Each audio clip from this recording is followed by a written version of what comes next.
All right. Hold on. Give me 1 second. What's going on, everybody? What's going on? Shout outs to everybody in the building. It's Player Talk Radio. I am your gracious host, DJ Kuda, right back at the helm of today's show. Hopefully, you guys are doing well. Hopefully, you guys are doing better than I am. I am still a little bit under the weather, but we are here. It's Player Talk Radio. Give me 1 second. I'm trying to finish this poll that I got in the chat. But give me 1 second. Hold on.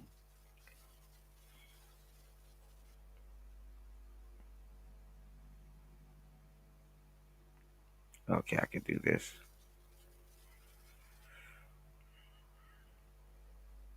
All right, there we go. The poll should be live in the chat, so you guys could take a crack at it. Shout outs to the cynical one in the building. What's going on, Star P? Hopefully you are sober today. Man, I don't know what happened on that last show, Star P. That shit, yeah, you gotta warn people before you get plastered like that, man. But I get it. It's the holidays, y'all. So y'all gotta stay warm, I guess. But damn, bro, you gotta chill a little bit, bro. I don't know what gotten into you, man. But it's Player Talk Radio. Nonetheless, we are in the building. Um, I got a lot of stuff to go over with you guys on today's show. Stuff that I've been talking to you guys about all throughout the month, all throughout the week. Shout outs to everybody over on Rumble. Good to see you guys. Make sure you guys please hit the like button and please start the show off right with your support. Please hit the Cash App. Please hit the PayPal. The show is severely under supported at the moment this holiday. Making sure I make your holidays worth it, giving y'all the game that you need.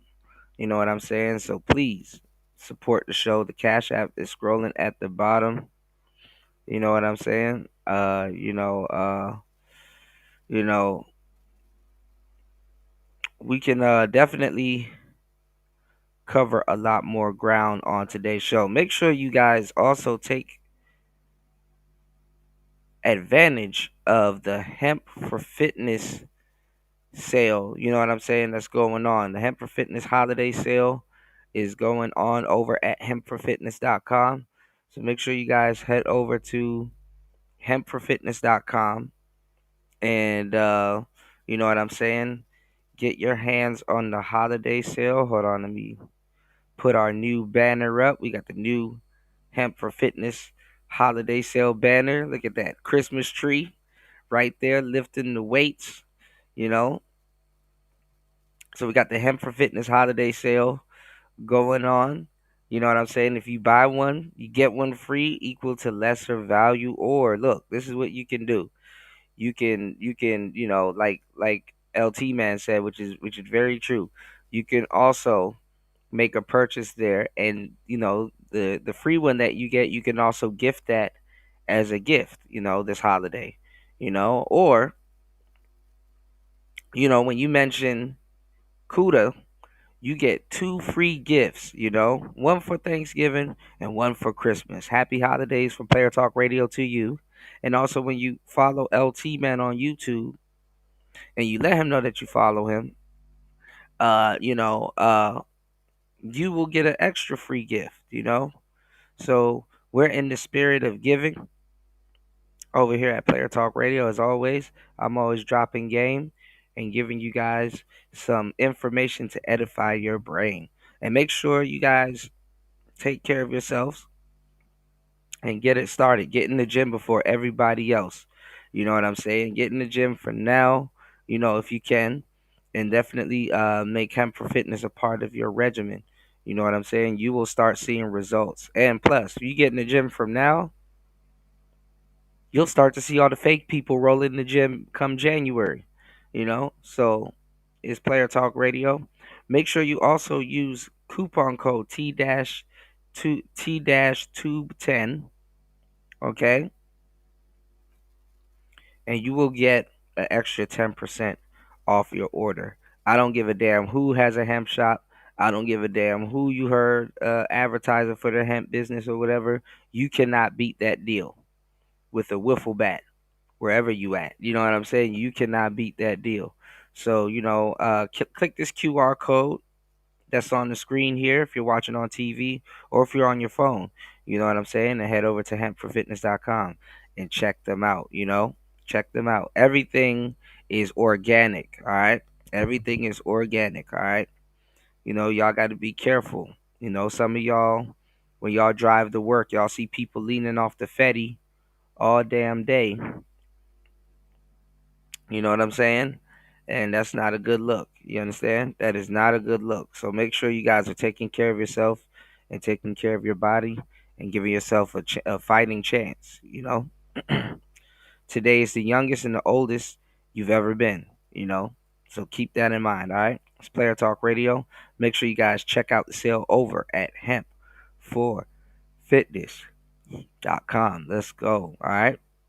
But yeah, we've been talking a lot about feminism. We've been talking a lot about race loyalty. We've been talking about a bunch of different things. And I'm glad that we're starting to get back into the algorithm. The channel is growing yet again. Thank God, you know. But we definitely need your support. So please, if you can support the show at dollar symbol PTV 888. That's dollar symbol PTV 888. That's dollar sign PTV 888 over on Cash App. You know what I'm saying? Every single Cash App gets acknowledged. So I appreciate you guys for supporting the show. If you got any requests, let me know. Um, Let me see.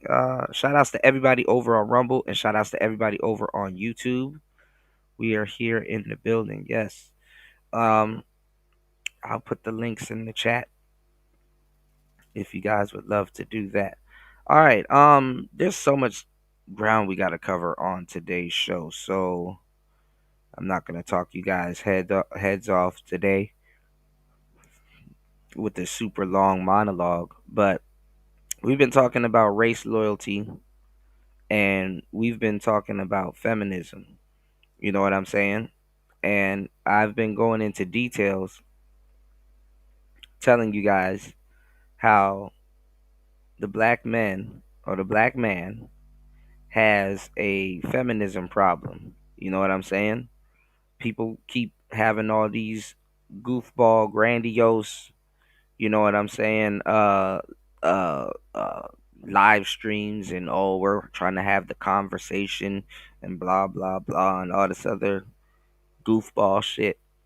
And it's like, you know, uh, you know, uh, we're not getting to the bottom of anything unless we're talking about feminism in the black community and what it's actually have done. There is no real conversation to be had. You got to get to the root of what's going on. There's no way that you're going to be able to create families if feminism, you know what I'm saying, is a part of the equation.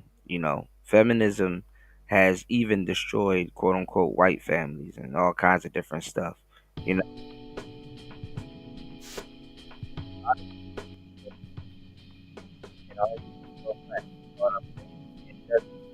take you or make you to be pro black to want a functioning family. You know what I'm saying?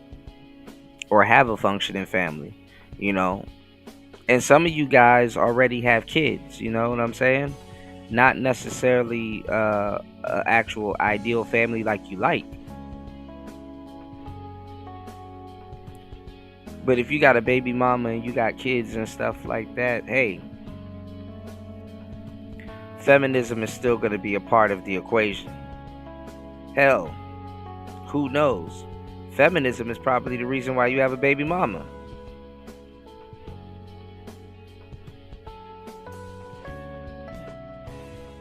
So I don't want to hear no deep dives about what the manosphere has done and what the manosphere has not done, especially from people that are using our content, using our talking points,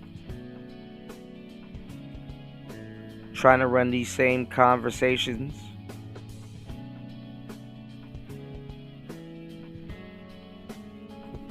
Y'all are not us, and we are not you. You know what I'm saying?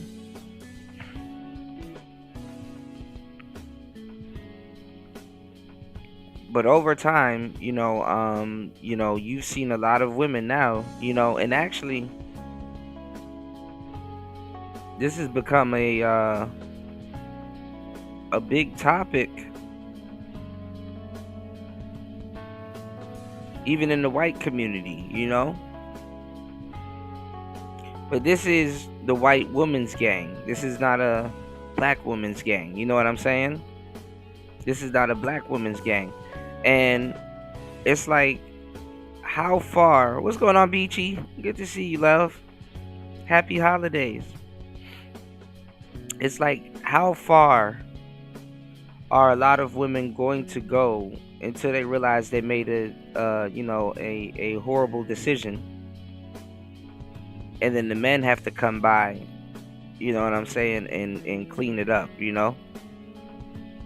So we're gonna kind of dive into that and explore that. You know what I'm saying? We're gonna kind of dive into that topic and explore that topic.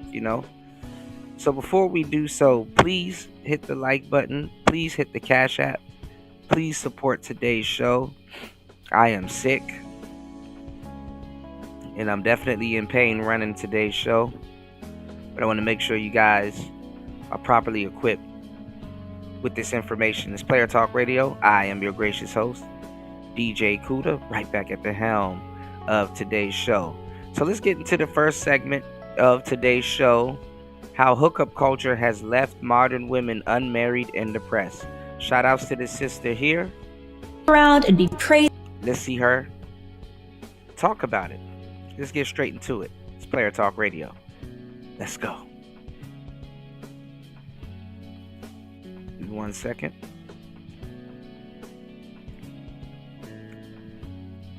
Put the chat on screen. Please hit the Cash App, everybody. Please support the show. Let's go. For it, well, women should be virginal and virtuous. Demand everything of women and nothing of men. How did the sexual revolution respond to this double standard? It removed all standards for both men and women and demand that women behave just as promiscuously as promiscuous men. So the sexual revolution became a war.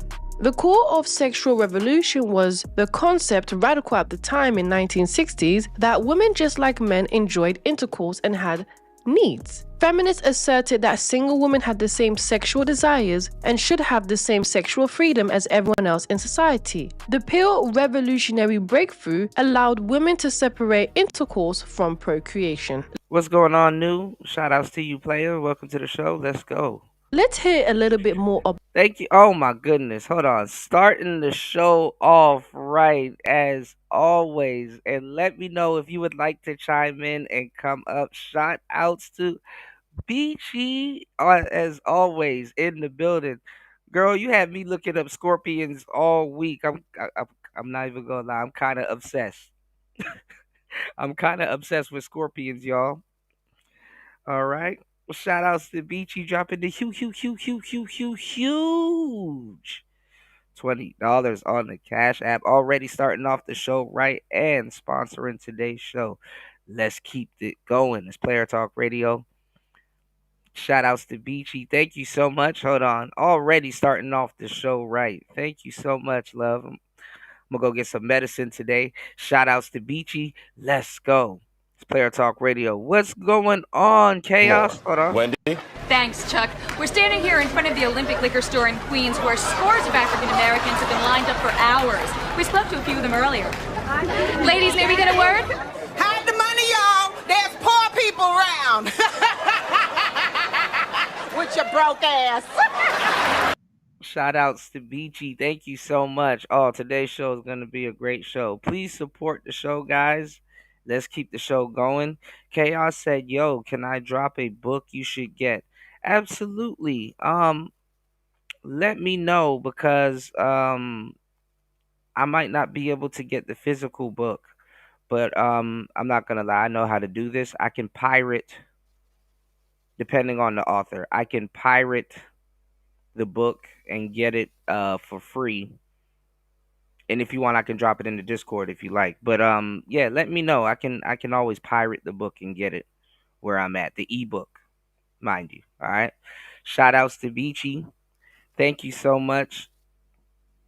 And let me know, guys, if you would like me to open up the panel.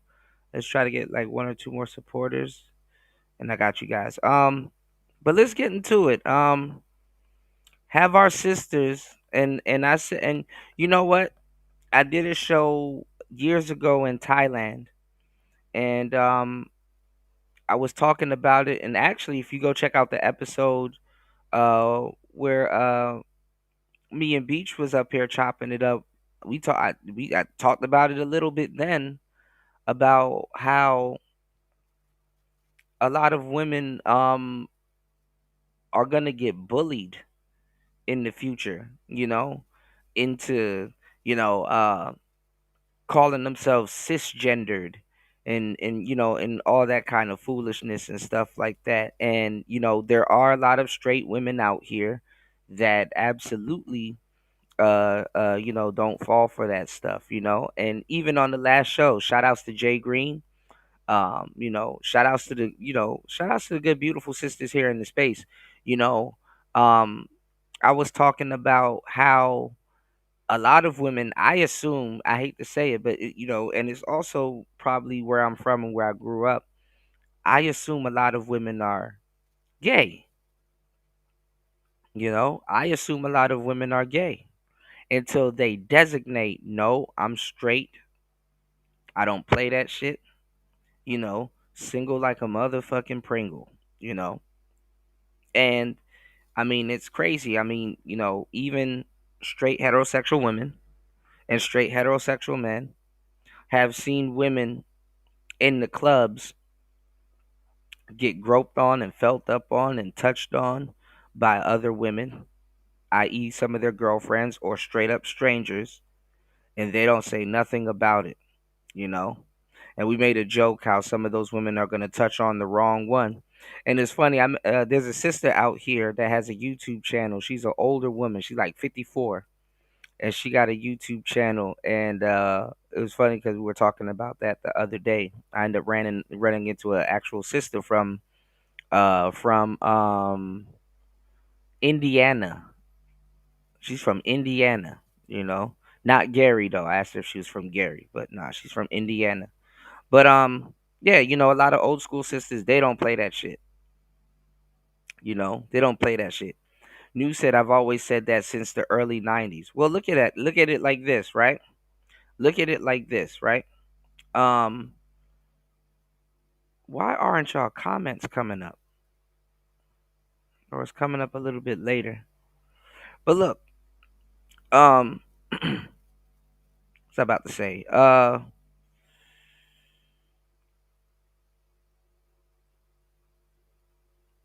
We've been talking about this stuff for the longest time.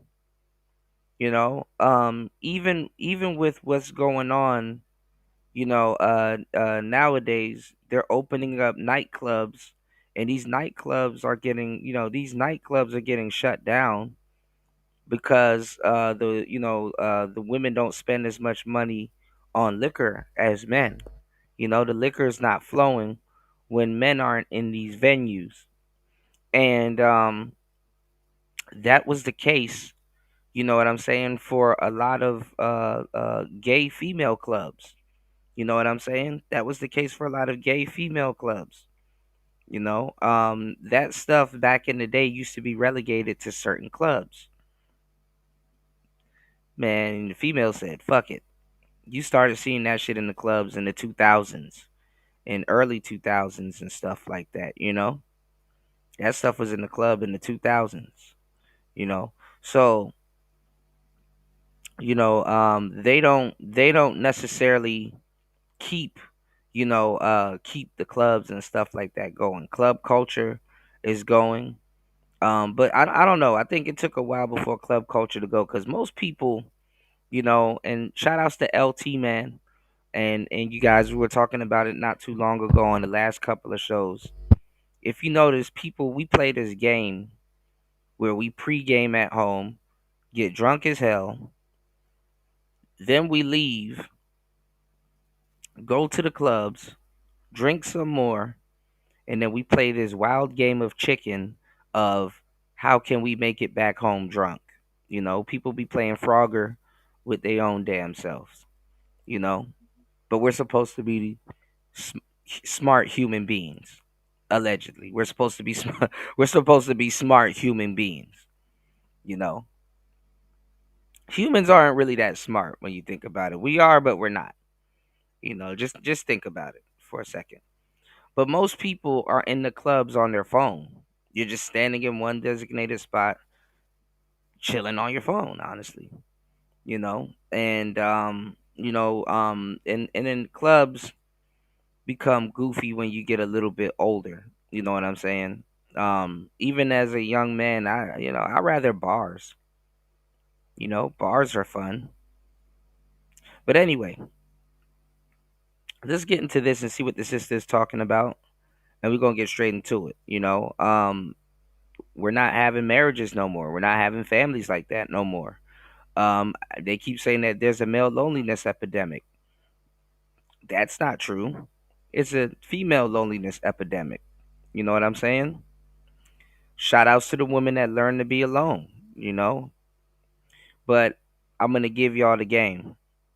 Being alone has always been the default for men. Men have always been alone. Men actually, in a lot of cases, prefer to be alone, you know? Now, there is a hopeless romantic on both sides. You got a lot of men that are hopeless romantics that are alone. And that's okay. You could be a hopeless romantic that's alone, you know. Being a hopeless romantic to a certain degree, especially for men, is not about being alone. It's really about love, you know. Love doesn't say that you're gonna not be alone. But for the sisters, it's a lot a bit different, It's a lot a bit different, you know. Um, but think about it. If there's no club culture, what are you gonna be doing? You know. But let's get into it. It's Player Talk Radio. Let's go. About the sexual revolution and what it entails and how it really did make a huge shift in society. The sexual revolution was two things that happened at the same time. So one was the enormous material changes of the second half of the 20th century, the most important one being the pill, which obviously is transformative. And I don't think we recognise typically quite how transformative it was. For the first time in our species' history, it suddenly becomes possible for women to control their fertility themselves invisibly. And I think that actually the woman who appears to be fertile, but has in fact suspended her fertility, is in a funny kind of way almost a different biological creature entirely. And she enters the world in the late 1960s. Do you think the sexual revolution really spawned this? I think it you're completely onto something, Mike. took the procreation part out of sex. Now it's just have fun, free love, Exactly. use birth control, abortion, do whatever you need to do to keep kids out of it. And so now sex is no longer tied to procreation. Exactly. Its seeds were, like in Aldous Huxley's book, to turn sex into a dopamine hit. And that's where the sacredness dropped off of sex, right? So it is clear how much the 1960s has shifted society into what we witness today in 2025. This is where they introduced the liberated woman. By definition, liberation just means freedom. Now, a liberated woman doesn't always mean she's promiscuous, although a promiscuous female is liberated and willingly objectify herself for her own pleasure, needs, or agenda. What does the liberated... Now, this is some bullshit. This is some bullshit. What's going on? Omega, welcome back, man. Long time no see. Good to see you, man. Good to see you, bro. Happy holidays to everybody here, by the way. Well, this is the thing, and we've talked about it.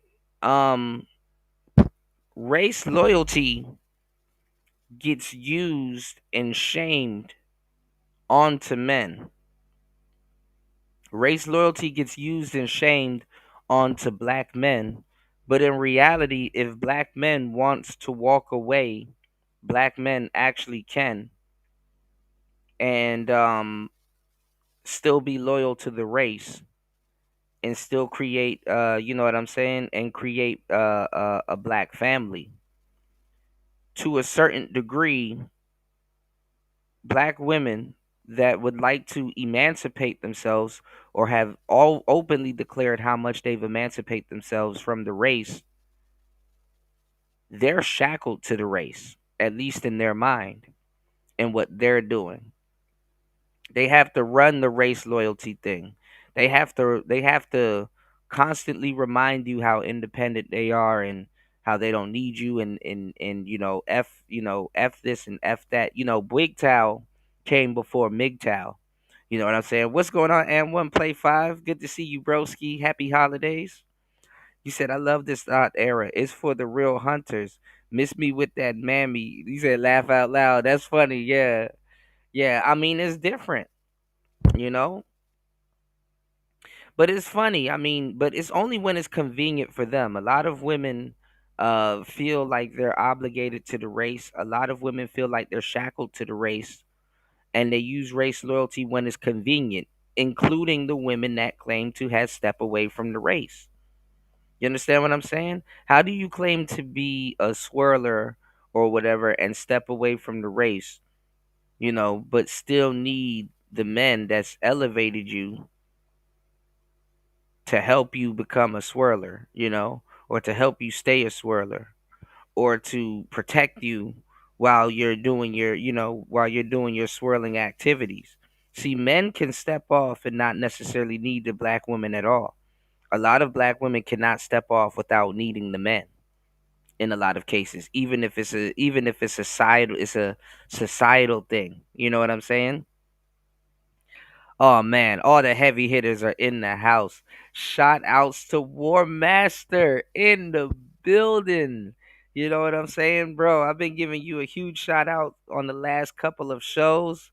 Good to see you, my brother. Happy holidays. Hopefully you are at home and safe and off the roads. I heard it's snowing like crazy in the States, in the north. So definitely please be safe. I worry about you guys. Omega says, I just believe Americans or men that have enslaved themselves to the race loyalists are like a holding cage for black men convenience by. Yeah, absolutely. But the thing is that they use feminism against the black men. And guess what? Feminism is not pro family. Feminism isn't pro family. And this is what a lot of black men need to be talking about, because guess what? Feminism has destroyed the family. Now, black families have tolerated feminism because we've grown up in feminism. But that is a white woman's game. You understand what I'm saying? The black man has never, the black man has never had the black woman under its patriarchy. The black family has thrived under the patriarchy, but it has never had the black woman under patriarchy at all. You know, you said few non-black men want black women, for sure, for sure. But this is the thing though. This is the thing. And I got some stuff, you know, lined up and loaded for you guys today. With quote unquote feminists, and not just the black community, but let me see. I got a bunch of feminist stuff lined up for you guys, but also too, we might be able to get into it. This FBA thing is imploding as we speak. Some people around here haven't got the memo, But this FBA thing is imploding as we speak. You got some of the founders, and that's going to be a whole ball of mess. But I got you guys. We got a lot of stuff to talk about. We got some feminism, black community stuff, politics, and just some FBA stuff to pop off on today's show. Hopefully, we get around to it. But this is what I wanted to say: a woman that can have sex with whoever she wants is not liberated. That doesn't make her liberated. You understand what I'm saying? That does not make her liberated. What if I were to tell you what makes a woman liberated is the same thing that makes a man liberated? Peace of mind. Peace of mind. You understand what I'm saying? Peace of mind. And shout outs to the women and the beautiful sisters that's figured that out. It's peace of mind. I was just gonna say if Party shows up, we definitely gonna get into this FBA stuff because I wanted to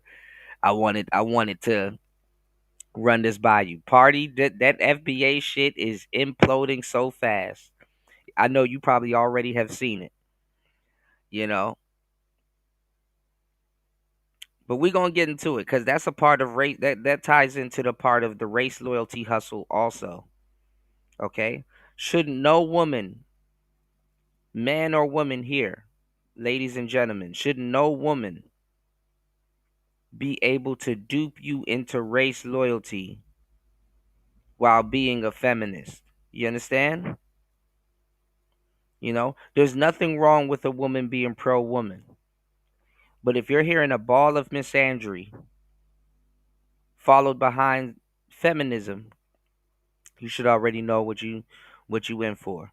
Black men are the only men that are affected by I got you, Party. I'm gonna get you up to speed, broski. Black men are the only people that's affected by black feminism. And black men are the only people that believe in feminism more than actual black feminists. Like Santa Claus. Happy holidays, y'all. All right. But let's get into it. That's a lie that they tell a lot of women, that if you're sexually free, you're free. And that's not true. And first of all, who made you not sexually free? You understand what I'm saying? That is a horrible thing to tell young women, to tie your freedom to your sexuality or your sex. That is a horrible thing to tell young women. Horrible. Stop giving people the keys to defile them their themselves. Let's go. Female looks like today, who is sexually free. And this is where we're going to take a look at how they live. And hold on too. You can already pick up on this British accent, and I think this young sister that's doing this story here, since we're talking about FBAs and tethers and stuff like that a little bit later, I think the young lady doing this story here is an African woman from the UK. Nothing wrong with that, but there's a lot wrong with that. You guys are in America listening to this. This woman might not necessarily be in America talking about this, okay? Listen to me when I tell you this. In another case, stop listening to people that's not from the USA talk to you about feminism and all of that stuff, because feminism in the West is more warped than it is in the UK, than it is in Africa, than it is in Canada and all these other places.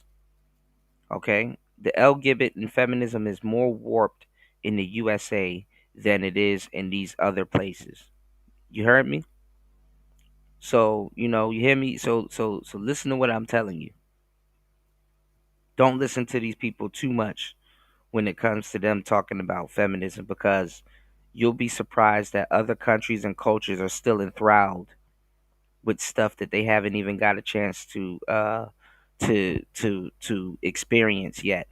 And plus, it was these same African women and these same these same women from these other countries back in the day writing hit pieces and doing Gossip Girl magazines, and they actually made a big hit with a lot of black women in America and had them invested in divesting and stuff like that. Remember, I was giving y'all this story a long time ago, trying to help out a bunch of black women to not fall for this paradigm.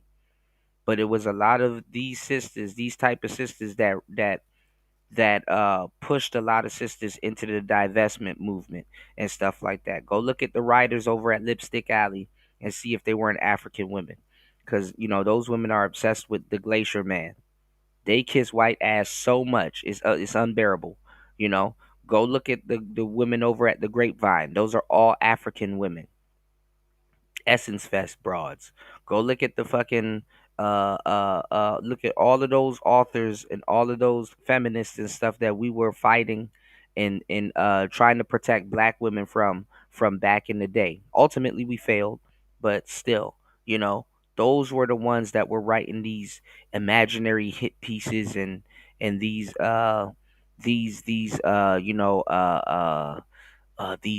beautiful romantic stories about the white man running off with the white man and creating these kids. These are weirdo African women that didn't want to be up under the African man.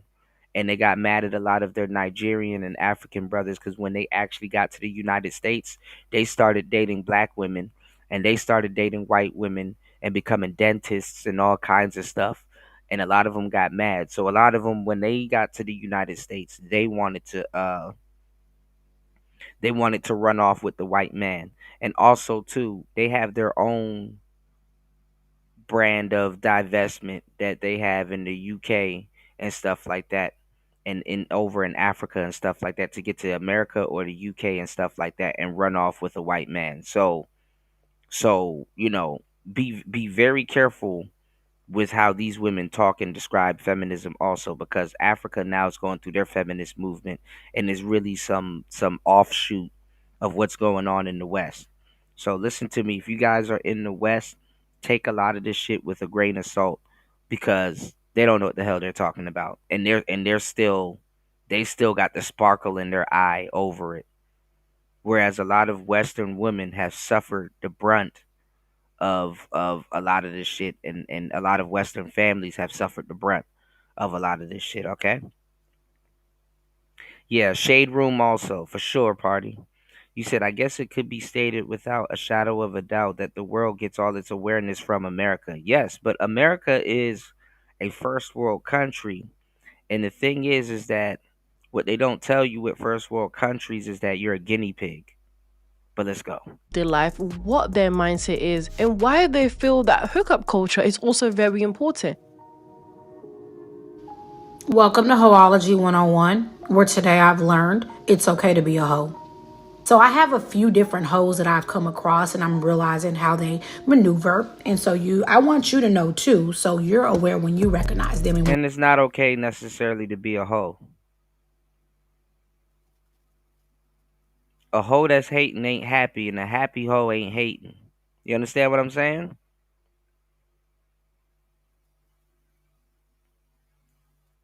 These hoes ain't happy.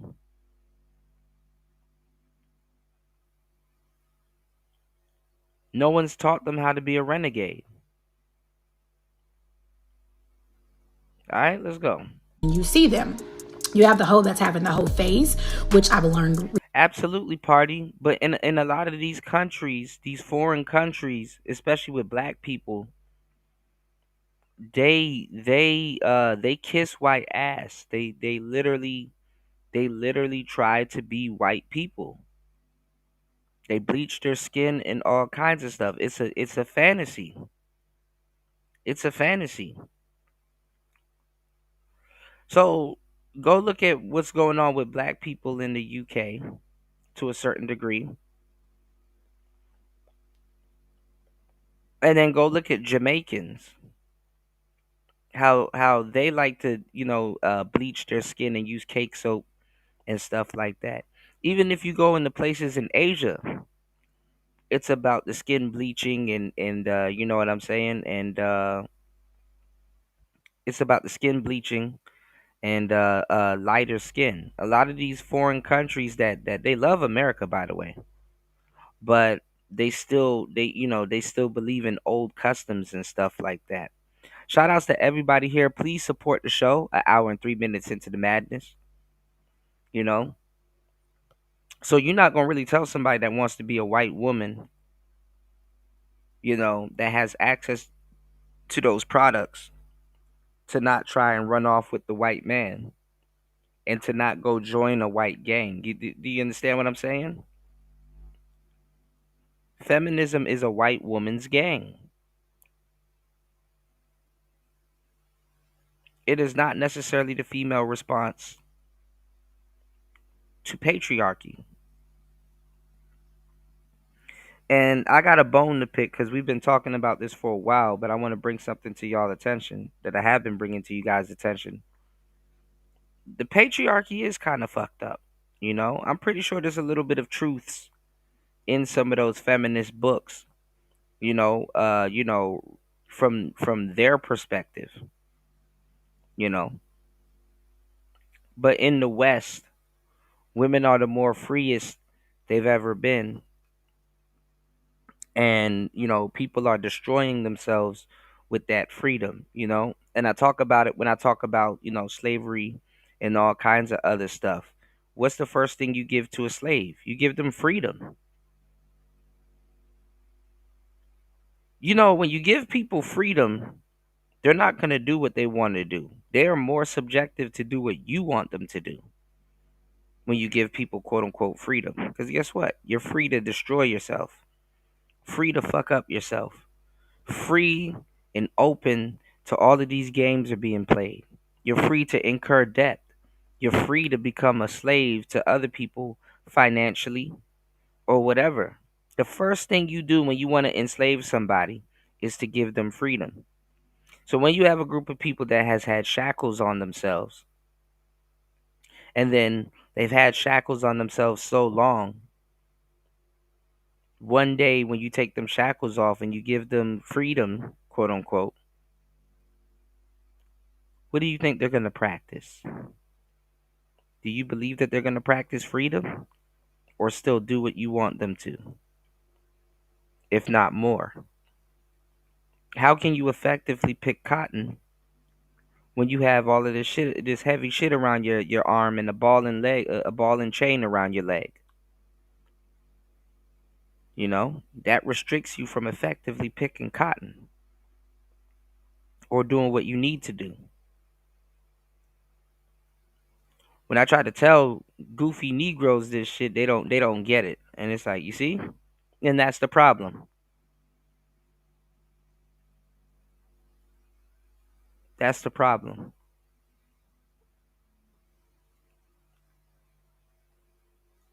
So,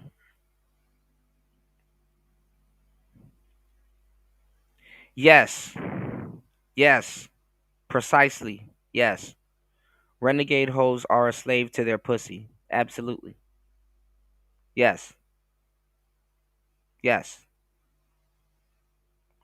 This is why it's very important to educate young women, cuz I hate to say it, but in a sense, they're more business owners than they think. Women are more business minded. Women are business owners. They own the mind of a business owner. Now, whatever age they figure that out, that's one thing. But guess what? Their sex organs are tied directly with whatever business that they're going to own. You know? They're business owners.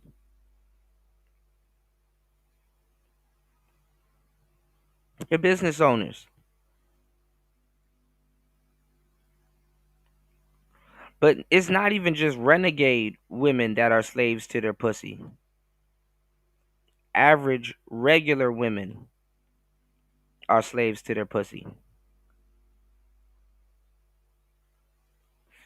that is the medium with a lot of red pill women and a lot of square women that they can agree upon. But what tests her ability as a woman and who she is as a woman is how she goes about it. The same thing to men. Look at how we put one sexual organ over the other. We make it seem like, and no homo, we make it seem like a man's phallus is not worth just as much as that coochie. When a man's phallus got just as much value as that coochie, but if not more, or depending on who it is or whatever. But it's depending on how they go about it. Because guess what? Even though a man's phallus is not as sexually desired in today's climate or at the top or put on a pedestal as that coochie, guess what? Men are slaves to their own penis. You understand what I'm saying? So when we give you guys the game that women are red pilled because they know men, I'm going to tell you the truth. They're not red pill because they know men. To tell you the truth, a lot of women don't know men, but they know men. And they know men in terms of when a man is in lust, when a man is not thinking with his big head, when a man wants something. You understand what I'm saying? And he's in lust. A lot of women are black pilled because they know men when they're in heat, when they can't control themselves, when they don't have that clarity. A lot of women know men that are on their knees. A lot of women know men that only think with their little man. You understand what I'm saying? Only think with their little man. So women know men, but the dark side of men, not necessarily the lighter side of men. They know how to control the man up to a certain point. Now, when it comes to controlling men and understanding men, you know, that's what puts them into a conundrum, you know? And it's also similar to the way that men don't understand women to a certain degree. And shit, men don't understand women when it comes to pursuing sex. Women are red pill because they understand men when it comes to pursuing sex or attracting sex. You understand what I'm saying? So to a certain degree, this is what red pills the hell out of women because they can attract men. But we're going to talk about this a little bit later because there's a lot of women that can't get married or can't get what they want when they're older. And men are saying, well, you got hundreds of men in your DMs to choose from and stuff like that and blah, blah, blah. But, all of that shit is not necessarily true, you know. But listen, we're an hour and 11 minutes into the madness. If you are soaking up this game and you are enjoying the show and you're getting knowledge that you can't learn in college, please support the show by hitting the Cash App at the bottom. Please support the show by hitting the Cash App at the bottom or the PayPal. It's Player Talk Radio. Let's get into it. Let's go. Recently by watching a Nothing But the Truth podcast that a whole phase is when you're just doing something to try to figure things out and you're younger and you're just trying to explore and you're trying to realize and try to come to yourself, right? And like see what's out there. You're just having fun. No connection, no ties. But then you have the attention hoe. The attention hoe just likes to be seen and likes to be in the mix. And so she fucks to just be around. Then you have the trip hoe. I call her the trip price. He's a teaser. We already got archetypes for all these kinds of women. And the whole phase is nothing but hoe FOMO. A woman fearing of missing out of her quote unquote hoe phase. Okay? Party said it's a whole different game when you can't use sex to sway. You damn near neutralized in the manosphere sense when you conquer the beast. Absolutely. Absolutely. So if we were to take sex off the table with the sexes, it would look like a completely different world. You understand what I'm saying? If we was to take sex off the table, it would look like a completely different world. What would women use to attract men?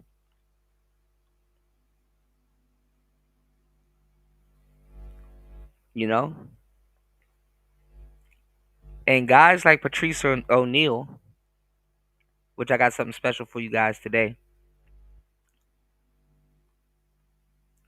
Guys like Patrice O'Neal talked about it. He had a joke.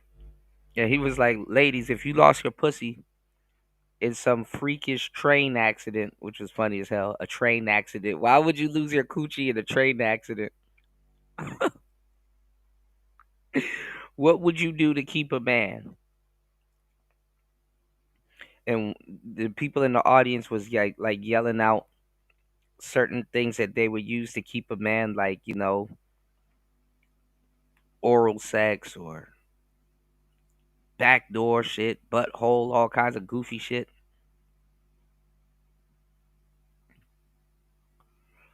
And he was just letting the audience answer. And he was like, see, that's my point there. You could have said other things like cooking and cleaning and all kinds of other stuff, but you qualified yourself as a series of holes, you know? And when we fast forward it to today, you see what a lot of women do to themselves and their bodies and how they objectify them or their own selves, left to their own devices. They objectify their own selves, and it's pretty sickening. It's pretty sickening. But let's go. Private girl hoe. She likes to do the private planes, the private yachts, the private things, get the passport stamp. She's just a passport hoe. She just likes to do things that her pussy, her money can't buy, but her pussy can. So she finds people that just likes to fly bitches out, and she does it for that reason. But then you have the struggle hoe, and I like the struggle hoe, and I respect the struggle hoe because that's more relatable, because it's like she does things because her kids need things around school supply time. So look at all these hoes these women look up to. Look at all these hoes, these different types of hoes these women look up to.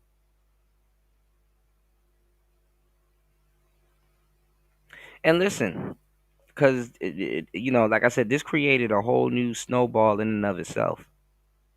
This is not necessarily the most gorgeous looking sister. I think she's a good looking sister, but a lot of women know what they don't look like versus what they do look like. They're obsessed with their looks. On the internet climate today, that whole FOMO is turned up. Some women dog themselves out and their bodies out because they don't look like a certain type of woman or think they look like a certain type of woman that they feel they should look like or that they aim to look like.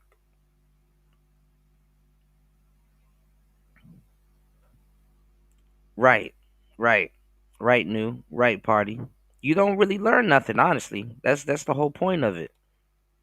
You know, obviously you go through a whole phase. You want to get some experience and stuff like that, but honestly, it's really nosiness. It's really nosiness. Nobody really talks about the phases that a woman goes through body wise and stuff like that, and how some of that should be shared with another man. I mean, should be shared with her husband, but that's another story for another day.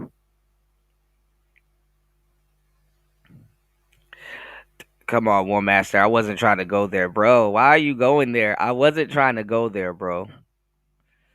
I wasn't trying to go there, bro. I was not trying to. Word to God, I wasn't trying to go there. You said cooking and cleaning is giving the ick. It's the bare minimum. I'm in my pout mode, right? But you got a lot of women complaining that they don't have men right now. But I thought getting with men is embarrassing. We're going through the female loneliness epidemic. Nobody, even tricks, don't want to feel like they ran through a whole bunch of hoes and women and shit like that, and still at the end of the day, don't end up. Still at the end of the day, don't end up with the person that they want. You know, you've had all these hoes, and you had all these. You've paid for all of this sex, and when you go home at the end of the day, ain't nobody in your bed that you want, that's desirable. you know?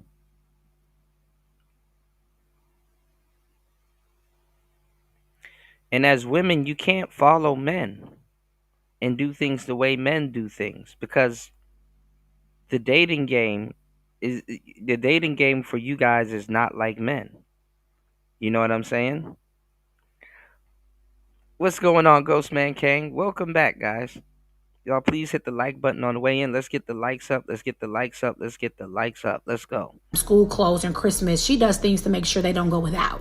So I kind of like her a little bit. I see her angle. I see her whole angle. Oh my God! Here comes War Master continuing the assault. You kind of picked up what I was saying. Listen, I said she was a decent looking woman, bro.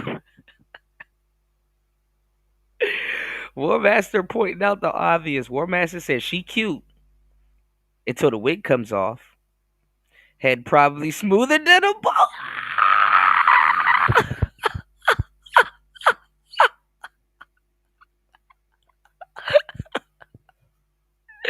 Shout outs to War Master, bro.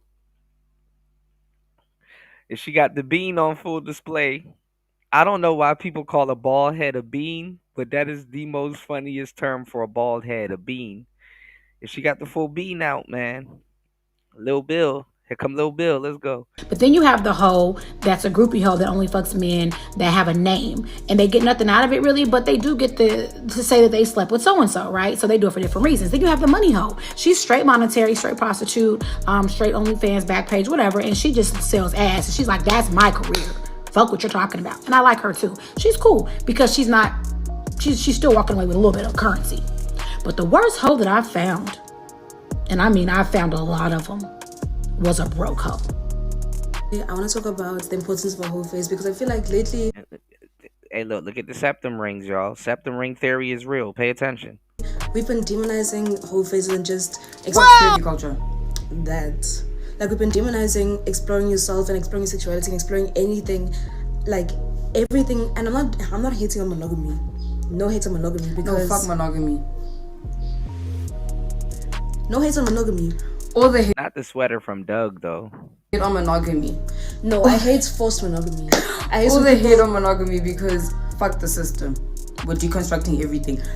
Yeah, fuck the system. Whatever that means. Fuck the system, y'all. And see, let me tell y'all something, too, which y'all don't realize, right? This is your youth being used against you.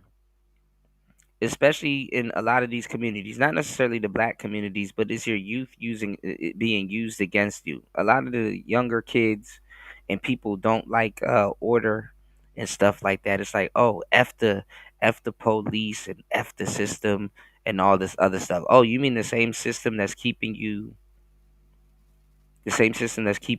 protected? Because when some shit happens, I bet you your goofball ass gonna call the police. Oh, F the systems. We're gonna do drugs, okay? When you overdose and your heart start beating fast, who you gonna call? The police? See, it's a bunch of rebels without a cause. Really think about it. What a lot of y'all, when y'all were rebelling and y'all are sitting up there in pictures and putting up your middle fingers and all kinds of stuff, you're an adult now. What did you beat? What did you beat? This is a serious question. You know how like when you were young, it's like, yeah, you put up your middle fingers and it's like, yeah, we out partying, we out having fun, we rebelling, we drinking, we trashing our bodies, we having fun and blah blah blah. Then you start getting older. Then that shit starts slowing down. Then them bills start whipping your ass. Like them bills start bringing you to your knees. Them bills start whipping your ass. Then you're seeing younger people doing what you used to do and all kinds of. What system did you defeat? What systems did you beat? Oh yeah, F the system. So what you're gonna do? I'm gonna sell my body. Great idea. Great idea. You're just wasting your time. Like if you would have found somebody that you love and went and go sit your ass down, that would have been better. What system did you beat? Go out, have fun. Yeah, it's cool to rebel. Sometimes it's cool to, have a little bit of a op and yeah, we winning and it feels good for young YN purposes and stuff like that. But guess what? You're not really doing nothing. Even though YNs, you're out shooting people and stealing shit and stuff like that. My nigga, what are you spending that money on? What are you spending that money on? Think about it. You're doing drugs, selling drugs, uh, uh, uh, jumping people into your gang, busting car windows, destroying square people's lives, and you're trying to make all this money to eventually do what? Become a fucking square. You dumbass Negro and some of you dumbass hoes. At the end of the day, I don't give a damn whose track you stood on. I don't care how much pussy you sold in your 20s. At the end of the day, you're going to want some kids in the family, or you're going to end up with some kids in the family at some point.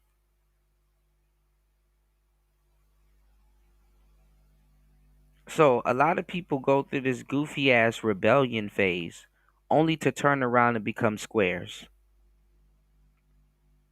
Yes, the man that did a million drive-bys and spun a million blocks, he's going to want to have a nice, peaceful day shopping at Walmart with his family. And guess what? One of his ops are going to go op shopping and they're going to go to Walmart and they're going to see him and you're going to get shot up in the men's section. Yes, you are going to get shot up in the men's section because your goofy ass forgot that you did something to a lot of people that you thought were lames and squares. And when your ass want to square up, that's not going to happen. Recently, a young man got shot up at a baby shower. You start coming around your family thinking that is cool, and you're going to get shot by somebody that was on the same bullshit that you were on. Bezu, one of the top guys in OTF. This nigga got shot going to a car parts store. That's what happens. You are going to get lit up like a Christmas tree trying to be a regular ass nigga. Because you forgot. One day you wake up and you forgot. You're not a normal person. You are not a normal human being.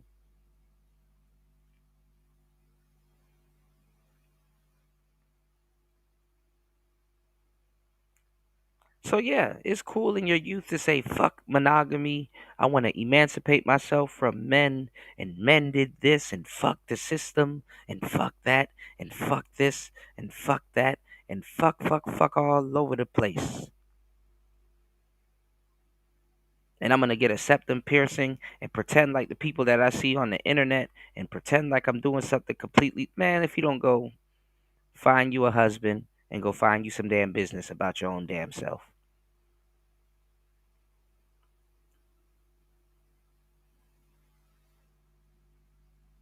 People will say fuck something and continue to destroy their body. Have you noticed that? Fuck the system. Let me go get drunk. Fuck the system. Let me put this needle in my arm. Fuck the system. Let me go get a tattoo on my face.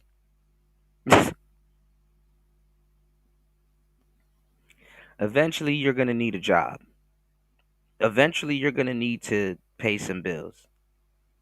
Eventually, since you like to trash your body, your health will start failing at some point.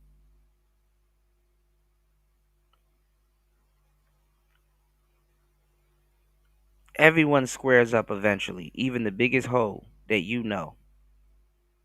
Let's go. You said kids be bored, man. I be hearing them at school. I just be shaking my head. A lot of them don't know they're setting themselves up right if they're setting themselves up right if they complete the program, but they treat it like high school. That's some real shit. And this is and listen, this is not me saying, "Oh, you should conform." But if you don't know what you're rebelling against, These kids don't know what they're rebelling against.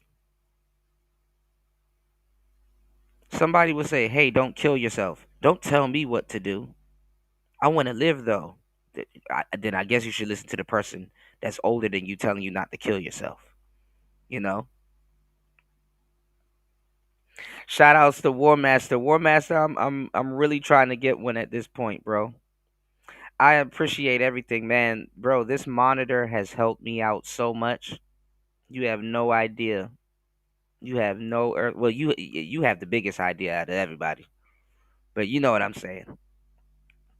I can't wait to get an Xbox as soon as I touch down. Where I'm at right now, there's no mall, there's no stores or anything.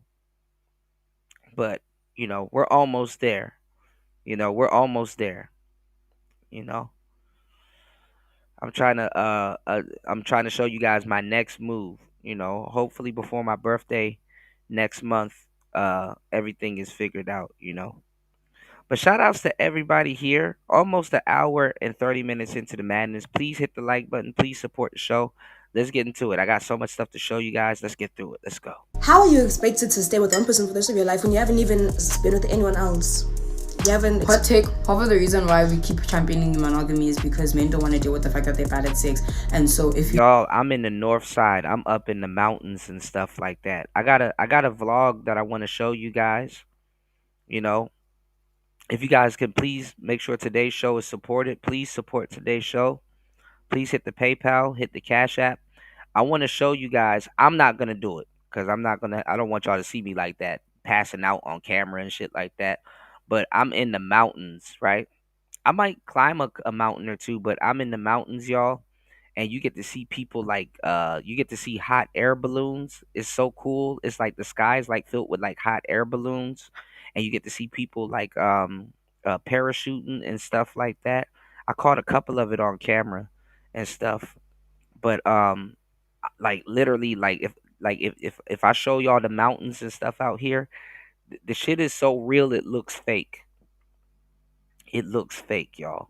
Like I'm telling you, like I've never seen mountains like this. Like you're like it looks like I'm looking at a puzzle. You know what I'm saying? Like literally it's just mountains. So like I'm in a valley surrounded by mountains, and it's honestly beautiful, to tell you the truth. It's honestly beautiful. You said, I asked, what are you waiting for? They say they want to murk themselves. Yeah, they really want to murk themselves, honestly. But let's go. have no other points of reference, then you can't say that your partner's bad at sex if they're the only. And usually when kids are saying F the system and F this and F that, they're really saying F their parents. They're really saying F their parents, y'all. That's what they're really saying. F my parents. Let's go. Person that you've ever had sex with. Because why can you with a partner go and sleep around with everyone he wants to before meeting the love of his life, but you have to wait until marriage? Phases teach empathy. You need your hoe phase to truly learn the depths of empathy. I believe, and a lot of these women are alone, that one's hoe phase sets you up for a life of being empathetic. Let me explain. When I say hoeing, I mean simply doing things for the plot. And that's what that hoe phase is all about, is like, is this person the person you're going to be with forever? Maybe not, maybe. And look how she's looking up and to the right. Even right here, she's looking up and to the left because she's recalling something. But look how she's also looking up to the right. She's using her imagination. She's using her imagination, y'all. And this is what they force onto young girls, little girls and stuff. You said film that shit. It sounds very interesting. Absolutely. I almost destroyed my phone because I fell. I took another fall, y'all. Yeah, look at her eyes, War Master. These hoes are nuts, bro. You said I will never get in a hot air balloon. F that. Me too. I don't think I would ever get into that. And then you know what's funny? I was looking up at the hot air balloons the other day, and literally when they add like the fire to the hot air balloons, you can see it from the ground. You can see it from the ground. So I'm gonna film a little bit of it and show you guys. I got a little bit of it on film, but I'm gonna see if I can go out today and film it. It's 6:01 a.m. in the morning. So by today, this afternoon, y'all let me know. I'll see if I can film it. But let's go. But, just have fun, flirt, have a good time. Being a hoe is not about necessarily being promiscuous. It's just about not necessarily considering all the consequences of every action because you're young. And look at how her head is in the clouds talking about this shit. And you have the safety to make dubious decisions. Get off the phone. Go outside and go be a hoe. Go. Damn, don't go outside and go have fun and be a nice young lady and meet a lot of, young men that would like to marry you. Go outside and go be a hoe. Get off the phone and go be a hoe. Okay? Get out of here wearing your orthopedic shoes talking about, I gotta wear a sweater. Shut up. Go get mono. Controversial statement. And look how I hate to say this, y'all fellas, but look at how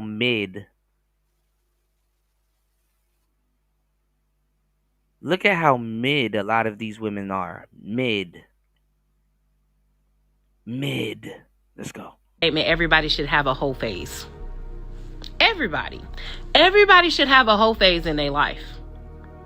Like, if you have not had a whole phase yet, I would advise you to have a whole phase. A lot of growth and maturity happens during whole phases. I promise you. It really does. Yeah, heartbreak and kids and being fucked up. Look at how mid. And you actually meet some really cool people during your whole phase, too. Like, and don't... That's true. Let anybody make you feel bad about going through a whole phase. Because I done been through plenty of them. I can't even hold you. But yeah, I think everybody should experience a whole phase. Like, everybody should just experience a phase where you just fucking with somebody because you want to. Like, I ain't never saw the problem. It's a lot easier to do when you're younger, too. Okay? Do it while you're young. Don't, unless you got married young and you got divorced, so now you out, just do you. Just know that it's a lot easier when you're younger. Yeah,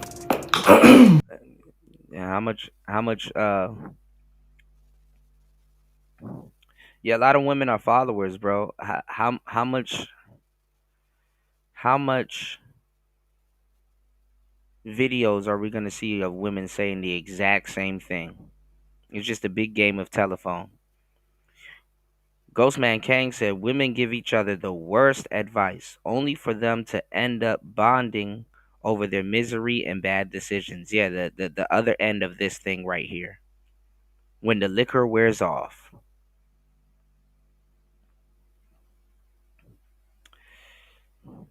Oh my god, I'm getting insulted. War Master said Kuda is old as fuck. If he had an Xbox, he wouldn't be in pain. I would. Man, my left hand is fucked up, War Master, like my wrist. You said he wouldn't be in pain. Hot air balloons in Albuquerque are nice to look at from the ground. Yeah, my brother G, he's sometimes in the chat. He moved from the DMV area to Albuquerque. And so did my sister at one point, who was my manager at one point. She moved to Albuquerque also. I heard Albuquerque's nice. I've always wanted to go. He's always invited me to Albuquerque. I didn't know they do hot air balloons in Albuquerque. But it's just cool. I mean, you get to see everything here. Like, you get to see the stars. Like, there's a bunch of stars, that I can't really see from, back at home. But you get to see a lot of stuff here, which is crazy. But let's go. I just was a slut. I'm sorry. So yeah, you think is this E Kane? Is this the girl E Kane? She look like E Kane. Let me know if this is E Kane. But they all say the same thing. Let's go. Everybody have a whole phase they go through? Fuck no. No. There's too many people in the She's bald too. world to think everybody is a hoe. Honestly, because I was an actual hoe, the shit people call hoe phases is not hoeing to me. Like, y'all be like, oh, I fucked 2 niggas in a month and that was my hoe phase. Girl, I fucked like 20 niggas in a month. That's nothing. We used to fuck 2 niggas in a day. Like, what you mean 2 niggas in a month was your hoe phase? that wasn't a whole phase, bitch. I was in a relationship at that point. You was in a 2-week relationship with both them niggas. Like, nah. It was none of that. So I think everybody whole phase is, if you define it different, then yeah, but Yeah, she got it. And you see on the new people coming into these spaces taking our talking points, talking about something, the 1,000 cock stare. It's like, no, it's not the 1,000 cock stare. It's called the 1,000 mile stare. Let's go. I think some women don't be on that.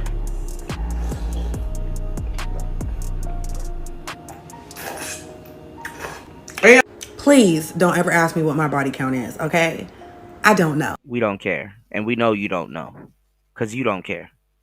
I'd be lying. If I ever told you a number, it was probably a lie. I'd be lying so much, I convinced myself. Who knows? I'm not keeping count. I'm not making a dinner reservation for everybody who's been blessed with the privilege of being between my legs, okay?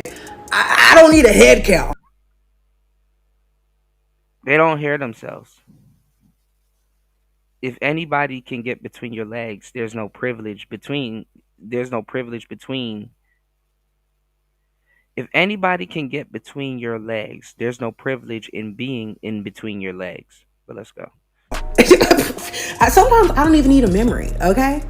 Hookup culture is very prevalent since the. I mean, you got women out here sleeping with 10 guys in a day to get $1,000. You know? So a lot of these women are halfway hoeing anyway.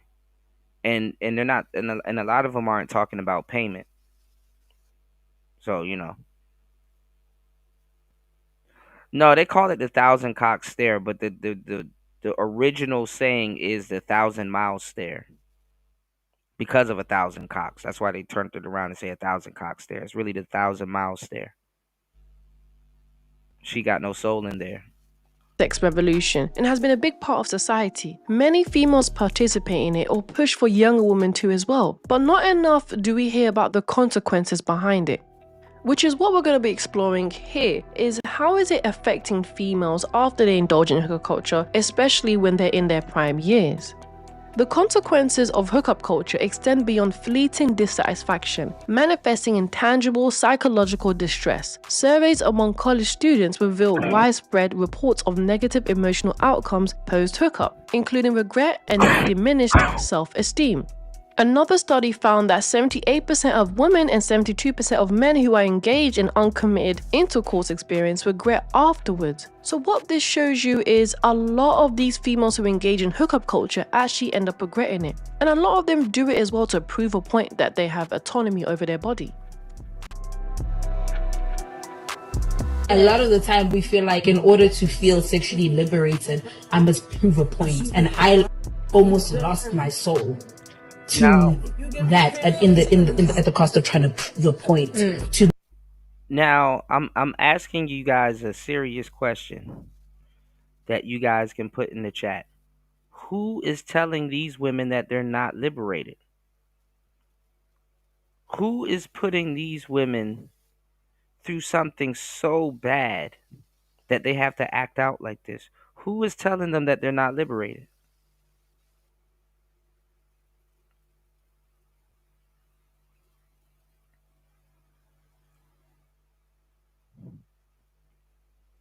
Who's putting these women through this?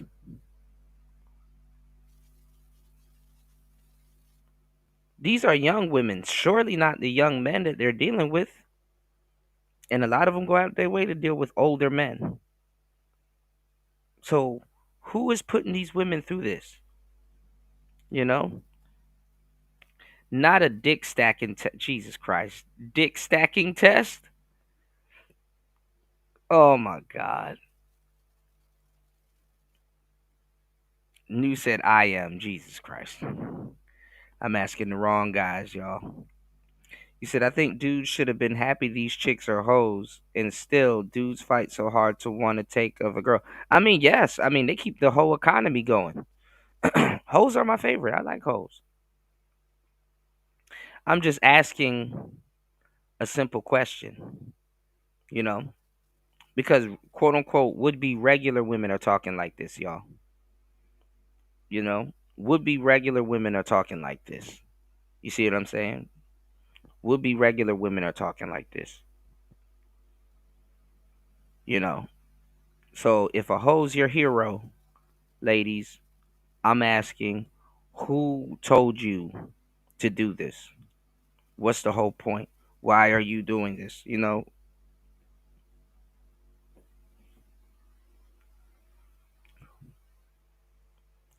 told you got, who said you can't do this and who said you can't do that? A lot of these kids are just rebelling against their parents and people that want best for them. But let's go.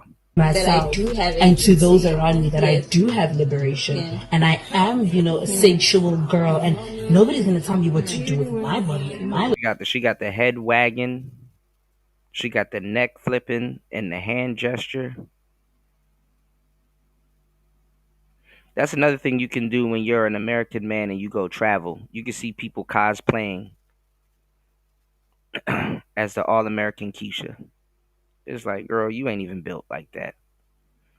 I'd take you to America and you'll get bullied by the actual thing. Calm down. But let's go. Life. And so to prove that point, I'm gonna go and I'm gonna have meaningless interaction. Some of these foreign girls, you bring them around real American women, they'll snap right back into their foreign roots.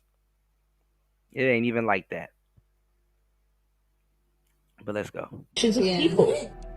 As I grow and I realize there is a lot of heaviness that comes with meaningless intimacy. Another thing to point out that stats have also made clear is that the relationship between your history with different encounters with men does actually affect the marital satisfaction that you find in relationships or in your marriage. And as you can see here, the higher the woman her body count is, the lower fulfillment she will have in that marriage. Which also explains why a lot of females regret engaging in hookup culture, as they're also less likely to get married in the first place. Outside of searching for a dopamine hit with men, females also look for something more when they're engaging in hookup culture. Her life, I always wanted to be viewed as hot. And I think a lot of us can relate, feeling inadequate or wanting to be seen as sexy or to be lusted after because you were overlooked in your younger years or made fun of for things that were inadvertently sexual, like your body. And they don't tell you that the most people that made fun of them were other women.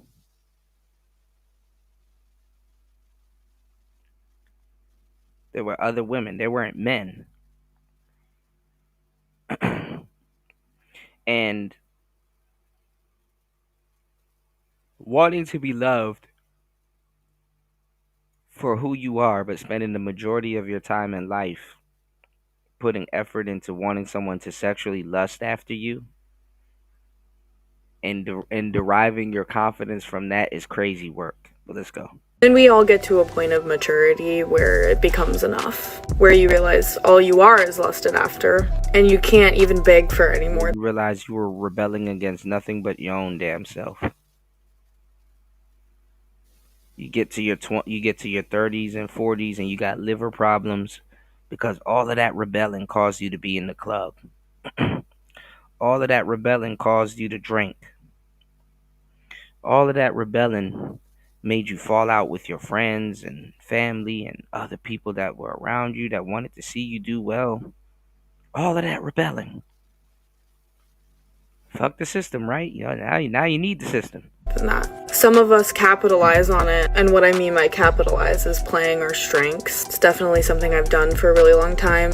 Used people's lust over me to my advantage, and a lot of us do that. It works great, get a lot of free things out of it, opportunities, but at what cost, All I think a lot of us want to be seen for. Rebelling to be bored. Yeah. I mean, and a lot of stuff is out of boredom. Why do people do drugs? They're bored. Why do people do this? They're bored. Most people do things because they're bored, Or is our sense of humor, intelligence, hard work, no one wanting to get to know my personality and my stories and all the cool stuff I've experienced. And nobody wanted to know my personalities and my stories. No one saw me. You don't know about me. No one cared about me. So I'm going to do a whole bunch of stuff for attention and I'm gonna disguise it with a whole phase. Ooh, shit is tricky nowadays, y'all. Shit is real tricky nowadays. Oh, the patriarchy and men tried to hold me back because they don't know me and I'm just so different and I'm exclusive. And I'm gonna put my butt cheeks out on social media. And I'm gonna call men disgusting for actually lusting after me, even though that's what I threw out there and that's what I lowered myself to. And even though I lowered myself to this thing, I don't want you to remind me that's what I did.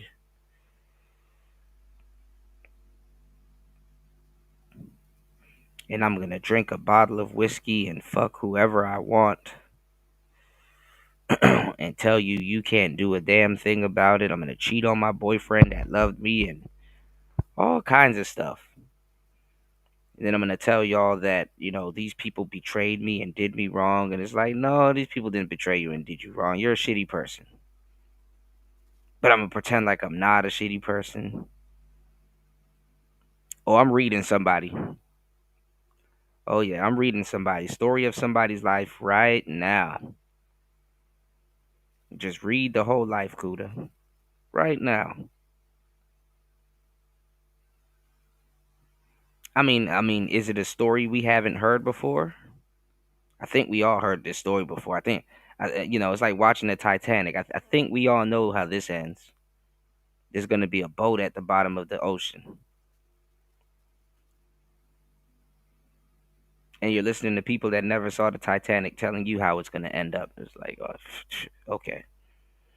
You said the test is for every penis a woman had.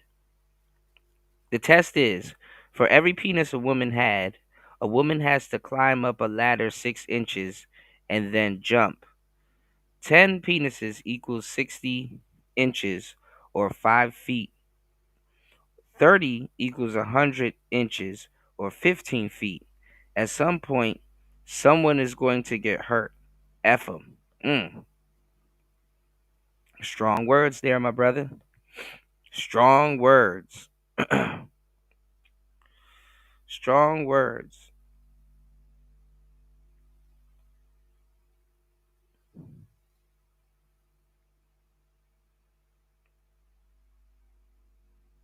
It's the carousel. It's the carousel.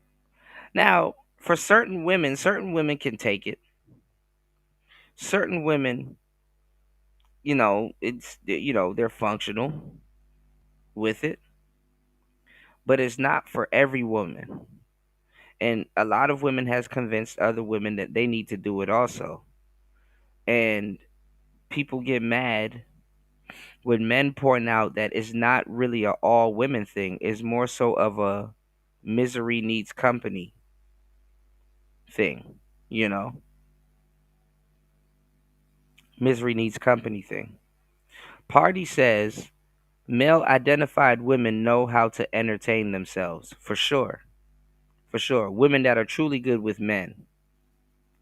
For sure. A lot of these women kind of mess it up with them too because they try to blend in with those women. You know. The skyscrapers were conceived in boarding. The skyscrapers were conceived in boredom, so it ain't all bad. Yeah, but that came from men. That came from men. Architecture, art, and all that other stuff. And it was just time. You said War Master intellectualizing the wholeness. That's what these women are doing here. And listen, women, fellas, live amazing lives, by the way. Mind you, this type of thinking and talk can fuck up an amazing life that women do live. Women live amazing lives, by the way. Don't be fooled.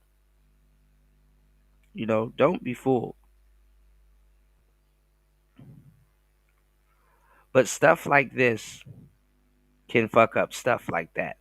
Let's go. And I've never cared about this until more recently. Sexuality was like a really big part of everything that I did, and I didn't care that no one wanted to get to know me because it was like my choice to keep people at a distance. It was easier that way. I could get the benefits of intimacy and role-playing relationship without the hard work and like the sacrifice to give up my lifestyle and what I wanted to do. It was so fun always being the sex friend, the Samantha Jones friend, being the friend with all the advice and the stories. And I think a part of me will always be that, but I'm just putting it on pause for now.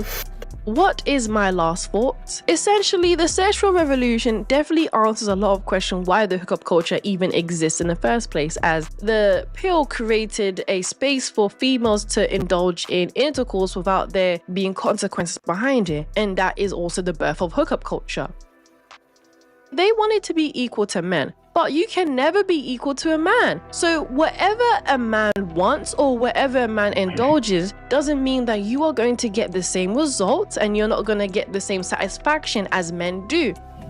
At some point, females do start to crave for human connection outside of lust, but when they don't get that because you only engage in lust for so long, because men essentially will always go back to being traditional, now you're stuck feeling regretful, embarrassed, and no committed relationship. Is there a such thing as a hoe phase, or is a hoe gonna be a hoe regardless? It ain't no hoe phase. Women slow down when they realize, I am so old, I'm really getting the scum of the club, the scum of the job, the scum of the church. Only motherfuckers on thirsty mode want me. That's when they slow down a little bit. Because after they fuck about 40 of the thirsty mode guys, they be like, okay, I've had my fill. But as long as they feel like they're desirable, a hoe gonna be a hoe.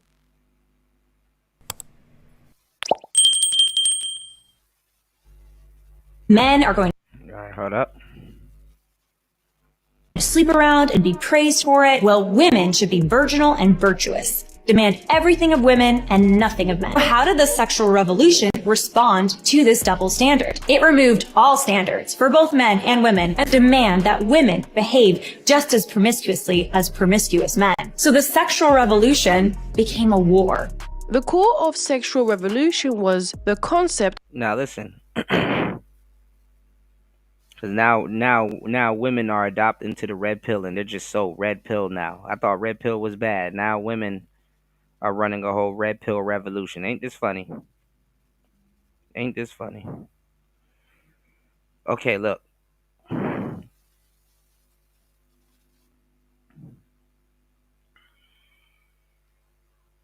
Women told each other all these lies.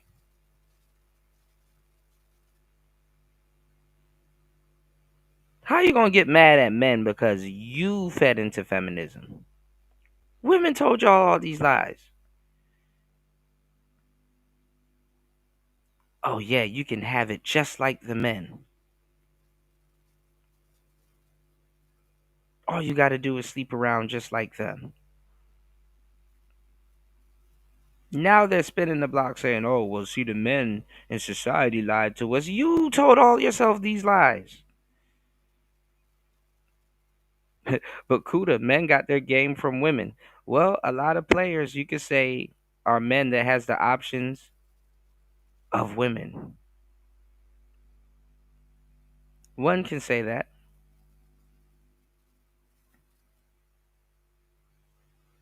I mean, it's just really talking about abundance. You know what I'm saying? At the end of the day. If men had the options of women, I think men, not even think, I know a lot of men, depending on who it is, will handle that abundance better than women, logically speaking. You know.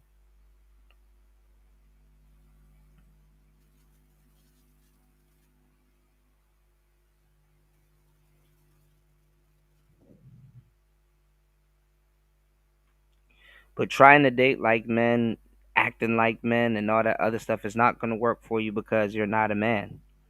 Women have to navigate the dating scene completely different than men. The only part where abundance comes in when it comes to women is because they want a lot of attention. But what fucked them up is the internet. Too much attention. Too much of something is always bad. It's always bad. And by the time you realize it's already has its effects on you. You know, it already fucked you up.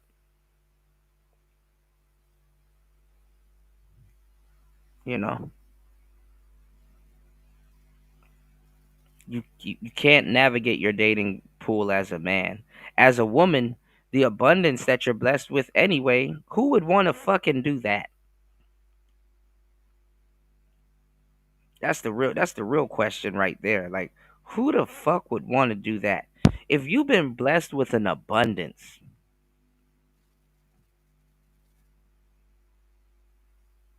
why would you throw it away for something that a man has?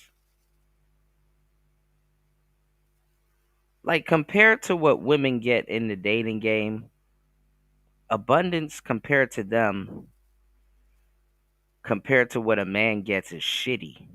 It's some shitty shit. But you know what's the funny part about it, ladies and gentlemen? You want to know what the funny part about it is?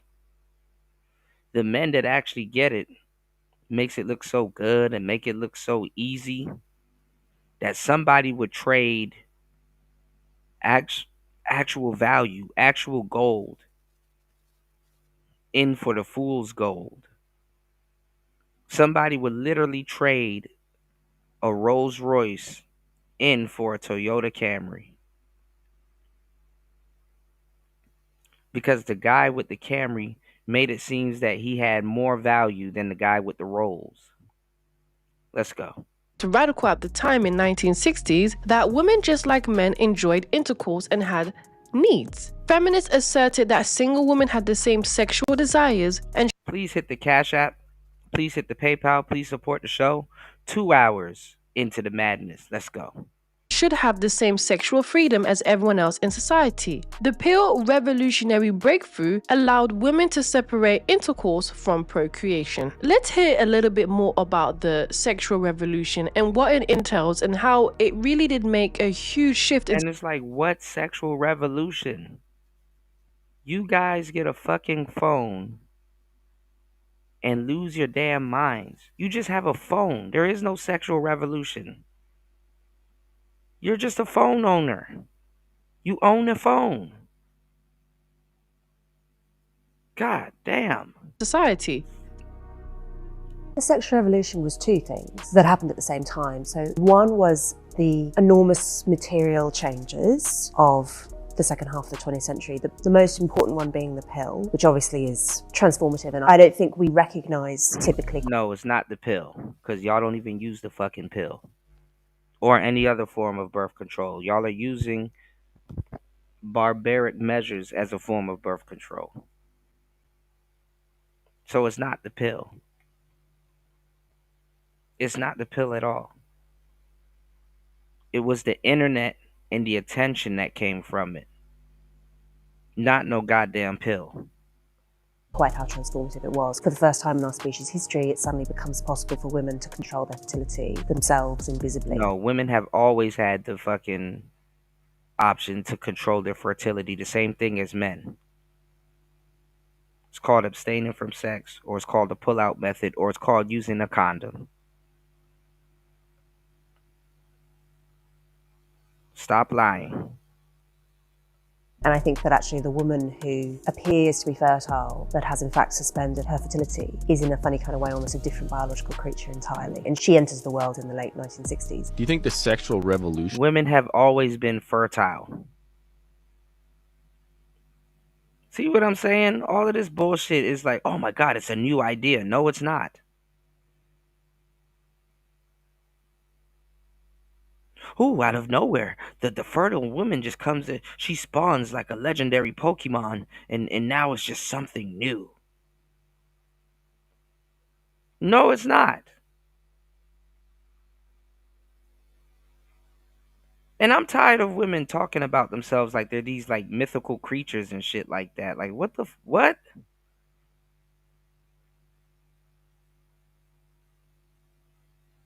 They be really trying to make themselves seem like they're like a mythical species that's never occurred before. Fuck out of here.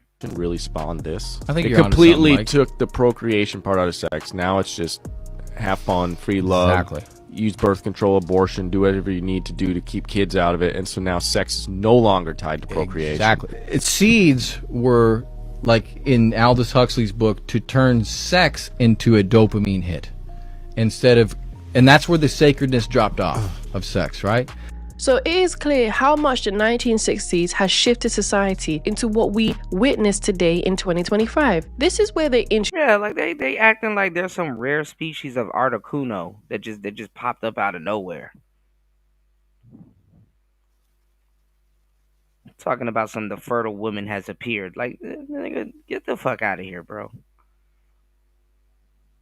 Yeah, she's a ho oh ho. She's a oh ho. introduced the liberated woman. By definition, liberation just means freedom.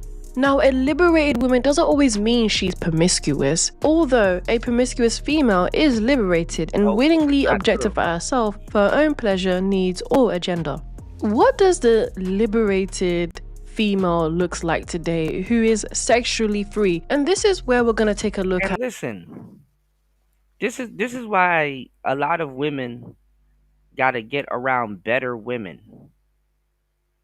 Cause you know what truly liberated women go out of their way not to look like? A hoe. What truly liberated, accomplished woman, even if she likes sex as much as the next, wants to look like a cheap prostitute? Real women, real fancy, liberated, love the nice things and the finer things. Women don't run around looking like cheap prostitutes. And then on top of that, this is how bad it is. You got celebrity women, women that can afford to look a lot better, lowering themselves to looking like cheap prostitutes. This is what happens when the internet wins, y'all. Okay, the internet wins. That you have women that are better than peasant women that want to look like peasant women. Women don't run around and they want to look like a cheap thrill.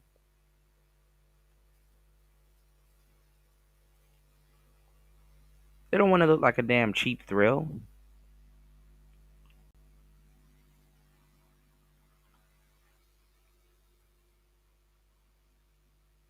You have women that are rich, far beyond belief,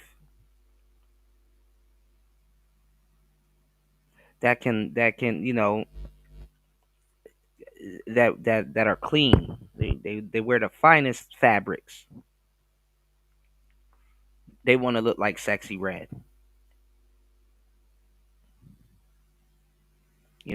I didn't say they wasn't fucking around and sleeping with everybody, but they want to look like sexy red. You got women that look like sexy red or dress and act like sexy red that want Birkin bags and stuff like that. Like the aesthetic doesn't even match. Why do you want a Birkin bag? So you can get robbed on the blade? Because it's a stupid broad like you shouldn't be having trinkets. Any woman that have a trinket like that shouldn't be standing on the blade. Goofy bitches. Why do you want a G wagon? You know, people that have G wagons, they don't stand on the blade. They're hoeing on a different level. They're on somebody's yacht, not standing on a corner.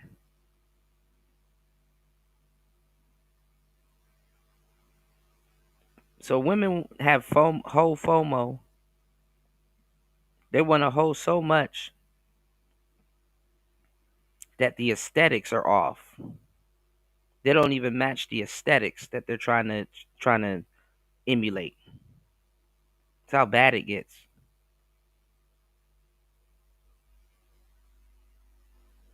The man with the Ferrari shouldn't be in the hood, and if he is, not for long.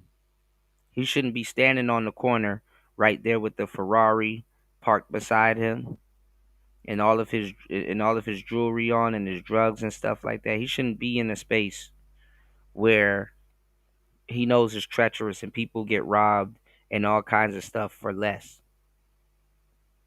with all that shit on. And there is a such thing as getting rich to the point that the stuff that people can take from you, like the stuff that people can rob and take from you, they don't know what to do with that. Yeah, you took someone's Ferrari, but it's hot. Where you gonna sell it? Who you gonna sell this Ferrari to?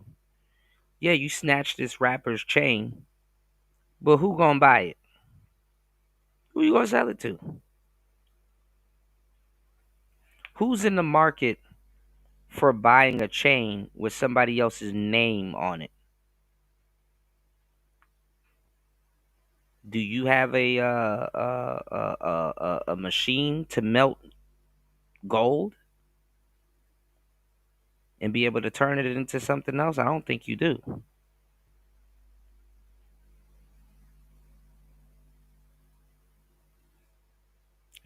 So certain trinkets that people could take from you guys, it makes no sense.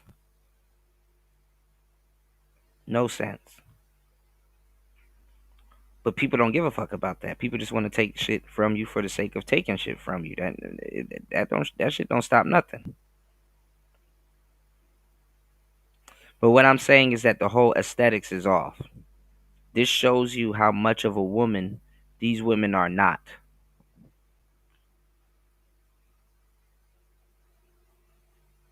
One woman don't want to look like the other woman. No matter how much of a hoe both of them probably are. They carry it a lot different. you know. And there used to be a hierarchy in that type of stuff. A lot of Playboy bunnies, they'd scoff at you. They'd scoff at you if you they'd look at you crazy if you called them a hoe. They're like, "Do you not see that I'm a Playboy bunny? That girl is low class. That girl is trash." You fast forward it to now, they're synonymous. Hoes of yesteryear wouldn't want nothing to do with OnlyFans aside from the attention that they get. And shit. The divas in the hoe of yesteryear, uh, they could monetize and make a lot more money off of OnlyFans than the women of today. That's because the women of today have acclimated themselves to the attention. They don't know what to do with it. They've spoiled themselves with it. Whereas the women of yesteryear, they're kind of more business minded. They would know what to do with that type of attention. They could make sense of it, monetize it, turn it into a business.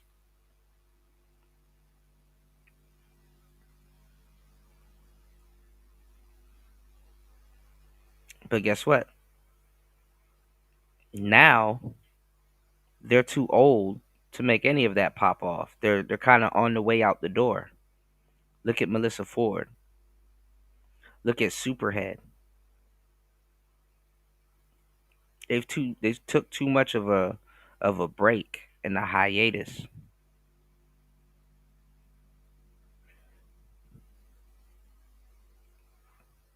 Now they're trying to spin the block to get the attention that they lost. And look at these women. Big ass lashes, cake in the face.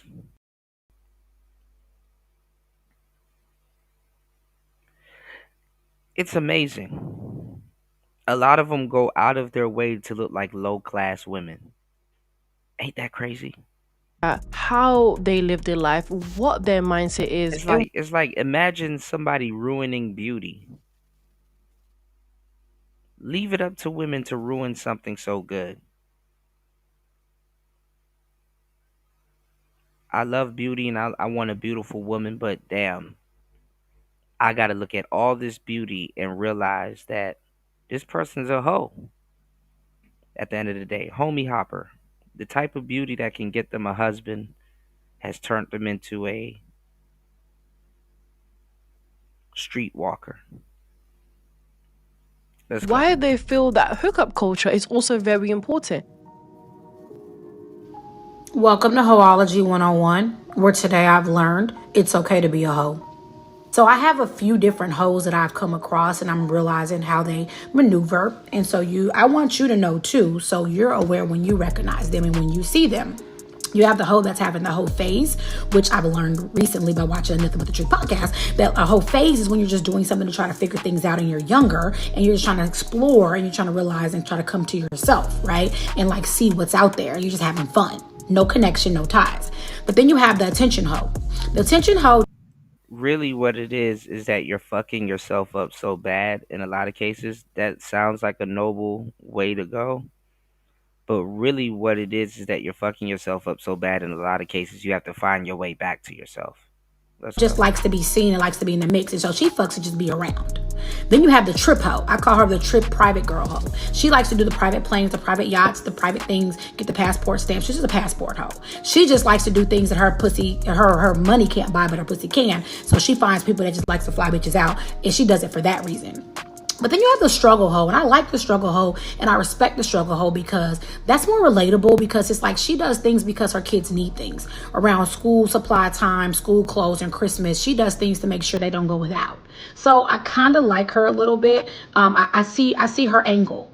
I see her whole angle. But then you have the hoe that's a groupie hoe that only fucks men that have a name. And they get nothing out of it really, but they do get to say that they slept with so and so, right? So they do it for different reasons. Then you have the money hoe. She's straight monetary, straight prostitute, straight OnlyFans, back page, whatever, and she just sells ass. She's like, that's my career. Fuck what you're talking about. And I like her too. She's cool because she's still walking away with a little bit of currency. But the worst hoe that I've found, and I mean I've found a lot of them, was a broke hoe. Yeah, I want to talk about the importance of a whole face because I feel like lately we've been demonizing whole faces and just exploring culture. That like we've been demonizing exploring yourself and exploring sexuality and exploring anything, like everything. And I'm not hating on monogamy. No hate on monogamy because No, fuck monogamy. no hate on monogamy. All the hate on monogamy. She thinks she doing something with her cat eye glasses and her dry ass afro. Let's go. No, I hate forced monogamy. I hate All the people hate on monogamy because fuck the system. We're deconstructing everything. How are you expected to stay with one person for the rest of your life when you haven't even been with anyone else? You haven't. Hot take. Half of the reason why we keep championing monogamy is because men don't want to deal with the fact that they're bad at sex. And so if you have no other point of reference, then you can't say that your partner's bad at sex if they're the only person that you've. Nigga, she said men wants what? They're bad at sex. Who says it like that? That you're bad at sex. Like what man goes up to a woman, "Hey lady, let's do the sex. Have you ever done the sex?" Don't it sound like a fed? Like nigga, are you a fed? Hey, when was the last time you did sex? Have you done the sex? Are you bad at the sex? If you don't get your little inexperienced, I'm still searching goofy ass up out of my face with this bullshit there. Men are bad because they haven't done the sex. Have you done the sex before, y'all? Who's done the sex? Are you bad at the sex, y'all?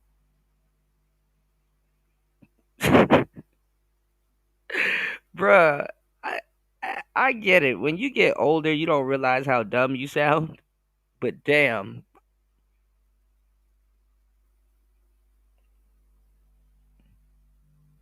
that's the phase they go through. Oh my God, these men are bad at the sex. Somebody needs to come and please me. They need to make sure I'm taken care of and pleased because these men are bad at the sex, y'all. When's the last time have you done sex? Never had sex with.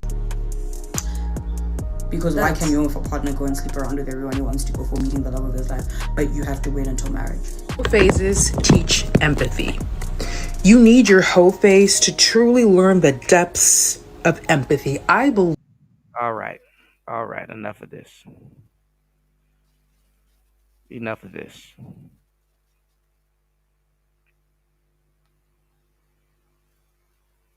That's enough. Hello, my dears. So recently, I've been seeing more and more articles of women who are in their 50s and 60s writing about how feminism or their feminist beliefs have negatively impacted their love lives. They write about experiencing a loneliness that they didn't fully anticipate when they were younger. And today, we're going to be looking at 3 different women who shared their stories and discussed this because I think it could be quite interesting, and I definitely think their story. Yeah, like imagine being a sex coon. It's like ugh. Fuck out of here, Serve man. as cautionary tales for women who also want to have families but maybe are trying really hard to apply a feminist way of doing things or trying to apply some of the feminist beliefs in the way that they try to conduct their relationships. So the first article is titled "I Regret Belittling Men. At 63 I've Ended Up Alone" by Kate Mulvey. So within the article, Mulvey basically reflects that at 63 she feels as though she, quote, paid a hefty price for so-called liberation. She discusses how she came to the realization that her feminist beliefs may have contributed to her being single at this age, as she writes, quote, "I'm convinced feminism has ruined my love life." As a teenager, she was introduced to the women's liberation movement through listening to feminist mantras from figures like Germaine Greer and Betty Friedan, whom she says taught her to act like a man and demonize housework and the family. By her mid-20s, she had very strong academic credentials, and she says she was. Now hold it right there. Because this is how goofy our women have been to get duped into this white gang. Into this white woman's gang. Look at this goofy woman right here with the future is female tatted on her chest.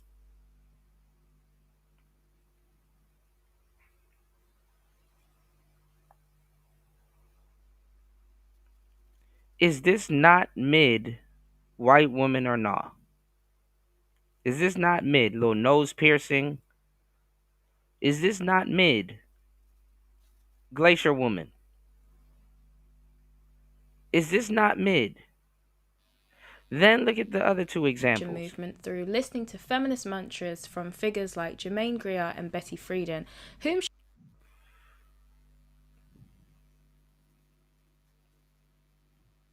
Now imagine men, black men, saying, hey,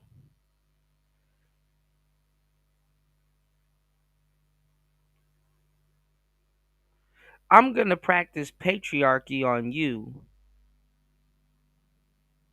And the people that I'm going to get my ideas for to practice patriarchy on you, I'm going to plaster their faces everywhere.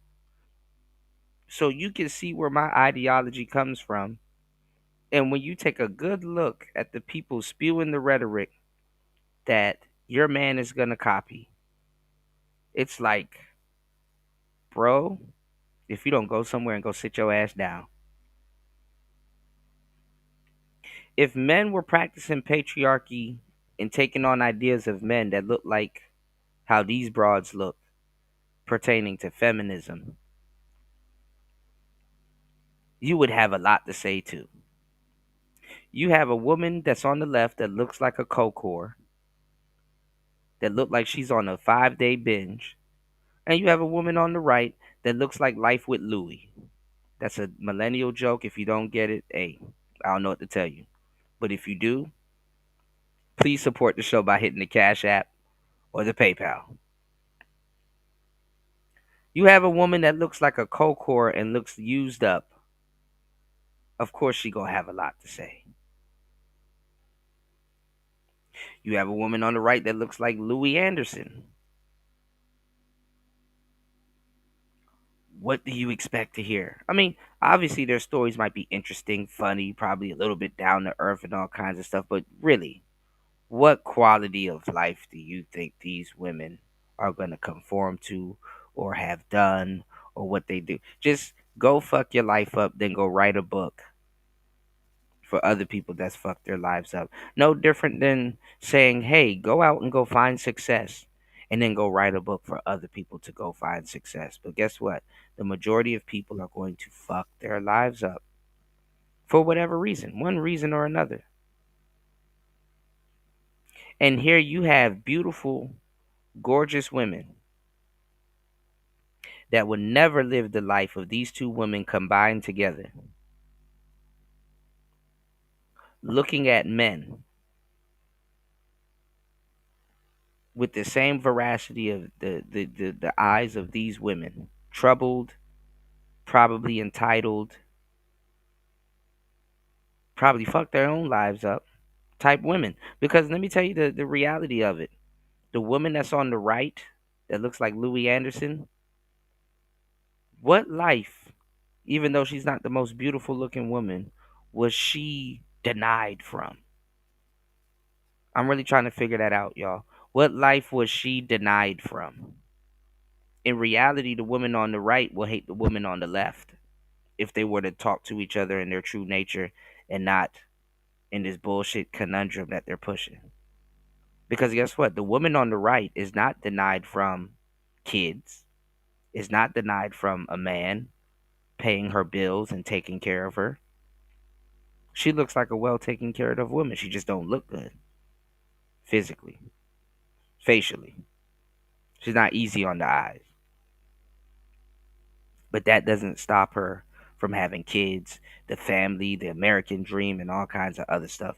The woman on the left who chooses not to wear a bra and looks tired. She looks like a street urchin, an older school street urchin.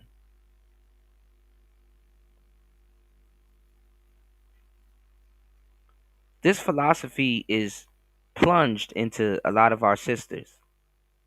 They don't even know who. A lot of our sisters can't even recognize these two women on the screen.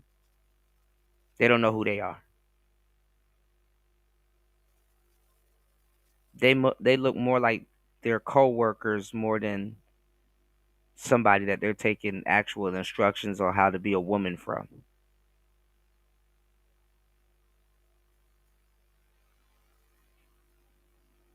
You gotta really look at some of the sisters and be like, look at these two fools. That's who you're listening to. The same way, fellas, that women will look at you and say, oh, look at Andrew Tate and Myron and Fresh. These are the people that you guys are following. Some women will say that to some of you guys in these spaces, if you're following them or if they feel you're following them. But it's just as equally ridiculous. I'm going to say it like this. I would rather listen to Fresh and Fit than listen to anything both these women will have to say.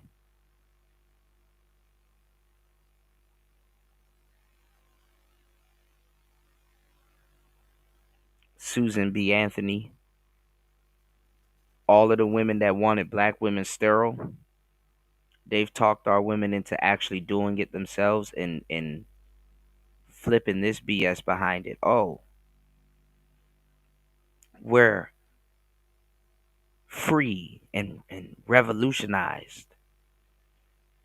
Susan B. Anthony didn't even have to get sisters to do anything. Just talk them into it and put some philosophy behind it. Exploit what it is to be a woman. These are the women, ladies, if you want to retell the story of feminists, that told y'all you need to go to work. Look at these women. Don't it look like they've been at some type of work? These are the women that say, oh, you need to go to work. You need to work for yourself. You need to go make some money so that you can spend it on yourself. Who cares about a man? Go to work for a man. Go outside naked. Fuck the patriarchy by fucking the patriarchy.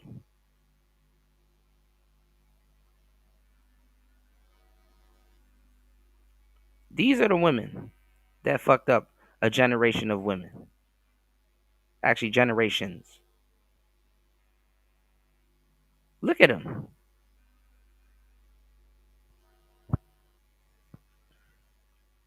And they screwed you out your future because some goofy with an iPhone probably has a lot more autonomy than these women would have ever had.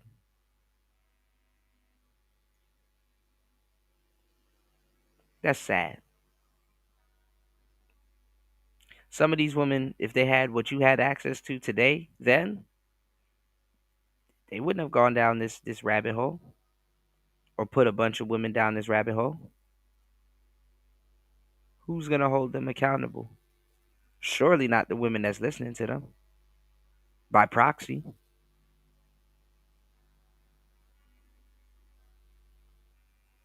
But let's go. Hit the like button, hit the PayPal, hit the Cash App. No one's talking about it but us. She says taught her to act like a man and demonize housework and the family. By her mid Act like a man, demonize housework, and screw family. 20s, she had very strong academic credentials, and she says she was, quote, keen to flex her intellectual muscles and to never let the man get the last word. She also admits that she was very competitive within her relationships, with some of the men describing her as intimidating, scary, and opinionated. She also talks about how she treated a lot of conversations with men as like sparring matches, saying, quote, I was treating every encounter with a man like he was my adversary. And she also admits that a lot of this Basically being combative and looking stupid.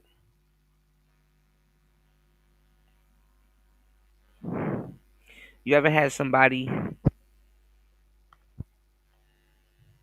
act like they're competing with you and it's like, this is not a competition. We're just talking, bro. Like, I'm not saying what I'm saying to compete with you. I'm just telling you something. Like, relax. Calm down.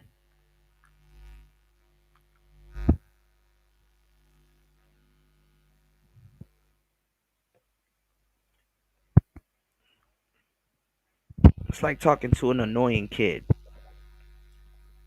All right. Please hit the Cash App. Please hit the PayPal. Please support the show. Let's go. This was because she was scared of vulnerability, as she states, quote, I longed to be loved, but I also was too scared to be vulnerable. I was using my sharp mind to protect my all too soft heart against rejection. Within her article, she also recalls on past experiences that she had within her relationships and how she now sees why she was wrong to do some of the things that she did. For example, she recalls going on holiday with an ex-boyfriend. They went to Italy together and she started speaking in Italian to the waiter. She states that she was oblivious to how she must have made her boyfriend at the time feel, as he was essentially just watching her having a full-blown conversation with this Italian waiter in the language that he didn't understand.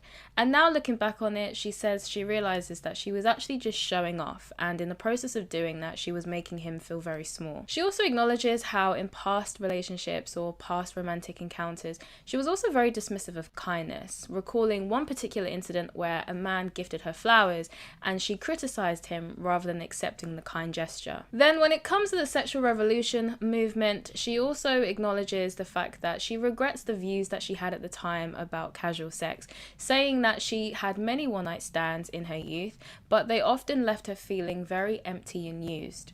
And now looking back, she feels as though we very much devalued things like intimacy, connection, and all of these things when it comes to sex.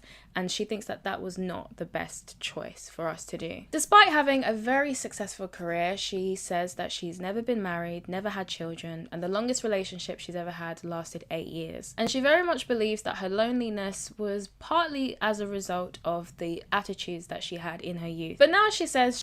So remember I told you. It's not no male loneliness epidemic. It's a female loneliness epidemic.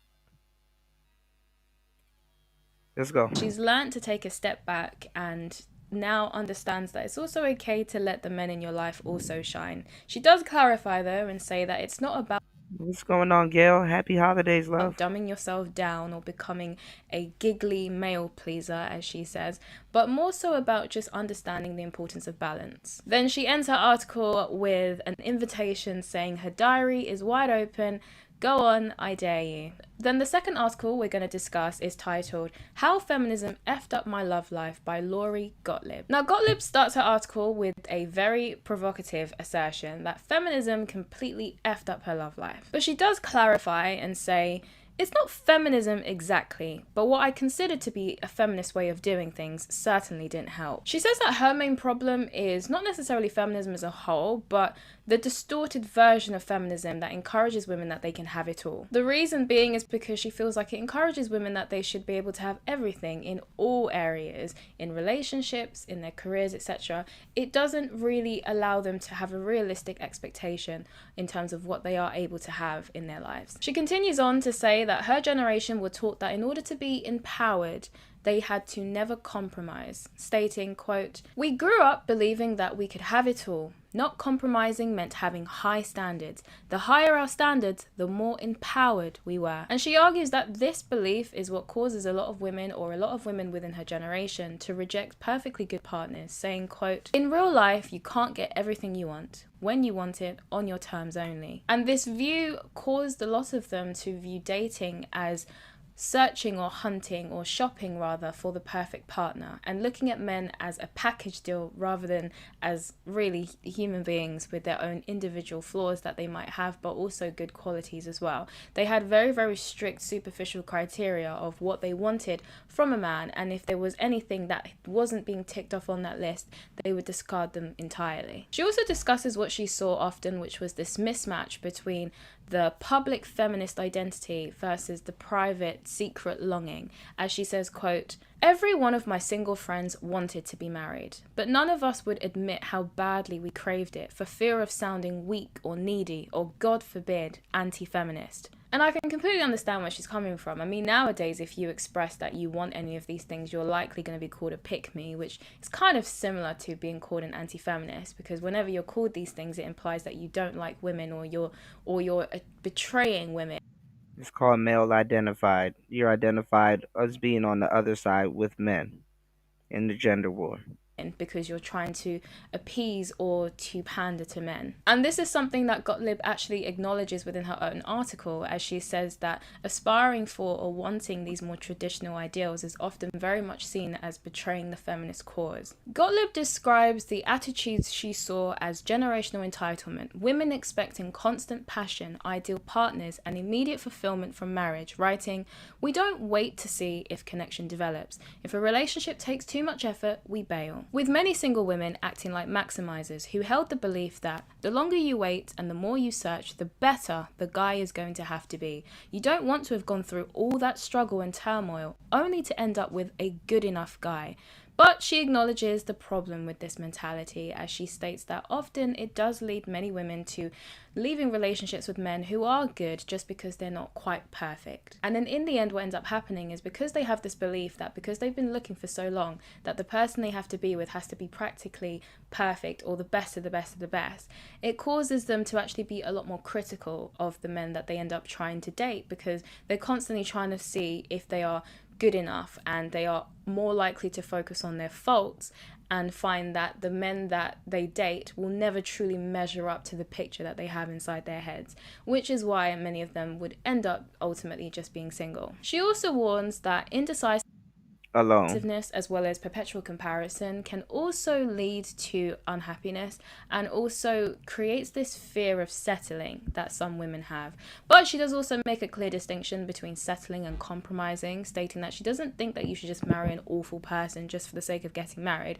However, it's important for you to have realistic expectations and realistic goals for what you want for yourself within your love life. What matters is finding the perfect partner, not the perfect person, having reasonable expectations expectations. She then also encourages women to search for important core traits like shared values, kindness, and responsibility, rather than hyper focusing on this superficial criteria checklist. I also found that Gottlieb, if I'm even pronouncing her name correctly, I really hope I am, but I'm trying, okay? I also found a really interesting interview that she did with Mary Claire, where she was talking about the problems with the feminist view of self-sufficiency. And she was talking about how she thinks that this idea of being super self-sufficient and hyper-independent is actually... I mean, listen, a lot of the problems are women working through the problems that they've put themselves through, you know? And I mean, it could be exciting and it could be challenging, for a lot of women to say, oh, well, there's nuances if I think this way, and I need to figure out a way around the nuances of, you know, what I'm doing or how it's done and how men or the world is responding to it. For example, okay, I told a bunch of women that, oh, you need to work and be independent and be in the work field. But now I feel tired and fatigued, and I need to figure out how not to feel tired and fatigued and be able to make this amount of money and blah, blah, blah. But I don't feel like going to work, and work has become a responsibility and all this other stuff. So now I need to rework the plan and blah, blah, blah. Like, it's like they're in their own world trying to figure shit out respectfully, right?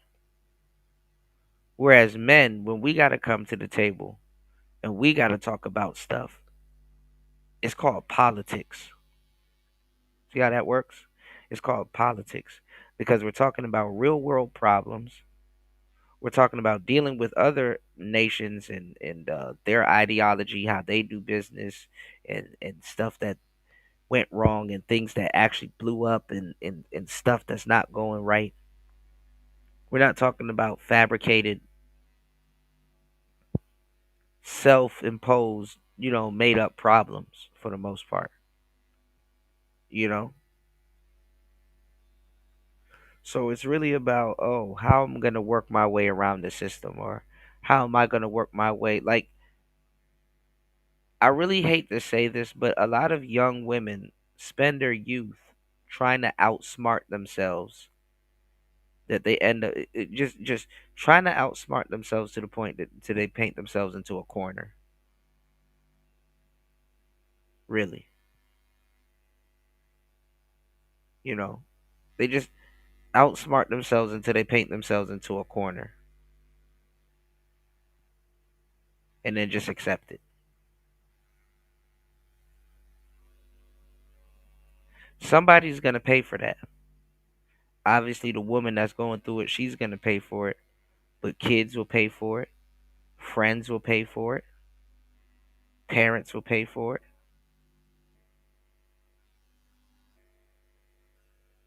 This shit is a cancer.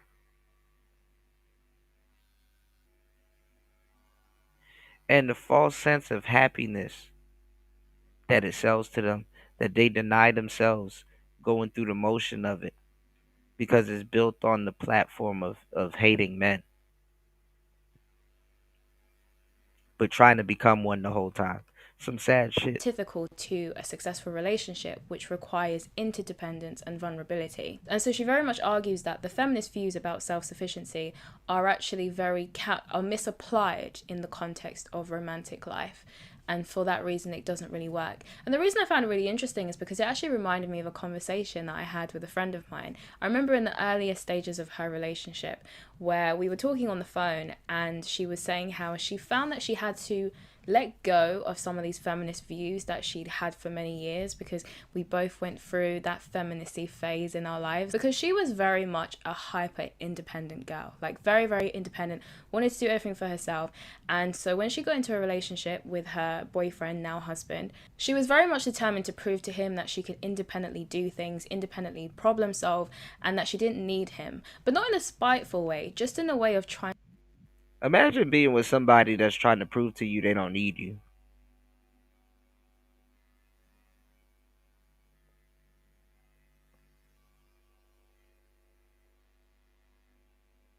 and overstep the concept of like, damn, do you even truly appreciate the person that you're with?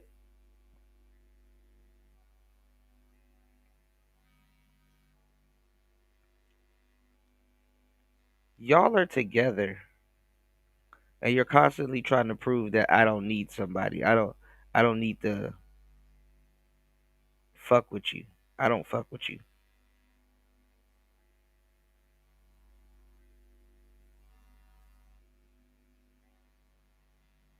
That's like somebody saying, let your boyfriend do this for you. No, I don't need him.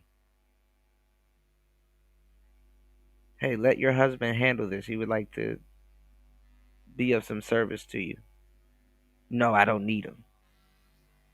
I can do it by myself. I'm a I'm a hyper independent boss baddie. It's like, what? Man, get the fuck out of here. Let's And go. to show him that she wasn't a burden and she wasn't dead weight, she could hold her own, because to her she thought that that would be an attractive trait. She thought that that would be something that he would like, when in reality what actually ended up happening was she ended up just making him feel as though, why was he really in her life? Because if she didn't really need him, then what was the point of them even being together? I think that's just because of the fact that for many women, including her at the time, I don't think we really understand just how much feeling needed is quite an important thing to a lot of men. A lot of men like to feel needed or need to feel needed. It is something that is quite important to them. And it's something that I don't think she understood at the time. And so it was kind of ironic in the end, because she was being hyper independent because she thought that would be a positive trait. Thanksgiving just passed. So imagine bothering someone constantly. Imagine bothering someone to say, hey, Thanksgiving is coming up. I need you to make this turkey and bring this turkey over to my house so we can have Thanksgiving dinner. And the guy's like, okay, cool. And let's say it's the 1st of November. And for every fucking day in November, you're bothering this man constantly. Hey, did you get the stuffing? Did you get the turkey? And he's like, listen, I got it. I got everything. Don't worry about it. Are you coming over for Thanksgiving? Yes, I'm coming over. Damn. Overtly bothering him. Bothering him and bothering him and bothering him and bothering him and bothering him. And then Thanksgiving Eve comes and he says, and you call him and you bother him some more. Hey, do you got the turkey? Bitch, yes, I got the fucking turkey. I'm actually in the driveway. I already packed it up. Everything's together. I'm over your house. Here's the turkey. So let's say he goes to the back of the car, gets the turkey from off the back seat. That's well nice, well prepared, looks good. It's cooked already. Got the stuffing and everything, and it's just the most beautiful turkey ever. And he brings the turkey into the house, and there's a bunch of food there. And guess what's in the middle of the table? A turkey. A turkey. And he's like, this woman went out of her way to bother the fuck out of me, annoy the shit out of me, made me go through all of these hurdles with this fucking turkey. And whole time, she didn't trust me. She was inconsiderate. She wasted my fucking time. And there's a fucking turkey sitting there on the table. So why do I have this turkey? I might as well go fucking sit in my damn car and go eat my fucking turkey. Bothered the hell out of me. Got on my damn nerves. Badgered me all week for this damn turkey. And she got one already. And let me tell you something, it probably don't even look as good as yours. But why would she need the turkey that you got? That's literally a metaphor to what's going on here. Oh, I could do it myself. I could do it myself. So why are you bothering me to do it? You bothered me.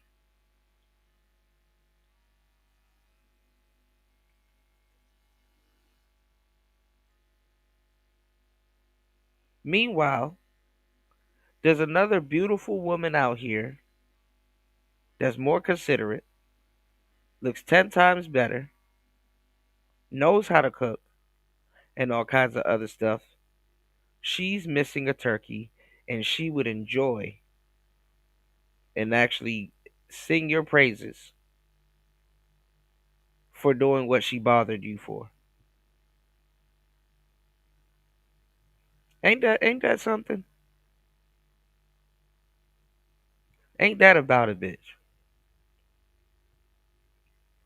Do y'all get the metaphor or am I bugging? She would enjoy the turkey. She would tell you how good it is. You saved Thanksgiving. You're always welcome. How much of a man you are. Thank you so much. Gratitude. You are needed. You are an important component. That's the problem with being with a lot of women. They start to compete against you, and it's like, whose team are you on? If you got to keep constantly, and this happens with damn near every woman, you have to constantly remind them whose team they're on.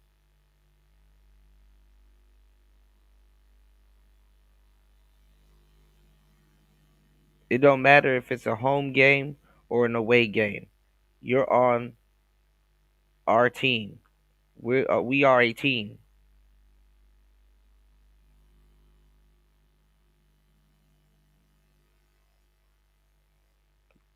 and something that he would like, but actually it was pushing him away because he wanted to feel needed, he wanted to help her, he wanted to take care of her, he wanted to be all of those things for her, but she wasn't allowing him to do that, and so it kind of had a negative impact on their relationship as opposed to a positive one. But thankfully she was able to have the self-awareness to kind of realize what was happening there and kind of make some adjustments. But in also doing that, she realized that she kind of had to let go of some of these feminist beliefs that she had about how to conduct yourself in a relationship, and her views about independence and all of that kind of stuff, and the position that a man should take in her life, etc.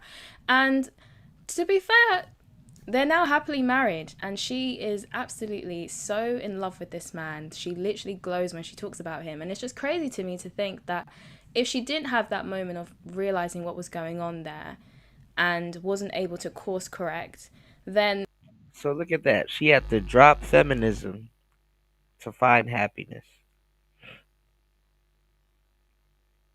Hmm. her outcome would have probably been different. Who knows if they would have gotten married? And that's such a weird thing to even think about now, because I can't imagine them two not being married. Like, they make perfect sense together, but they could very well have not been like that, because her views before were actually causing harm to her relationship. It is crazy how much this stuff can have a big impact on your outcomes, which is why I think it's important to talk about. But within the rest of her interview with Mary Claire, Gottlieb also talks about the fact that we need to kind of destigmatize women saying that they want to have a partner. She emphasizes the fact that there's nothing wrong with wanting to be in a relationship. See? And you're still on that stupid shit. Like, imagine if you got what you wanted, ladies. Like, imagine if you could successfully let feminism thrive in your relationship. Eventually, you'll come to the point of, well, why do I have a man here? Feminism can't even thrive in relationships when you're with other women. Imagine if you let feminism thrive in your relationship. It's not even worth being in.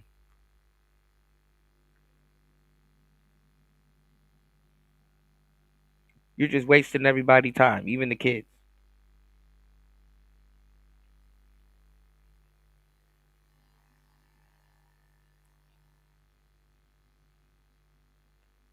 Look at how her friend is married and gone off into the sunset, and she's sitting up here talking about concepts of being a decent person.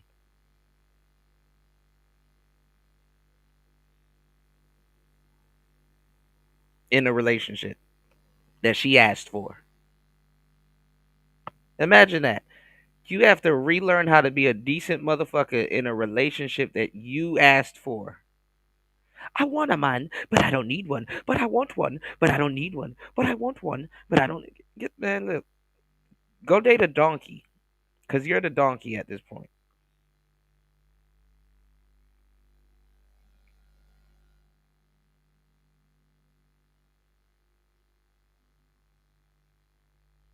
Like who the fuck wants a man and then gonna question everything he does for them?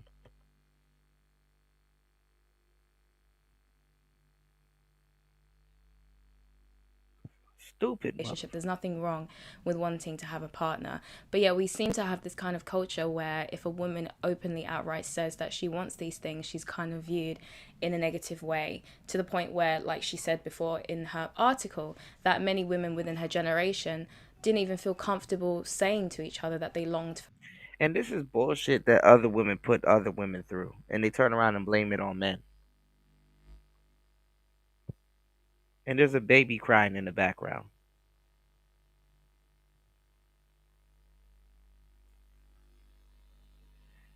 Oh boy. Marriage and longed for kids and family and stuff like that. Now, Gottlieb's message did unsurprisingly receive some backlash. She had some people accusing her of being an anti-feminist and also calling her shameful, arguing that she was basically trying to encourage women to settle down with anyone and to get married out of fear. To which she responded to by saying that she's not criticizing feminism as a whole, and she's also not saying that you should just marry and settle down with anybody, but she is making a point of discussing and challenging some of the feminist ideas that are out there that encourage women to believe that they can have it all without having to compromise on anything. Because she does think that it can be harmful to some women when it comes to the impact it can have on their romantic lives. Because of course, if you're going to be in a relationship with someone, you're gonna have to compromise. So if you've got an ideology that teaches you that you should never compromise, and that's what empowerment looks like, then it makes it very difficult for you to be able to have a healthy, sustainable relationship. I also just find it really crazy that she was considered an anti-feminist for discussing this, because ultimately what she's doing is she's looking back on her life and she's reflecting on the choices that she's made that have led to the outcomes that she has.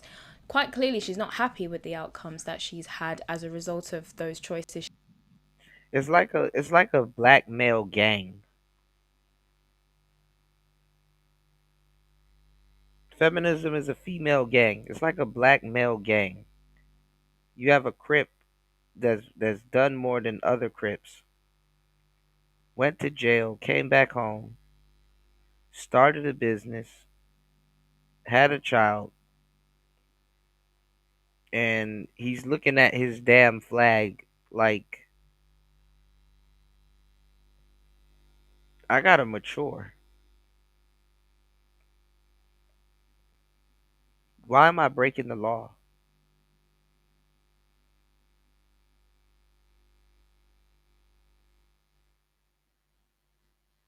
Why am I doing some of these things? And then he looks back at his gang banging buddies that haven't been through half the shit he's been through, and it's like, you know what? Let me step back from this. Let me put down my flag. Let me go take care of my family. Let me go handle my responsibilities. Let me not go sit down in jail for any random stupid shit. Let me actually square up.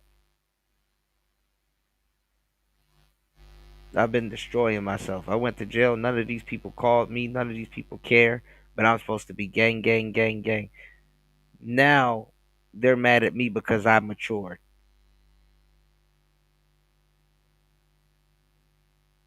And they want a piece of my success that they never helped me with.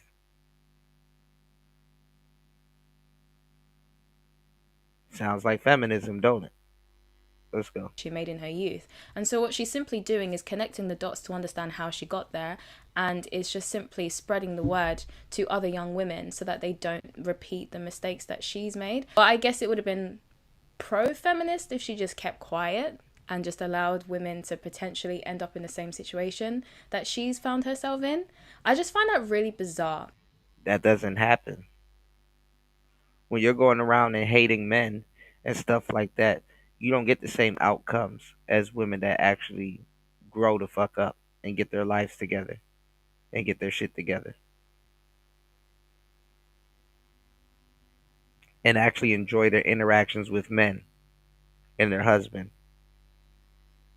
and the people in their lives. Grow the fuck up. Stop intellectualizing your stupidity. That really just leads you to the same place. Nowhere. Because what are we classifying as feminist and anti-feminist these? Because the thing is that a lot of the men that's gonna be around you, they're just gonna let you be a goofy ass feminist. They're not gonna sit up there and show you the light. You're not worth it. Who wants to get stabbed in the back after you show somebody the light? Glorifying betrayal. Days, because I see an older woman who's trying to help younger women by sharing wisdom, but yet somehow that's considered anti-feminist. Then the last article we'll be discussing today is by Yeah, because if God forbid an older woman with her faculties in order, that's not handing down fucked up game. See, they only care if you get advice from older women if they're handing you down tainted information. If you're handing down fucked up game to younger women, oh, it's all good. The same thing like a gang. If there's an OG in the neighborhood telling you how to break into cars and stuff like that, instead of telling you how to get your credit together and saying, hey, prepare to be my age, or when you're my age, you shouldn't be out here doing this. No, that guy he gets thrown to the side. The one that's teaching these kids how to break into cars and gang bang and shoot and survive in prison, he gets pushed to the top. This is black culture 101.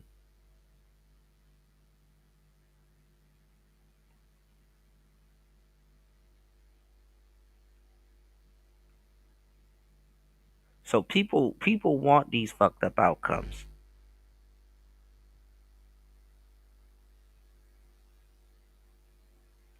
Cause how is a woman warning you bad?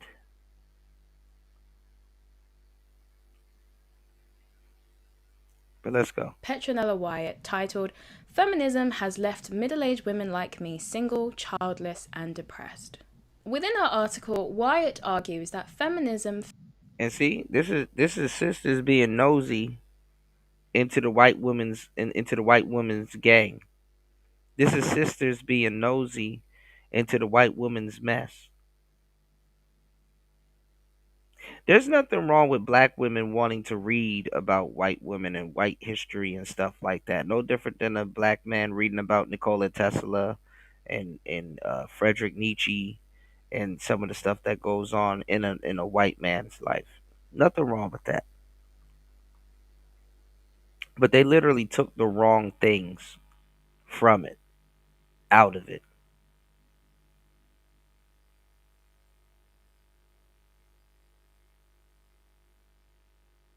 Give me 1 second. Let me see if we can get a still shot of that We'll picture. be discussing today is by Petronella Wyatt, titled "Feminism Has Left." Y'all hit the Cash App. Please hit the Cash App, hit the PayPal. Look at this.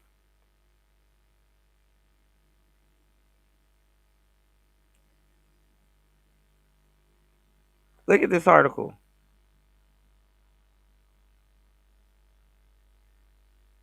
How comes when you're a black man and you want to date a black woman, you have to you have to listen to the end results of some stupid shit that was written in this article that was probably misinterpreted anyway by a woman that shouldn't be reading it the way she was? Hmm?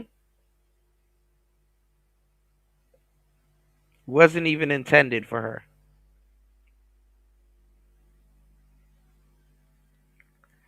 It is 2025, basically 2026, black man, and you're listening to goofy race loyalty arguments from a woman that is following a white gang. She's following a white gang. Black women that want to live like middle aged white women.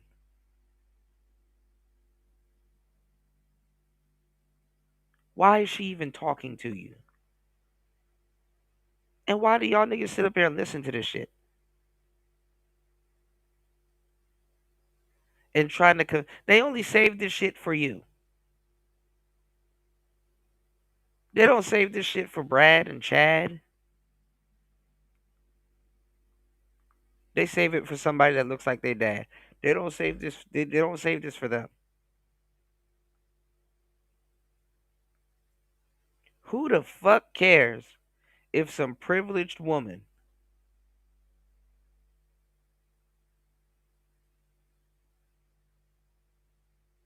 is having a midlife crisis because she practiced feminism? Who cares? Middle-aged women like me, single, childless, and depressed.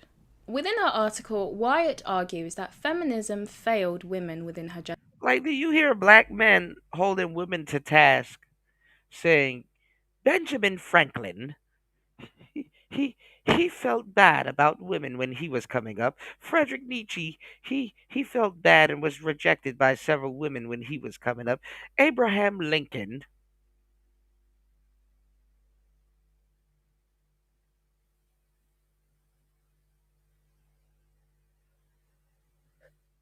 Like, tell me what white man's patriarchy are black men putting black women through?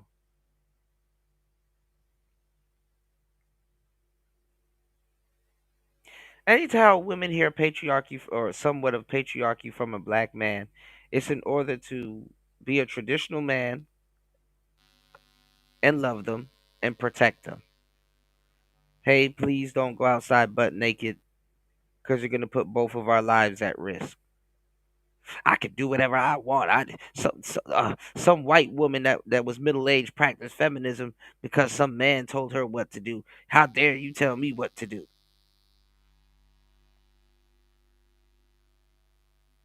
If I want to go outside butt naked, knowing damn well you're obligated to protect me, and now you got to die because I'm outside naked, and you ask me not to be outside naked because it could potentially destroy the whole family in one swoop, you're wrong for it. How privileged am I to never have to think like that?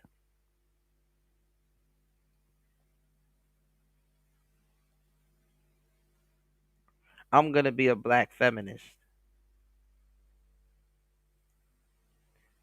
I'm going to emulate that white woman because I worship her high key. I straighten my hair like her. I have the Valley Girl accent like her. I'm gonna, is white woman worship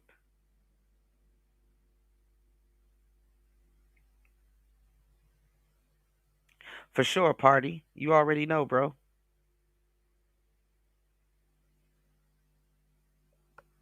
It's 2026, fellas. Generation, because it taught them to prioritize their careers above all else, and in the process it's left. Oh, and this is what they have women reading in college in their years, their developmental years.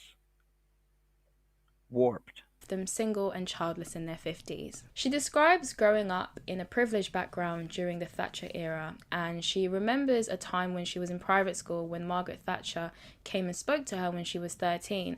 And what she was told by Margaret Thatcher was that her career superseded any relationship she'll ever have with the opposite sex. At school, she remembers regularly being discouraged from pursuing traditional pursuits, as she would often hear things like, Paulinas don't cook, they think. Again, Wyatt is not completely against feminism. She acknowledges the many successes and the necessary things that feminism did in the past, such as allowing women. You know how, like, People talk crazy about the funny mustache man. With feminism, women have a bunch of funny mustache women talking to them.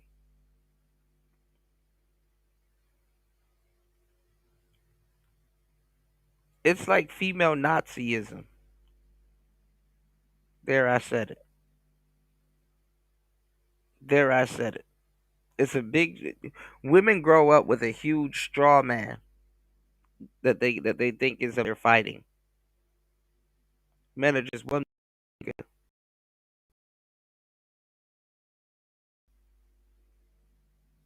Notice how I said that. Notice how I said will start tripping. Y'all, give y'all please support the show. He said they be getting into Benjamin Franklin. Where did that right?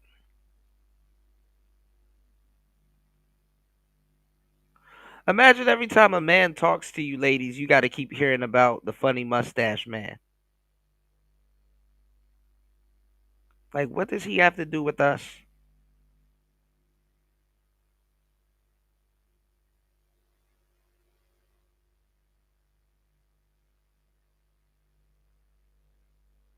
Now you fast forward, they're not getting the relationships they want, but something's wrong with men.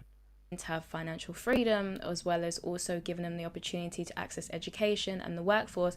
However, she feels as though as modern Western cultures have evolved and changed, feminism also needs to evolve and change, because she does feel as though our current culture, in the way that it is now, has actually outgrown the old traditional feminist goals. And so she thinks that it's time for it to have a Now it needs to get more stupider. think and for it to adapt. A central part of her argument within that article is that middle-aged. Like, how much white women are y'all gonna show in these fucking?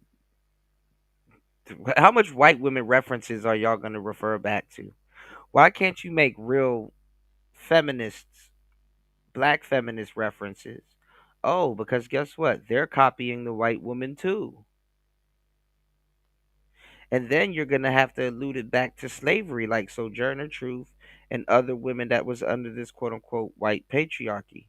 But then again, you can't really talk about feminism because feminism is anti community. It's pro self. You will run into way more contradictions if you aren't alluding to white women examples. Let's go. Single childless women in her generation are deeply lonely. She cites a US medical study that identified loneliness as a leading cause of depression amongst middle-aged women. She also shares her own Yeah, it's white male supremacies. experience and how she's also struggled very much with depression, and how one time it was so bad she had to. You got a black woman up here worried about a white woman worried about depression. Why is this white woman worried about depression?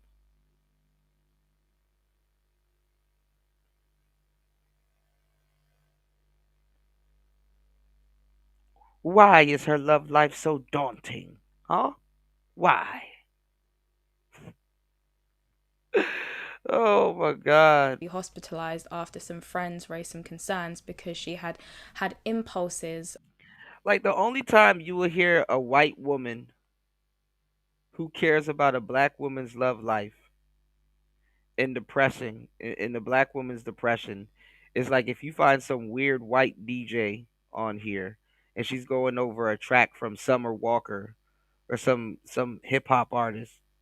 That's the only time in a random case you'll see like a white woman that gives a damn about a black woman's state of mind and how she's carrying her femininity and what she's doing. See, let me tell y'all what happened during slavery. Can I cook or can I cook? Are y'all gonna support this food that I'm giving to you? I'm giving y'all the game. Let me tell y'all what happened during slavery. Those black women sat outside and was looking at the white woman on the plantation. She was fascinated by the white woman. And the white woman was fascinated by the black woman also, but for different reasons. The black woman saw the relationships between the white man and her and the white woman, and how the white woman would sit in the window and just dream, and she would be at her vanity window. Some of the black women got invited into the slave master's house and saw all of the stuff that white woman had on her vanity table. Her brush for her sleek blonde hair, her brush, the mirror, the makeup, the gloss, the bloom, the dress style, all the clothes that she's had and stuff like that. They secretly wanted it, you know? How she rides horses out in the garden. Some of them they let them play with the little slave girls. What she has compared to what the other woman has, you know? Some deep shit. I want to be a real woman. That type of shit. Just as much as the young black men were referred to as boys. They could never be real men. The real men were the people that they had to answer to, the one that was, whipping them.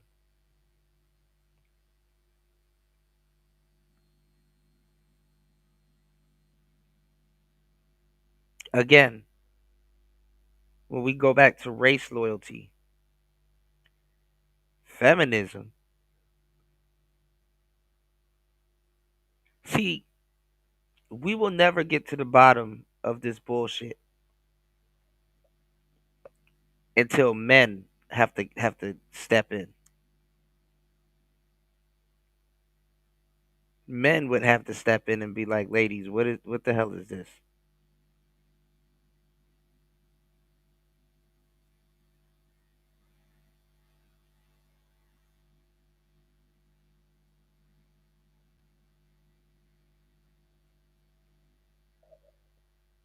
Feminism also started getting stupid and not being about feminism once the L Gibbet jumped into the mix. The L Gibbet jumped into the mix.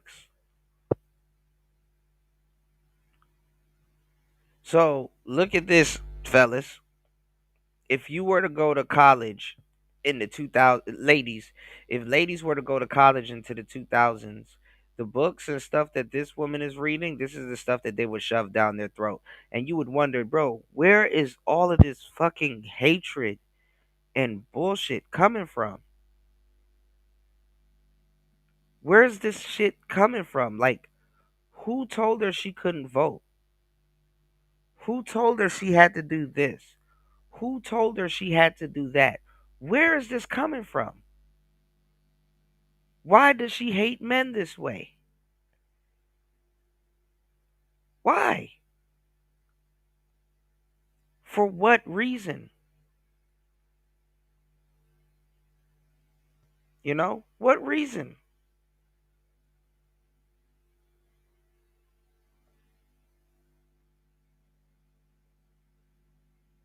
Where is this coming from?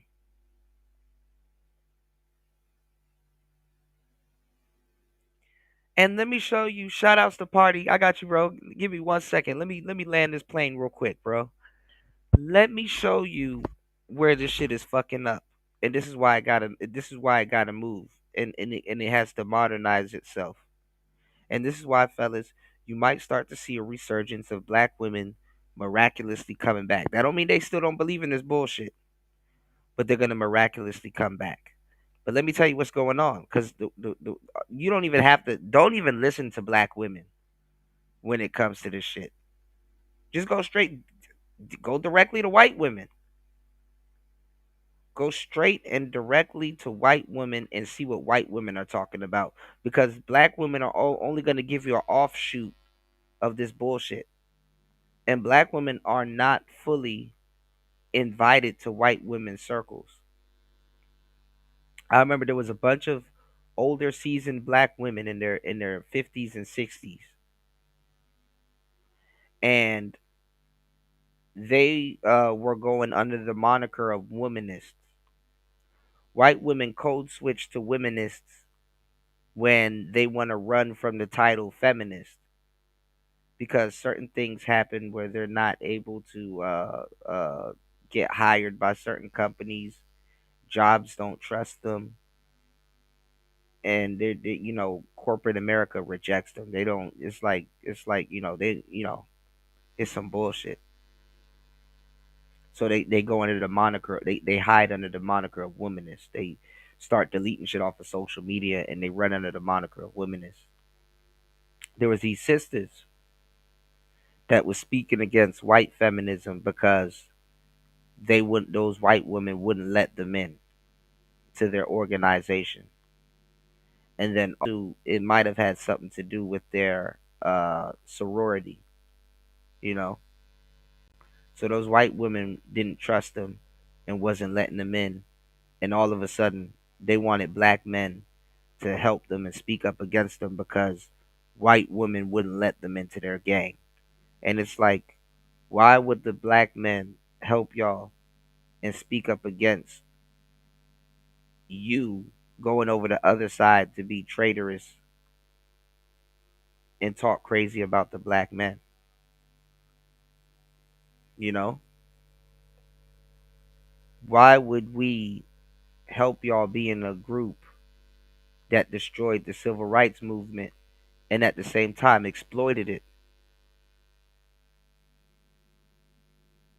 Why would you need black men's help to do that? But guess what? Feminism is an extreme. It pushes lesbianism. But we have the LGBT in America that exploits civil rights. It exploited and undermined its civil rights because how did we get civil rights in America, especially as quote unquote black people? How did we get civil rights in America?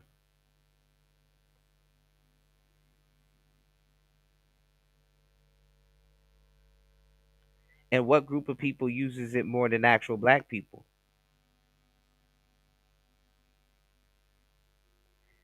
This is what goofy ass women didn't plan on. They planned on it, but they didn't plan on it. This is what I'm going to tell you. An actual feminist doesn't matter. You want to know why? Because she has no say just simply being a feminist. A gay woman, a lesbitarian, shout outs to Beachy, a lesbitarian has more say than an actual feminist woman. Why? Because let's say you're feminist, but you're straight. You're not feminist then. Even though you have a lot of straight women that accepts bisexual and other different types of women,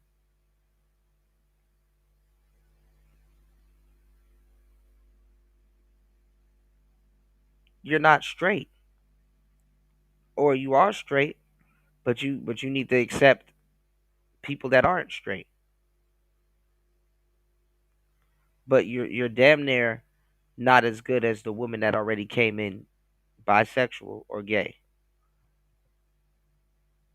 So that undermines a good side of your feminism that you quote unquote practice. Number two, since because the B in LGBT contradicts everything that people goes against.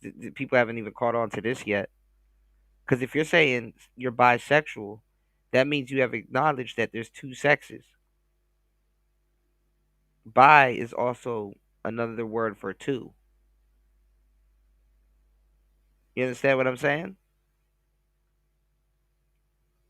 Anyway, you as a feminist,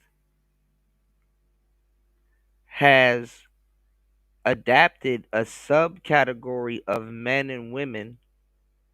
Now you open up Pandora's box and you've adapted a subcategory of men and women that has nothing to do with you. Has nothing to do with you.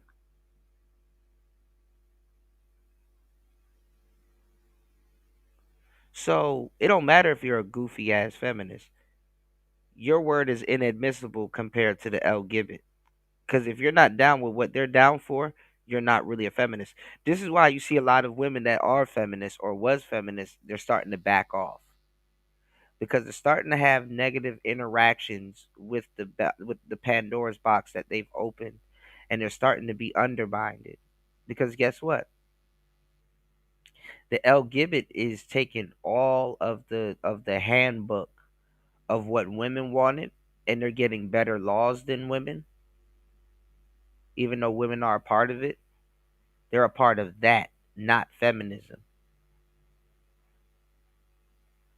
The LGBT people of yesteryear are not going to agree with the LGBT people of the future.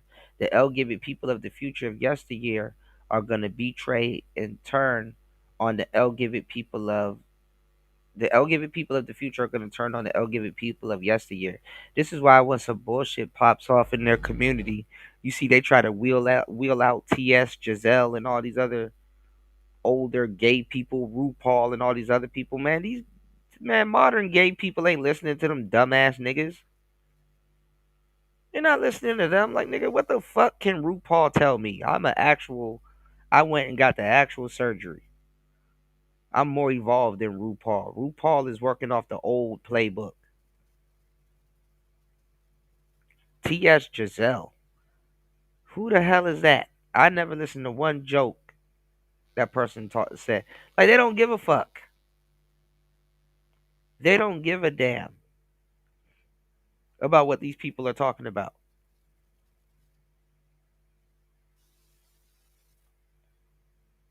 So I'm even here to tell you that if you're listening to a fucking feminist, you're reading the old book. And today's feminists are horrible. They're fucking lousy. You're sitting around talking about being independent at the same time talking about what the hell men can do for you. Useless. You're useless. You're useless for actual feminists.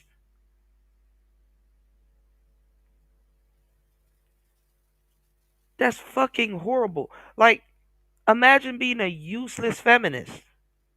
Like, the white woman can't even use you.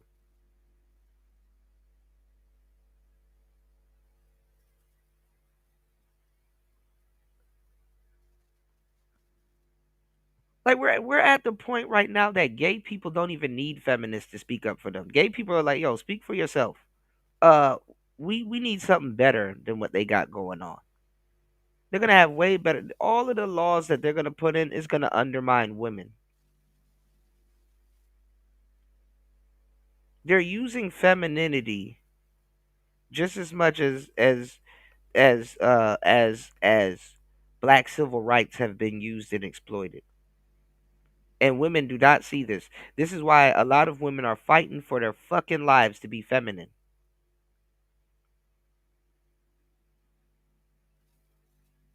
The shit is the devil. Because it's not masculinity. The shit is the devil. Because you're not a man. And if you're not a woman, you're the serpent. You're the serpent.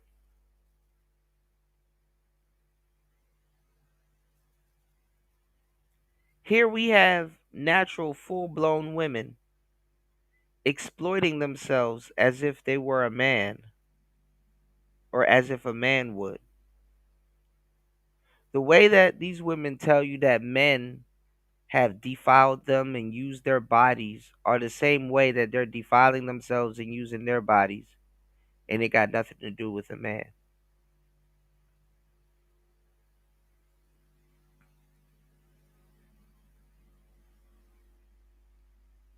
Oh, if a man pimps a woman, he's using her pussy to get ahead, but she wants to use her pussy for the same reason. Oh, if a man uses a woman for a child, for whatever reason, she wants to use herself for the same reason. Like, it's like they partake in the same thing. She uses her body the same reason that a man would, not as a woman would or should.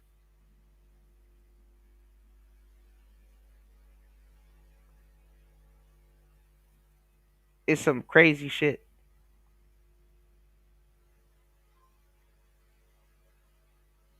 And when she's using her body in the way that she wants to, she calls it acting like a man. When it's not acting like a man. It's what you wanted. It's what you fought for. If somebody was to explain feminism the way that it should have been explained to women, they'd be like, "Bro, this is misogyny in a mask." They don't realize that feminism is misogyny amongst other women in a fucking mask. And it's always been that way. It's just that you have the luxury to blame it on a man. Yes, fuck your would be husband and family and your spouse and go work for a man. That's how you beat the the patriarchy, y'all. Yes, fuck your future.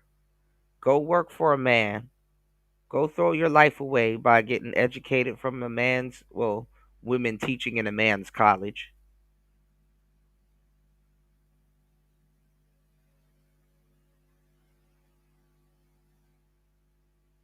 Go complain about how less that man pays you and blame it on men,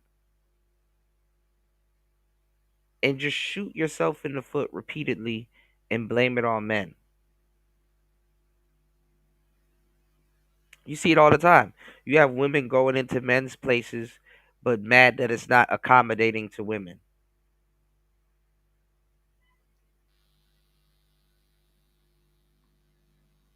You have men and women doing certain things and just complaining all fucking day. But anyway, shout outs to Party dropping the huge $10 on the PayPal, rounding it out to about $8.71. Thank you, bro. I appreciate you because I think 10%, if not a good percentage, goes to helping the less and unfortunate when you guys donate via PayPal.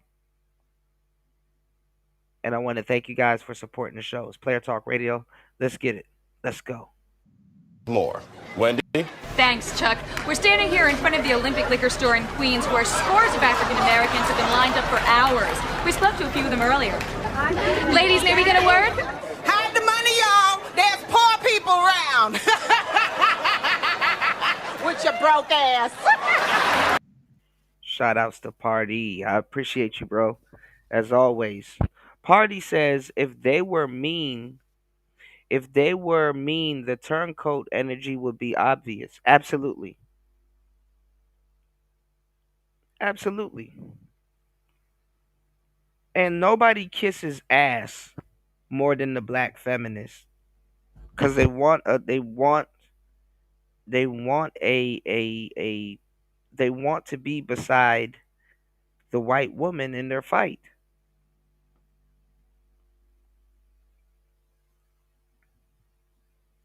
And black men exploited for not knowing their fucking history sits here and humor these conversations. Party, you commented on a video that I was covering yesterday about that black man. What's his name? I forgot the guy's name. 2K or something like that. That was in that video, and he was talking about bringing back ass whippings for women and shit like that. And it's like, bro, That's how you know you're super invested into the bullshit that sisters put a lot of y'all brothers through.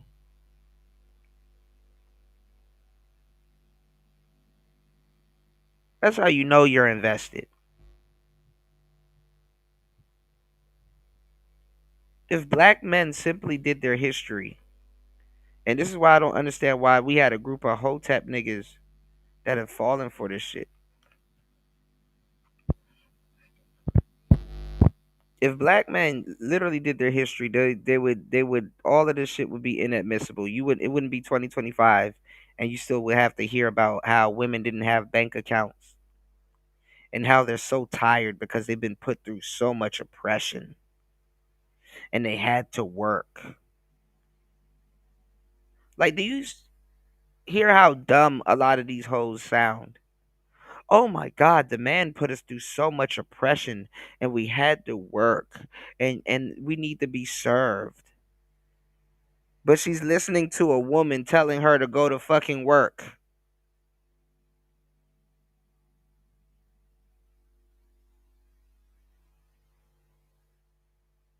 Telling her she don't need a man. And they think that the manosphere wants a bunch of, especially the modern manosphere. They think that y'all want a bunch of modern women walking around pregnant and barefoot. When in reality, a lot of these niggas are like, no, I agree with Margaret Sanger and them. Get your ass to work. You're not about to be in the house on your phone all day, talking to niggas on Tinder and Hinge and shit like that. Nope. Go to work. Oh, that's oppressive. You want us to work and not retire. No. Feminism told you to go to work. Now it makes sense. Y'all have fucked up the she economy so much. Now we agree with feminism. You want to know why? Because a lot of women thought that the economy was like a rubber band when it's not. We need y'all to circulate the money. The economy is not a rubber band.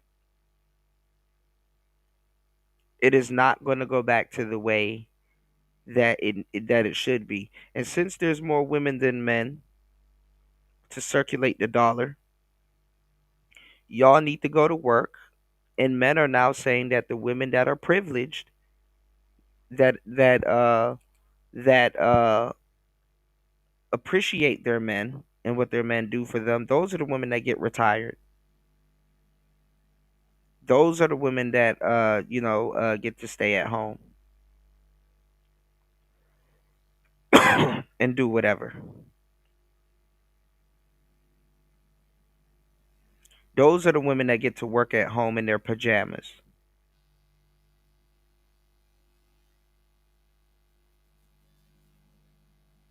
For sure.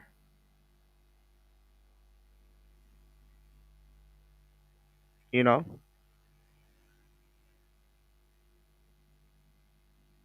Party said it's what happens when the daddy ain't present. Down with the patriarchy. Right. And then this is the thing. Since the fathers wasn't there was no real patriarchy in the household. So what the hell are black women rebelling against? There was no structure in the household. But a single mother will run their young women into black feminism faster than a dad actually being there. Because believe it or not, there's a gang of women that love their fathers, that worship the ground their fathers walk on, and their daddy's girls. And a lot of the mothers get mad about that. You know? But let's go. Of very dark thoughts, and she had confided in a nurse that she had contemplated taking her own life. And she strongly links her depression to the fact that she was living a very solitary existence. And this isn't really uncommon because I saw a documentary called The Birth Gap, and they were talking about how there's like a generation of older women in Japan who never had children and the effects that loneliness actually has on them. While we were filming, unknown to me, our production assistant Mie was talking to. Imagine struggling with your femininity and you're looking at documentaries of women that are far into their femininity than you are and critiquing them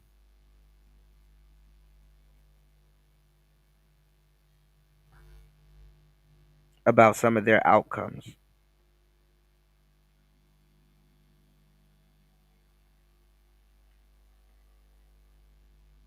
And it's disingenuous because it's not like you're going to go, it's not like you're looking for them to learn femininity or figure out certain things. It's like you're more so looking to them, you're more so looking at these documentaries and stuff like that to see what men have done or what they have going on with men.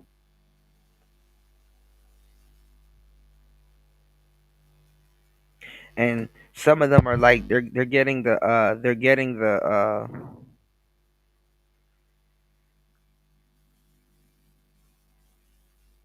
give me 1 second, guys. They're getting the offhand of it, right? They're getting the backhand of it. It's like what they're taking from it is like, oh well, look at these women that serve their men and support their men. Look at how these women aren't being treated well by their men, and then they try to allude it back to Western men. You know, oh, that means if I am a woman and I do right by my men, I might end up like some of these women going through the 4B movement and all this other stuff. Like they study all kinds of other shit, but they're actual men.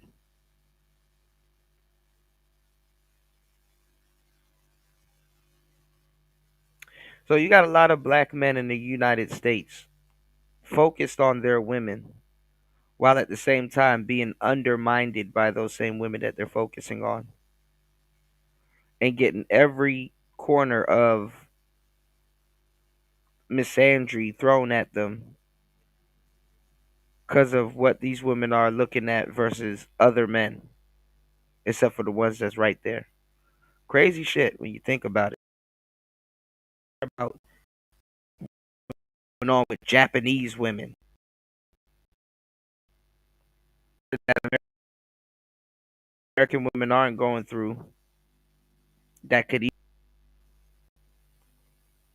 but they want to take on the burden of some woman that's like, who the hell are you? And that's not true.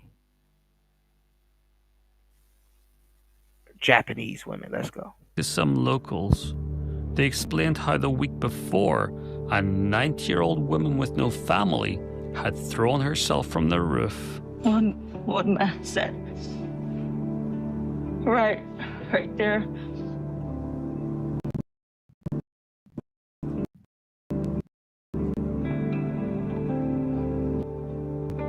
Because she was falling.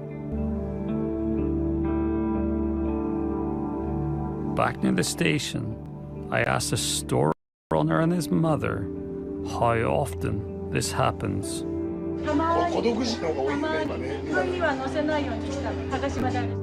On a weekly basis, in this Tokyo suburb, old people were throwing themselves from the roofs or their corpses were being found in their homes. And so I do think we really do underestimate how difficult loneliness actually is because we're so young. You know, when you're young, you know, your parents. And see, you got to hear about this out of context. You got to hear about this bullshit out of context. What loneliness? Do y'all know what happens with Japanese people?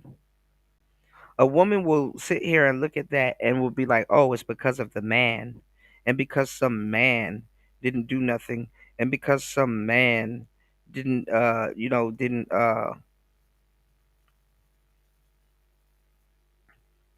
didn't give that woman the world. Actually, Japanese people are stressed. It's because of life. You know, it's because of life. It's because of working. You know, it's because of their work life. It's because of some of the stuff that they have to go through in the strenuous, just with their jobs and all kinds of stuff.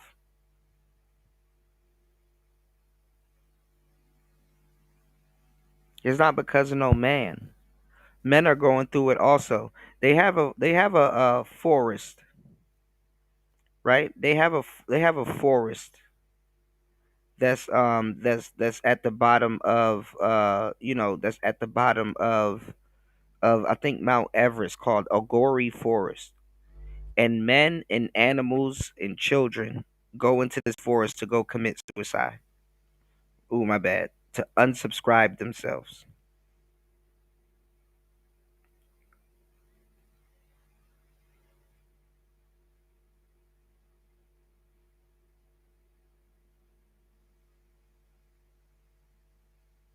Hold on real quick.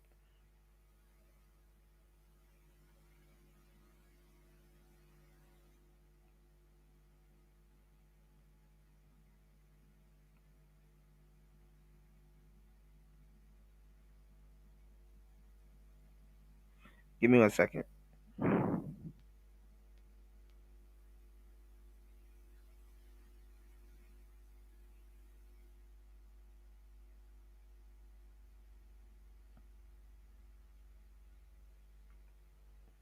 So yeah, they go into these forests. They go into the forest, and they unsubscribe themselves from life, or whatever, or they see something in that forest, and whatever. It's a forest of death. If y'all go watch, I forgot, was it Logan Paul? I think it was Logan Paul. When he to Japan, he went to that forest during the daytime, and there was an old man hanging from a tree with like half his head gone, or his skull or something gone, and they took it down.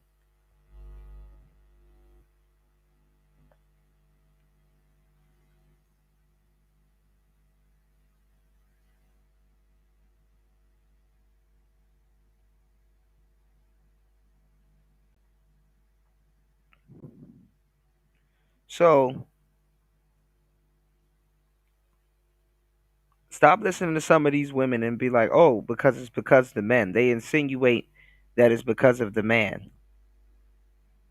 Why why it's like this? It's like, no, it has nothing to do with the man, but it has more to do with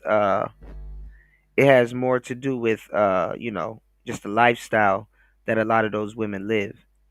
And what they don't tell you too is that a lot of those women, they're living the feminist lifestyle in another country, but it's not labeled as feminist. It is not labeled as what we label it as in the West, a bunch of women just in the workforce. Some of those women are in the workforce, and they support their quote unquote families and stuff like that. And then they look up and they're like, damn, I didn't get married. Damn, I didn't have no kids of my own. So a lot of those women, they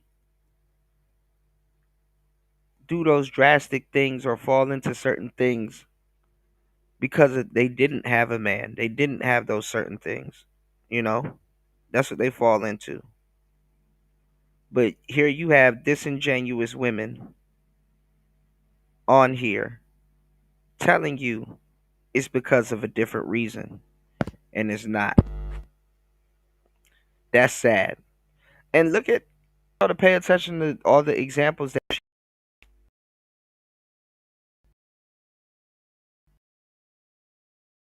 every single thing she explained and every example that's out there is based on what some man did for her, man didn't do for her.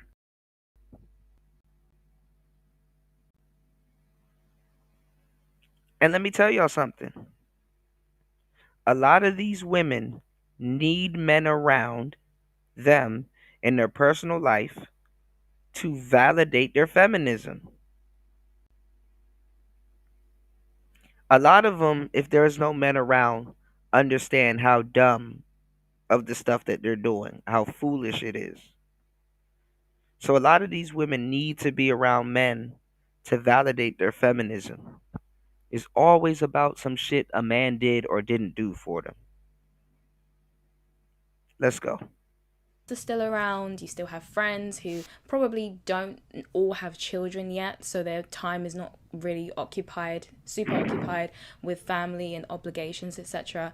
And you know, you've got so many people around you, you've got your own community, so the loneliness is not really something you can comprehend when you're younger, but when you're older, that's really when I think a lot of people really feel it, and I don't think anything can really prepare you for it. Within Wyatt's article, she states, quote, "Much of my depression sprung from a solitary existence that would be eschewed by a race of alley cats. I do not know one single woman of my generation who lives such a life and actually likes it." She also discusses how her peers were taught to behave and think like men, something that she now describes as a fundamental mistake. Feminism is the era of telling us to think like men. This era is a grave one.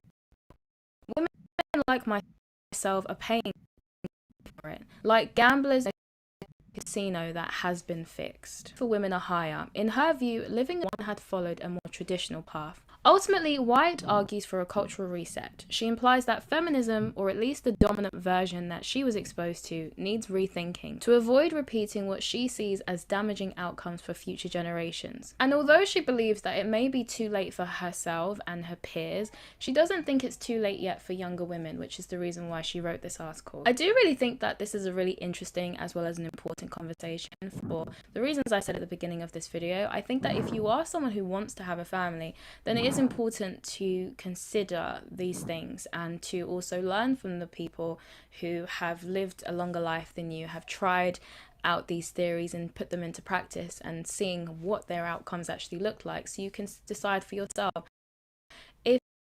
if that's something that you would be okay with. I also have it takes a lot to publicly admit that you were wrong and to publicly discuss your regrets. Most people don't feel comfortable doing that, and I'm sure that they must have known that they were going to receive some backlash, and some of them did receive some backlash for what they wrote in their articles. Yet I'm sure they knew that was The only person that can give you backlash for not being a feminist is women.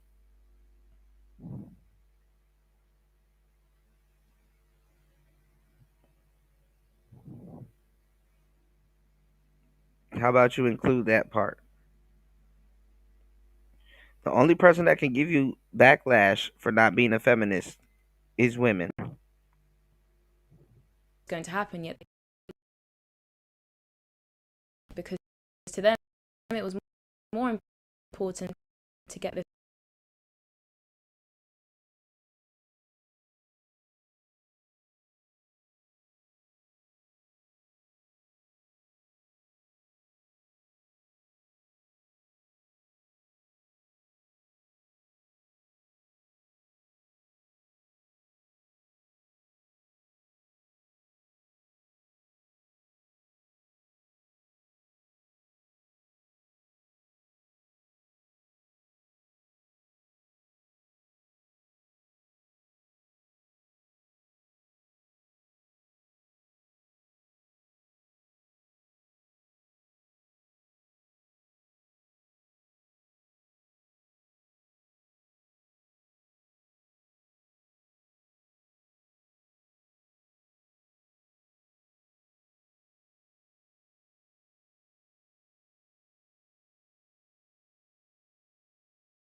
All right. See, they're trying to play games with my signal. That's what happens when you talk about these sensitive topics. All right. Y'all, please hit the like button and support the show. They're trying to play games. Let's go. and constantly be playing defense, which is not fit if you're trying to be in a relationship, because you need to be able to be open to connection, vulnerability, and you need to be able to have trust. And that's the complete opposite of being on guard. Coping mechanisms may be well served in other contexts. When it comes to a relationship, it actually becomes quite self-defeating. Now, I know there will be people who watch this video and have similar criticisms for me and argue that because I'm pointing out the hardships that some women face for not having families, I'm over glamorizing marriage and family life, and the challenges that can also come with that too. The fact that I even feel the need to clear this up shows. Listen, you guys gotta understand this for sure.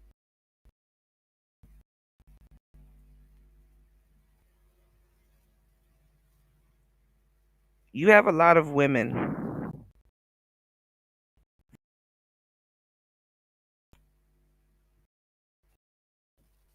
she all right, they're playing with my signal. You have a lot of women that can't, that's like, yo, you know, um, I would. You have a lot of women that's like, I would kill for a family. You got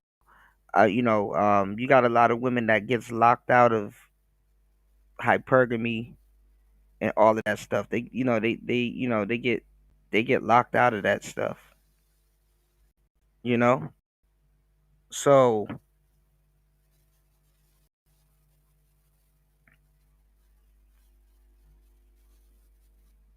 give me 1 second, guys. So yeah, you have a lot of women that get locked out of that stuff. So they look at other women like, wow, I wish I had the opportunity to have kids, or I wish I had the opportunity to do certain things. I wouldn't ruin the chance. I wouldn't mess this up, or I wouldn't mess that up.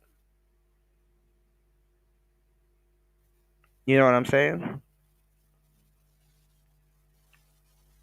And here you have women fucking it up left and right, fucking it up, fucking it up, fucking it up.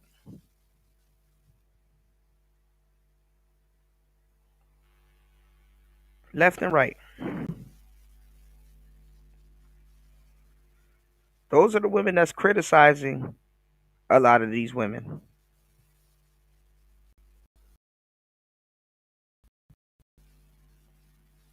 Like I said, a lot of these women, they lives. They fuck up their lives.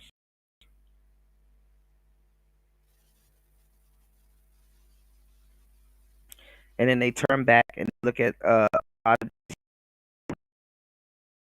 the younger women too. They give them tape.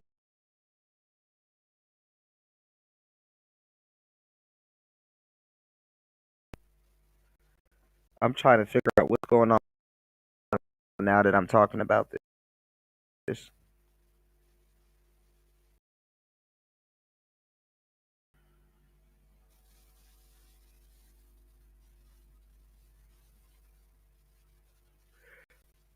Anyway, let's go. We're gonna get back into it. Is how true it is that simply discussing or acknowledging that there are women who have regret about not.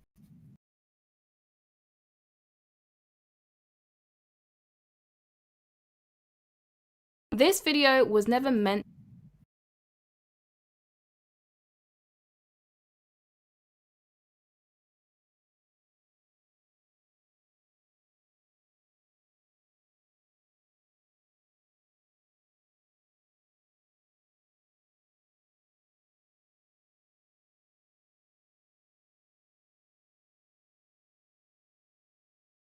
So yeah. Alright, my signal is getting played with. Yeah, YouTube don't like us talking about this stuff. Give me 1 second. Nonetheless, here we go. This video was never meant to be a generic video for all women. I don't believe that every single woman is going to be satisfied with a one-size-fits-all life structure. As I said multiple times within the video, this video is aimed at the women who do want family. They want to get married. They want to have children. If that's not you, then this clearly doesn't apply to you. But the reality is, even if a woman doesn't consider herself a feminist, these ideas are now so mainstream that many young women will hold at least one or a few of these feminist beliefs, and they could be negatively impacting their relationships without them being aware of it. Most people aren't prepared Oh, they're aware. They're aware.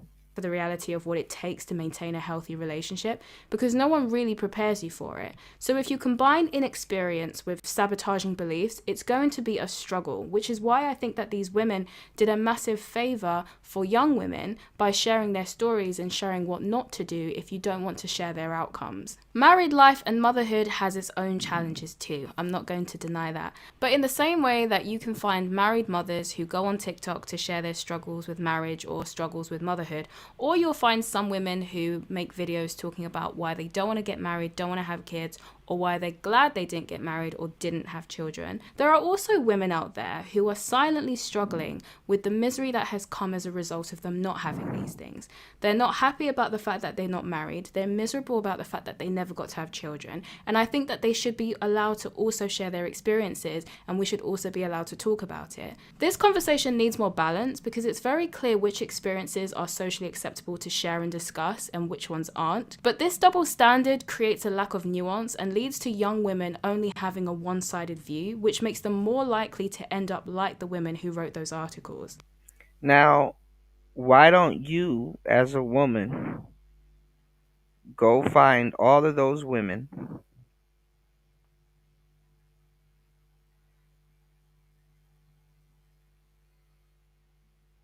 go find all of those women and become their partner? Go hook up with them, become, their lover, and deal with them.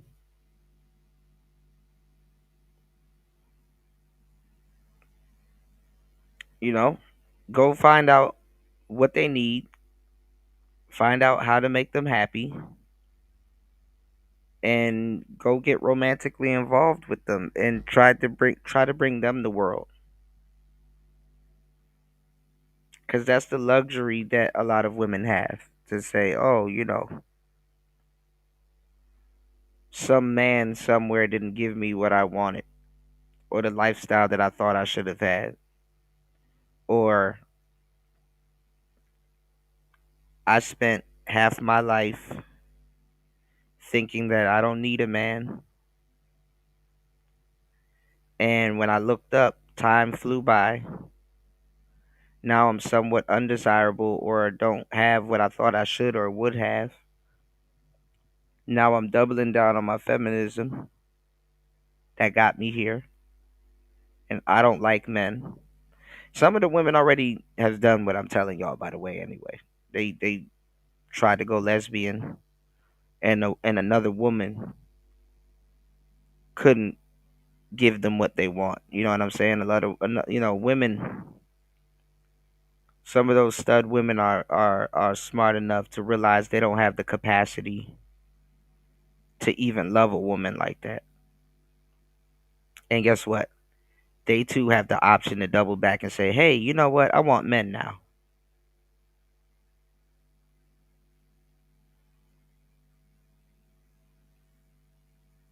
This is the world we live in, y'all.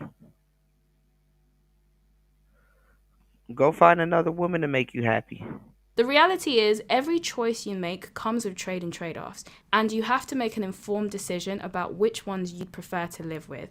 But you can't make an informed decision if there's no balance to this conversation. I also don't think it helps that often when I do see these kind of articles or stories talked about, it's often by men online, and they're usually either gloating or mocking the women because their general tone is, "Well, you effed around and found out." And I just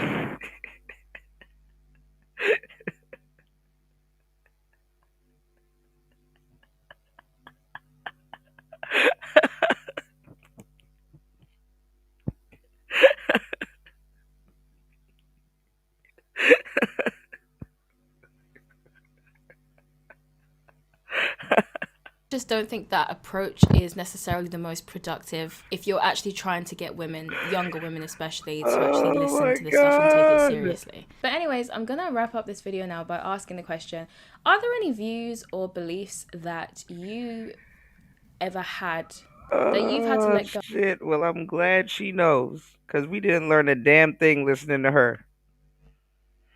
We didn't learn a damn thing listening to her. Of because you started to realize that they were actually harming your relationship. And I know today this video has been centered around feminism, but it doesn't have to be based on feminism. You know, it doesn't have to be a feminist belief. It could be any kind of belief. Maybe it could be a religious belief, maybe it could be a cultural belief, maybe it could be a political belief or any other type of ideological belief that you I'm mad found she said men mocking women because she fucked around and found out. was actually harming your relationship, and you found you had to actually let go of it in order to have a healthier relationship. Also, let me know what you thought about the women who shared their stories and what you thought about the stuff that they said. I will link their articles in my description as well for anyone who wants to go and read the full versions for themselves. But yeah, it'd be really interesting to know what your thoughts are on this. And But yeah, anyway,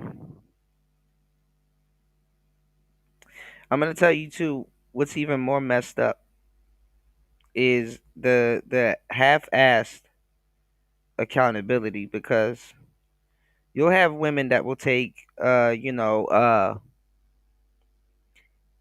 half accountability, and then they'll do like a whole hit piece where it's like, see, we're out here taking accountability, but at the same time they're still promoting the bullshit that put them in position to even have to even make an accountability video in the first place, you know?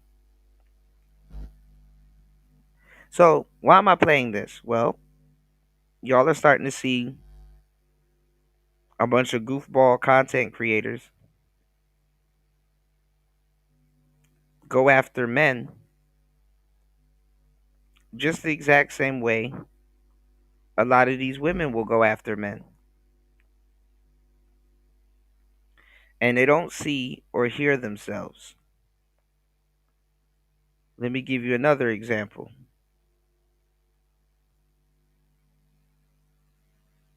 Look at this.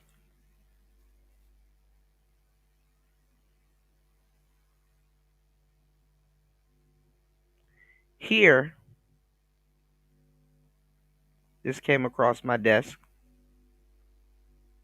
Let's talk about. Let me take the chat down for a second. Please, y'all, hit the like button and support the show. 'Cause some of y'all haven't seen it, and I've been telling y'all the guys about it the whole time. Let me know if y'all can hear it too. Let me monitor the screen real quick. You have little boys talking about the red pill, or trying to psychoanalyze and break down the red pill. Hold on. You got little boys talking crazy about the red pill, and they got a whole bonnet on their head. Take a listen to this. Red pill content, why it's so popular, and also why it's extremely problematic. This is gonna be a long video and it's a lot of notes, so I'm gonna have to keep up and I'm gonna have to look over a lot. So for starters, the red pill comes from the Matrix. If you've seen the movie, it's like take the red pill and wake up to the whatever, this world, the hidden truth or whatever. Boy. So in how it's being used is this idea that feminism is just holding guys down and everything is against men and men are just so hated on, and masculinity is about being dominant and just being this and this, and then it mostly spreads on the internet because I feel like anyone having that conversation IRL would just look. You have a bonnet on your head.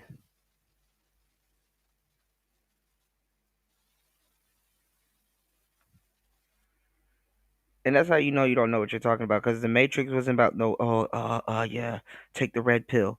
No, the Matrix wasn't telling you to take the red pill. In the Matrix, you had a choice if you wanted to take the red pill. There was a choice involved. God damn. Insane. So it's like these big influencers like get on here and they're like, yeah man, you gotta be a man, and then obviously people watching are like, yeah bro, he knows what he's talking about, he's successful. He's this, he's this, he's this. Let me go have 30 wives and they only care about my money and all they flaunt is their money, but then you only care about their money, and we'll get into that later. So the reason it rose so fast, right, is a couple of things. So a lot of people who needed this were in an identity crisis. They were vulnerable. People who are vulnerable are more susceptible to fall for things. If you stand for nothing, you fall for anything. Bro, you're just full of pop phrases and talking points. A nigga with his mama's bonnet on is telling you having an identity crisis. Can't make this shit up. That is a tale as old as time. So it's like when people my age feel lost, they feel rejected, they feel like women actually have ostracized them. A man coming out here and being like, oh yeah. Let me stop this for a minute. Because what he's doing, he's trying to go to the darkest parts of the red pill and to make an example. It's like I said, it's been hijacked. So you might be able to go find a space where they say, hey, yeah, get 100 women. Yeah, do this, do whatever they might say. Granted, that don't disprove what it was started for. It's almost like hip hop or anything, right? You got Sexy Red and This Is Pink, Louis Ho Brown, all that. People say that ain't hip hop. You got to go back to KRS-One and, Rakim. Go back. Where was it started? A lot of stuff's been hijacked in our culture, and it's unfortunate. Thank you. Got us again. They keep coming up with these fabricated negative aspects of red pill. Like, oh, you guys just hateful, y'all mean, y'all nasty, y'all don't like women. And then towards the end, right before Mr. X stopped it, he gave a little complaint himself. He say, more or less they make it hard for guys like me, talking about himself, make it hard for guys like me who have been ostracized by women. So he just stated that he's been ostracized by women, but you can't understand a jaded, hijacked version of red pill, and you just complain with your bonnet on. Come over to red pill. We already got advice for you. The chat telling you, the sisters telling. Shout out to cousin Walker. She's a married woman. She said, take the bonnet off. You're looking real, like your wrist ain't got no integrity to it. That part. And he got 2 earrings. We got 2 dangly hoops. Dangly hoops and a bonnet. That is extremely feminine. Call it what it is. I know what y'all about to say. Oh, Michael Jordan. Oh, I mean, you clearly the man worships his mother. These kids worship their mother that they want to look like their mother.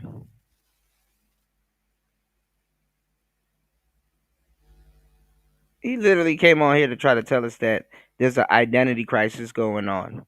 Yeah, nigga, with you.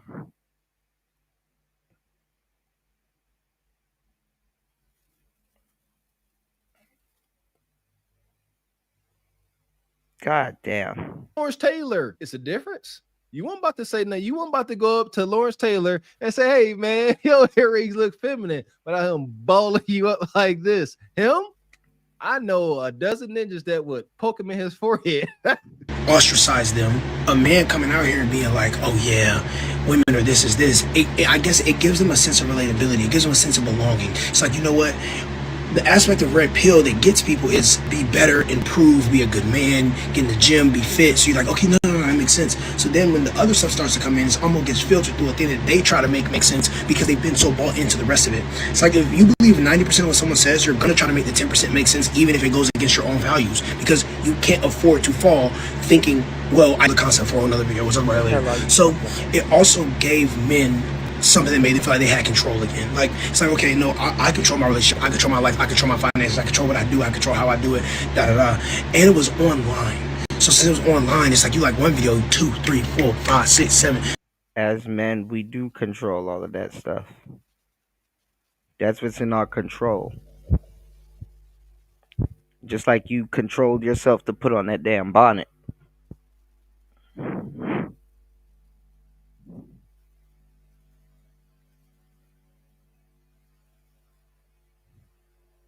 Feminism got this young boy in a bonnet, but he's worried about the psychology of red pill content. Good grief.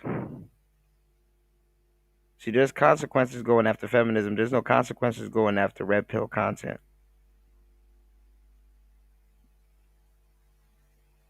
So you're a coward by just even going after a quote unquote what you believe is a soft target. So it's like that algorithm starts to make you feel like, you know what, no, that is right, because you see it so much. It's kind of like when you hear a song on the radio over and over and over and over again. You start to like the song, even if the song was kind of butt low-key when it came out. It's because you've been exposed to it. And they don't even have him sped up. He's talking this fast. Like, why are you talking this fast? He in his mama house, so he got to quickly get this content out. That's why he talking this fast. Let's go. So much that it gets in your mind and it like gets traction and it gets attention. You're like, okay. So then, as like social norms are changing in around like 2020, 2022-ish time, things start to kind of line up with what people are saying, but not like in necessarily the good or bad way. Just stop. All right. If it's the truth ain't hurt nobody but a liar. He gonna say things are lining up and it seems like it's true, but it ain't. All right. They just keep saying it over and over and you might think it's true.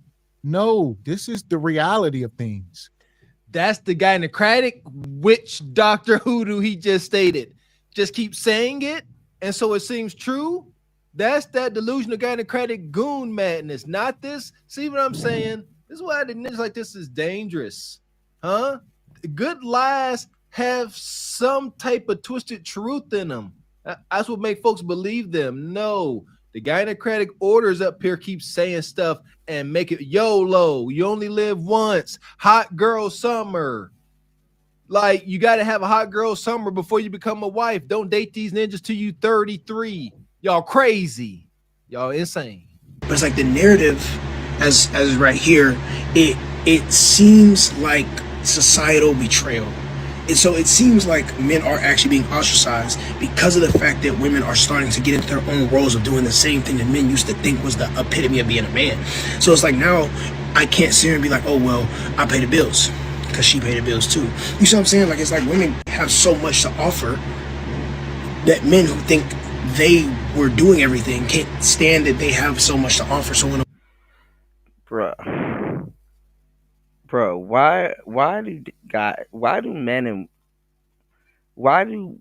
delusional women and pander bear men think that, like, where is this coming from?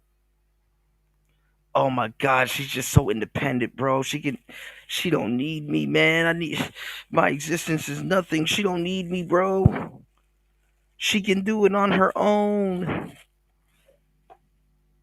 What am I gonna do now?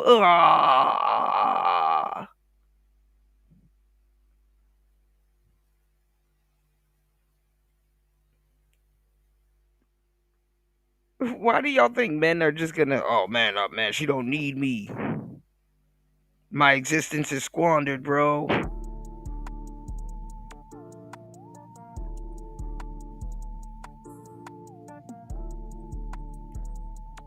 Bro, sound dumb as hell. Let's go.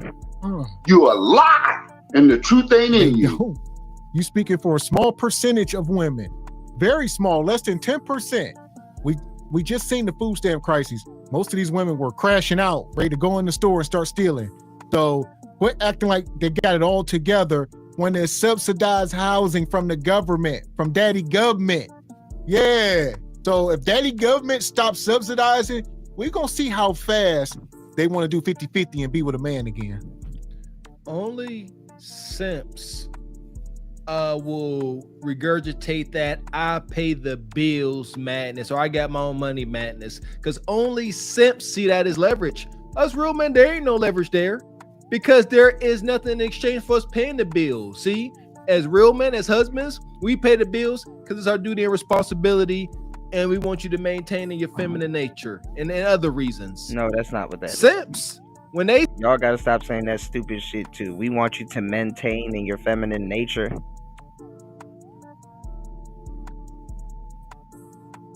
You gotta pay women to be feminine?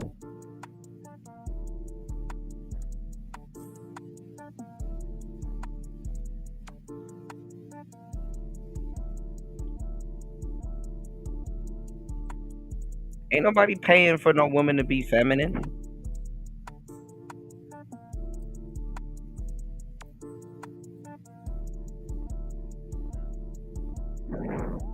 And just because the bills ain't paid,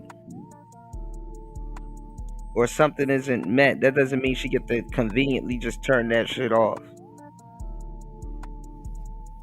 Ain't nobody, bro.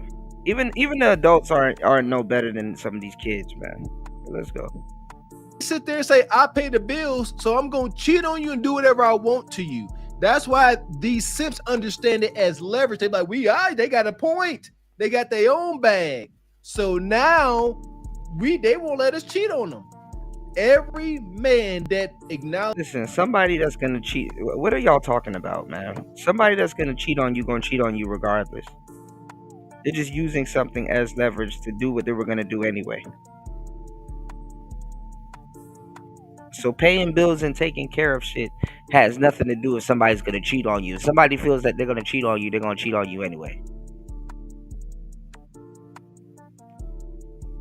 And aside from that, if you don't have enough respect for yourself to walk away,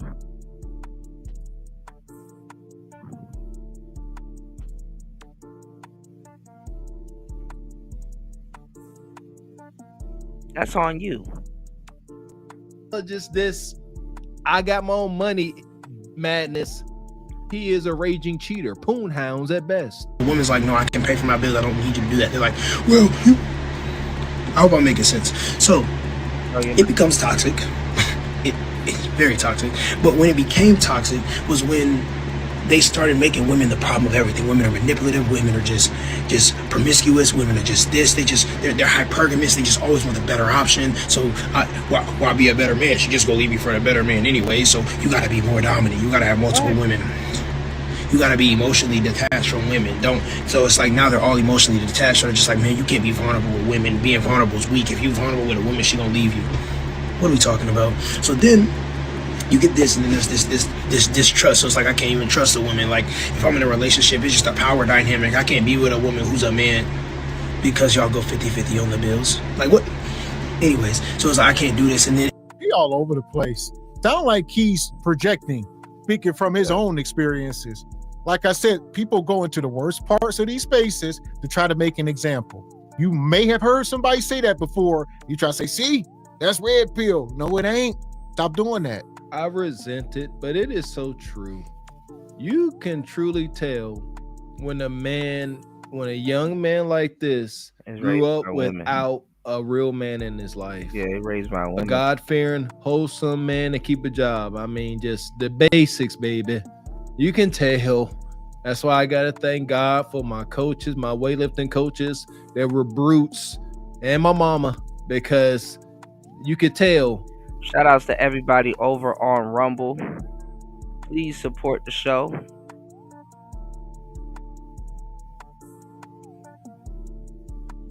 Shout outs to everybody still rocking with us. Let's go. Because if he had a dad in that house, first thing that bonnet getting snatched off. You getting a stern talking to, young man, and you might close your mouth and take them earrings off until you get a little bit more seasoning to you, because you're showing the wrong thing. You're delivering the wrong message. You're halfway smacking between your talking. It just gets back to this whole alpha male, dominant. Do we see the problem? I hope red pill people watching this video see the problem while I lay it out for you. So let me tell you the actual cycle. And like you say, the first question you ask a man, do you like women only? Don't ask them, do they like women? That ain't good enough. Do you like women only? All right, if you don't only like women, exit the conversation. Plain and simple. And not when you trying to be this stern on the gun line, get out of here. You know what Mr. Walker say? If you gotta ask a brother what he like, if he like sausage or pancakes, you know, I might as well not even ask, because the fact that you got to question it, something is there. Respectfully, this ain't something we throw lightly on, man. It's egregious. So, but respectfully now. I'll lay it out for you. So, let me tell you the actual psychological cost. So, for one, the masculine norms, right?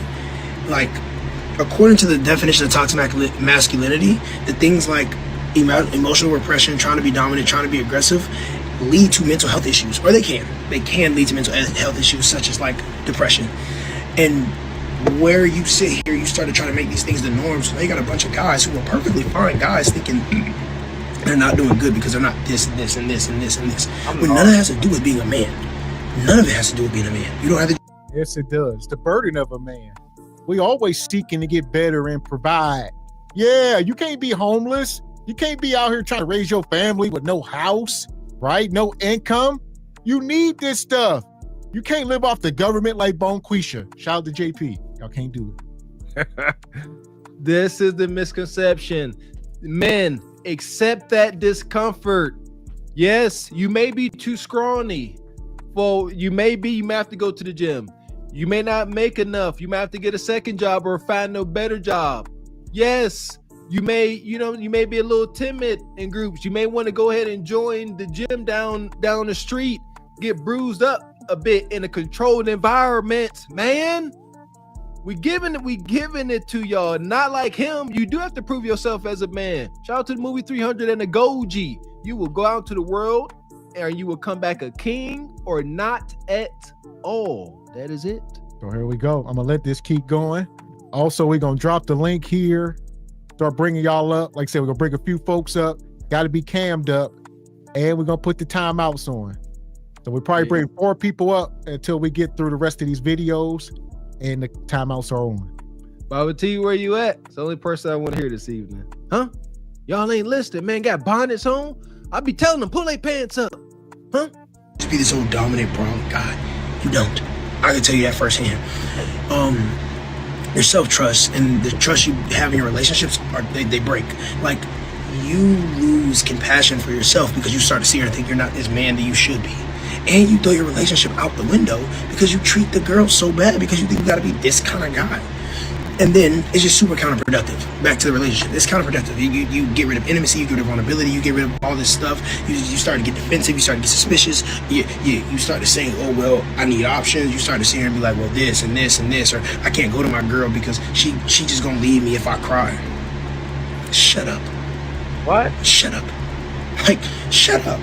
So, you want to stay away from this. If you're a young guy and you see like Fresh and Fit or those red pill guys, stay away from it. Stay away from it. And that's the first thing I just said a minute ago. Every time they always go to the same people. You know, F&F, Andrew Tate, this guy here, Andrew, whatever his name is. These same guys, these are the leaders in the Mount Rushmore, if you will. I don't know. This ninja keep throwing his tongue out and puckering up his lips. I stopped listening. Excuse me, at some point. Welcome in, Postman. And I'm not gonna keep listening to that. Gotta consider when it comes to masculinity, which is under attack. That's what's under attack, masculinity. Let's get rid of all the conspiracies because masculinity is what stops this divide and conquer thing. Yeah, masculinity is the guys that keep this all together, masculine guys, and they don't like that. A couple things about this cat right here. So first off, I was raised by my mother, and as Mr. Walker likes to say, I come to figure out she was a bit brutish. Seriously, mouth like a sailor, so on and so forth. But some of those things in retrospect, when I thought she lacked emotion, was good for me. Maybe not for her, but good for me. And what I noticed about this cat is, I think you got 2 different types of situations for young men that are raised by their mothers. And he the type that I think like sat around his mother, listen to her phone conversations and everything. Because he got the mannerisms, the lip popping, his neck is rolling 100 miles a minute. I move my hands when I talk, but this dude has a whole pantomime session going on.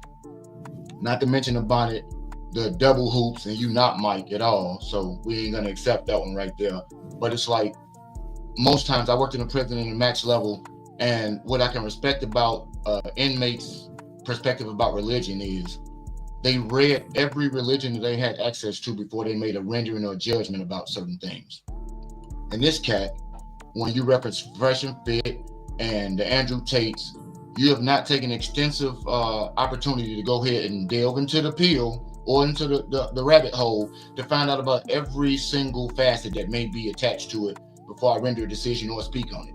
Because if I got very little knowledge about the situation, i.e. a G Honda about football, I don't want to come into an argument and give you superficial things that are not lending itself to prove my argument.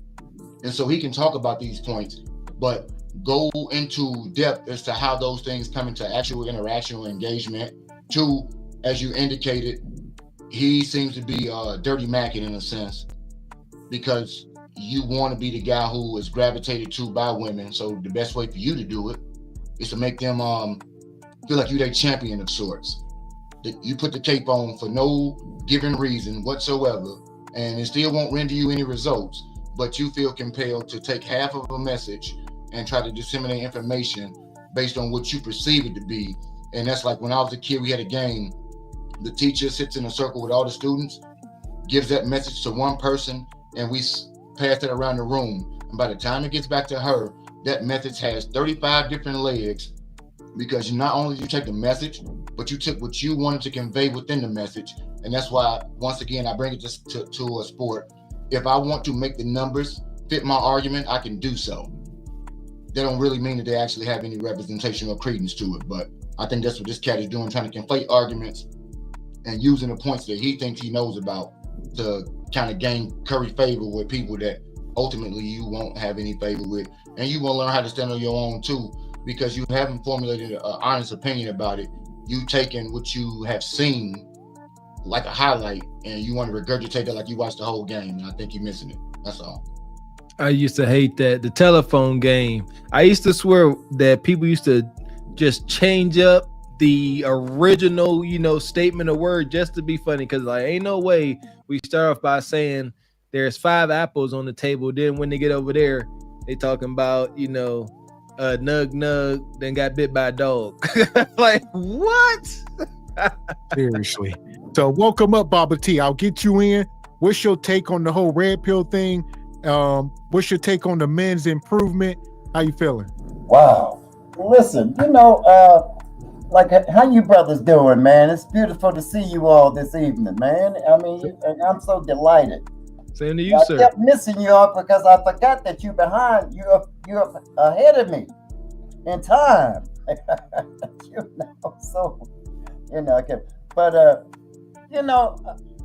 I tell you, man, back in the day when we were dating and stuff like that, it wasn't all this confusing.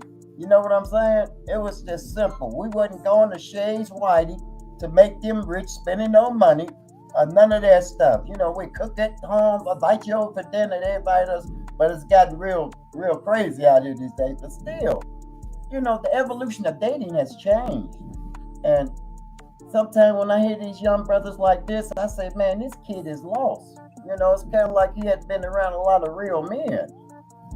And in our day, we were simping without knowing we were simping. You understand what I'm saying? Because it was a normal thing. It was That's normal. fair. That's fair, Baba T. My woman, she in the kitchen butt naked, washing dishes and making dinner. So, hey, baby, you keep your money. I got everything together. You know what I'm saying? It was, that's the way it was, man. But as I evolved and I understand now, the dating market has changed, man. This ain't the 50s dating anymore. It's more of a 50-50 dating atmosphere because you're working. You're making money. And everybody, I don't know about anybody, but I didn't know but maybe a couple of families that the wife stayed at home. You understand me? Most of the time, both people worked. Throughout my whole family, I know that. So it has become real bad. And this brother here, I don't think red pill got him. I think it is their misunderstanding. I think it is that when you look at 18 to 24-year-old men that don't want to work or be men, a lot of that stuff has to do with their upbringing, and who was around their upbringing, and what are they getting? Because this cat he's taking, I don't know what he's taking, man. I'm listening to this young brother, man, and I got lost for a minute. I'm like, what is he talking about? But that means, he's been around the gynocracy. Like me, I was around the gynocracy over 50 years, man. You know what type of brainwash that is, man, that you have to detox from that? Yes, That's sir. a detox, man. Yeah, ain't it? It is it hurts, Baba T. Shout out to Postman. He was saying same thing, like how you were saying he was around his parents. Same here. I was always around, not always, but I was around my mom often with her, with my aunties. They playing cards and drinking. And you right, like you did not sit there. You weren't laugh. You sit there and was listen to their conversation. They would smack you in the mouth and tell you to stay out of grown folks' conversations. And you didn't do. You only did it like once by mistake or something. Yeah, you said something. Bow. Stay out of grown folks, and you ran off. Knock you up out of here, man. So it's bad because back in affirmative action when it started, and I mean 83, 84, you brothers probably weren't old enough. I mean, I know you weren't old enough to have a gist of what was happening. But I used to tell sisters, I say, listen here, you got an opportunity to start getting brothers up under your wing, get them some of these jobs, and you got these businesses open up. Connect, because I know what's gonna happen. And I see how that's evolved and what's happening. So it's kind of bad. But don't worry, sisters gonna hopefully come down to some reality. That we need each other. So we got to work together to be with each other. And, I mean, we have so much white influence, a European mentality within our relationships. You understand me? We want to do everything like Europeans do, not understanding we ain't got it like that. We didn't come like that here. We came together. We lived in these cities, in this country together as one, man, because we fought for the same struggle, our family, our legacy, and for us to keep thriving within this country. So, man, I think we didn't get lost, man. Somewhere or another, we talking about Shades Whitey and Chanel making white folks rich. No. I buy my stuff from China, okay? I ain't making none of them rich. My Jordans cost $45 with shipping. You know what I'm saying? Hey, that's where they make the stuff over there. Please, man. Come on. That's crazy. But I don't know. I'm lost. You know what? Listen, I didn't really believe the stuff that I was seeing on YouTube. I thought they were all skits. I didn't believe how people act like this. I've told you, I just got into this thing like a year and a half, man. I cannot believe what I see, man. I thought this was skits, man. It's real life, OG. That's why we here breaking it down. A lot of folks. I'm gonna let this video keep going. Make sure we land in our planes, all right? We can't do the monologues. I see the chat getting furious. They're gonna beat one of y'all, but don't get booted off. We appreciate you, OG. If you're a young guy and you see like Fresh and Fit or those red pill guys, stay away from it. Stay away from it. Just stay away from it. I won't say anything else. Just stay away from it. Stay away from it. And what I will give them credit for, they do say a lot of things when talking about being a better man that you can get behind. Be fit, be responsible, get money. It's when the women start coming. It's when they start talking about women where it's like, shut up. It's when they start talking about how you need to be around women. Shut up. No. Take, like, the be fit, get money. I love money. That other stuff, shut up. Well, there you go. He liked that part of it. Nonetheless, this seemed like a young dude, maybe in college, got a lot to learn. No father in the house, probably. And like y'all said, the godnocracy, where the men are at the bottom. He don't know no better way but to be behind a pup. Carrying on like this, it's inevitable that one day he gonna walk in and see. So this is where we are with it in today's modern society. Now, this is kind of what I wanted to play.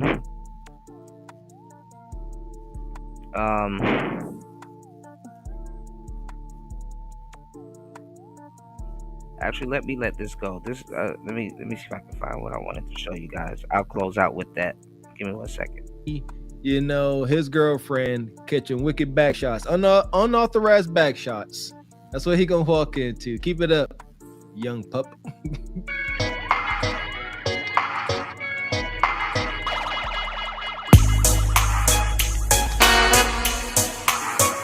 All right.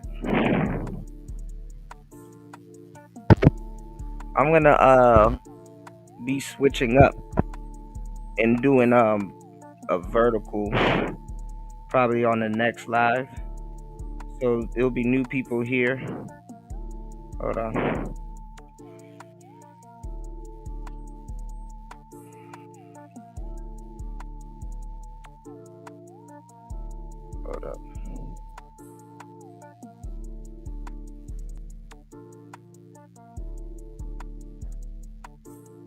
But I wanted to get into this, and I want to give a big rest in peace to Patrice O'Neal.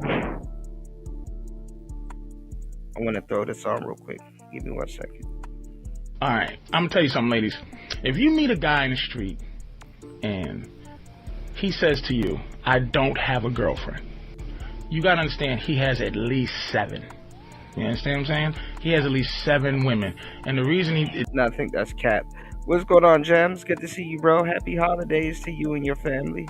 Yes, sirski. The reason that is because we play a numbers game. We can't sit at a club and wait for you, Mrs. Right, to just walk up and say, "Hey, how you doing?" Or walk down the street and we in our nicest suit and smelling real good, smelling our best, and we walking up the street and some girl goes, "Hey, ooh, look at you. You look, hey, listen, baby." And you go, "Wait, I'm going to work."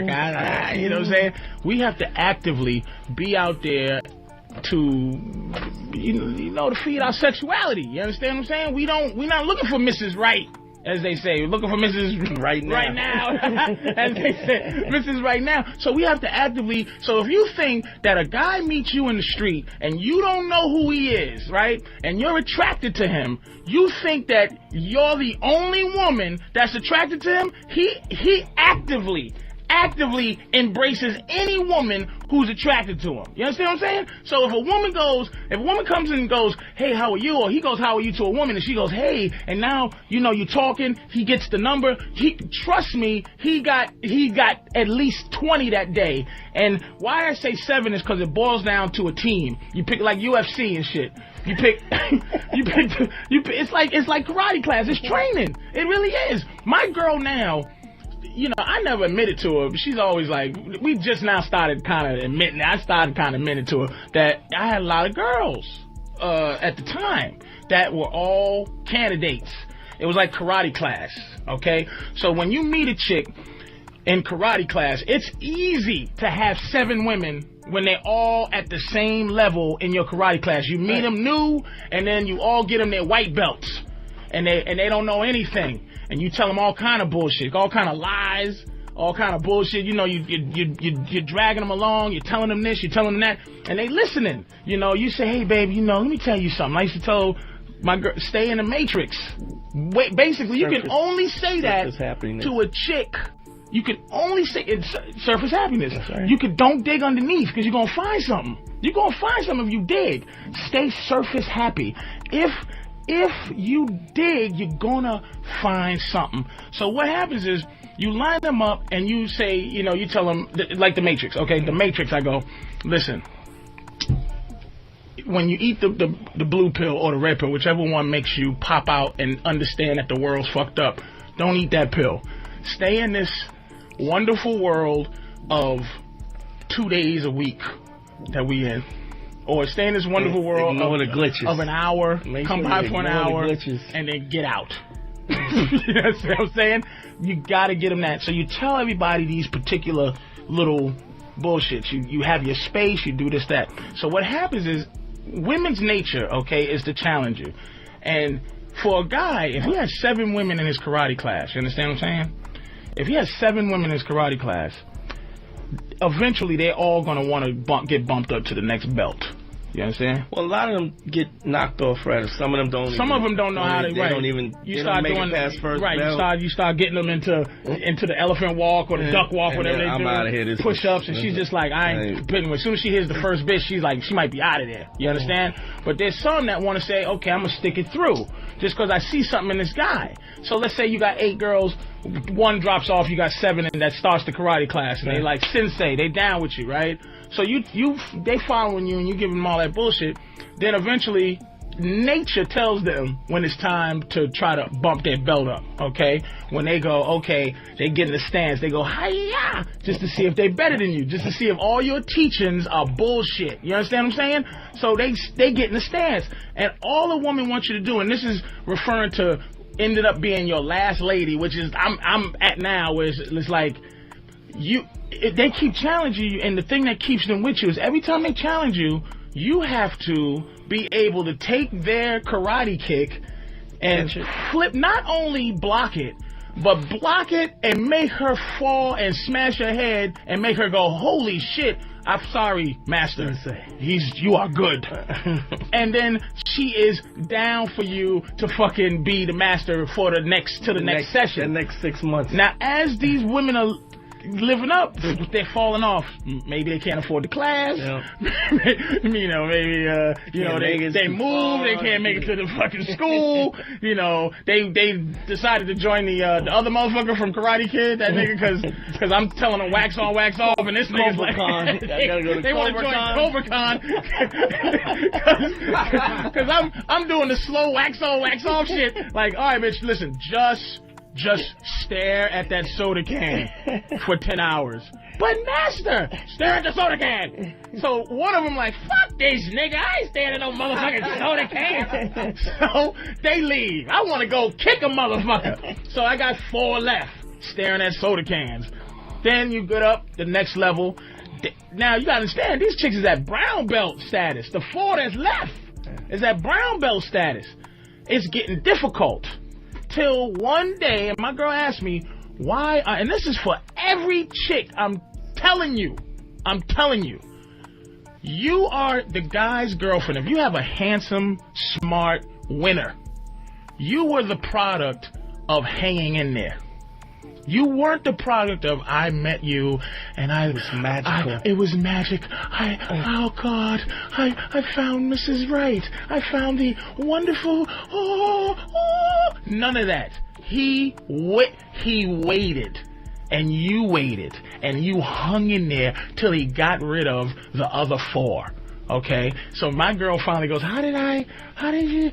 It's because you hung around. She was hurt because she wanted it to be, I'm so special. Right. But ladies, you gotta understand, you'll never be special right away for a guy. You're not special right away. We're special right away. Touch on that, like when you think about why is that not the case? It's not the case because of the system that they set up, put us under in the first place. Well, it's because it has to be a numbers it's because game. We're auditioning for. We're auditioning for the vagina. Right. We're auditioning for something that innately we're better than. And as I'm auditioning for something that I really feel like I should get at the same ease in which a girl can get my dick, that every time I'm showing her all the good stuff, basically what we're doing is showing, like, okay, I just bought a crib, right? Got all type of shit in it, screens, bunch of TVs and shit, and fucking crown molding, all that goofy shit. And the thing is, I told my girl, I said, sweetie, you don't understand how hard it is. Like, I was telling her, Dante, I was like, Dante's like, you get rid of your girl yet? and it ain't cause I go, nah, I'm still. But this is my reaction. She goes, you get rid of your girl yet? I go, nah, man. Oh, wow. And the reason is he knows what the nah is, and I know what the nah is.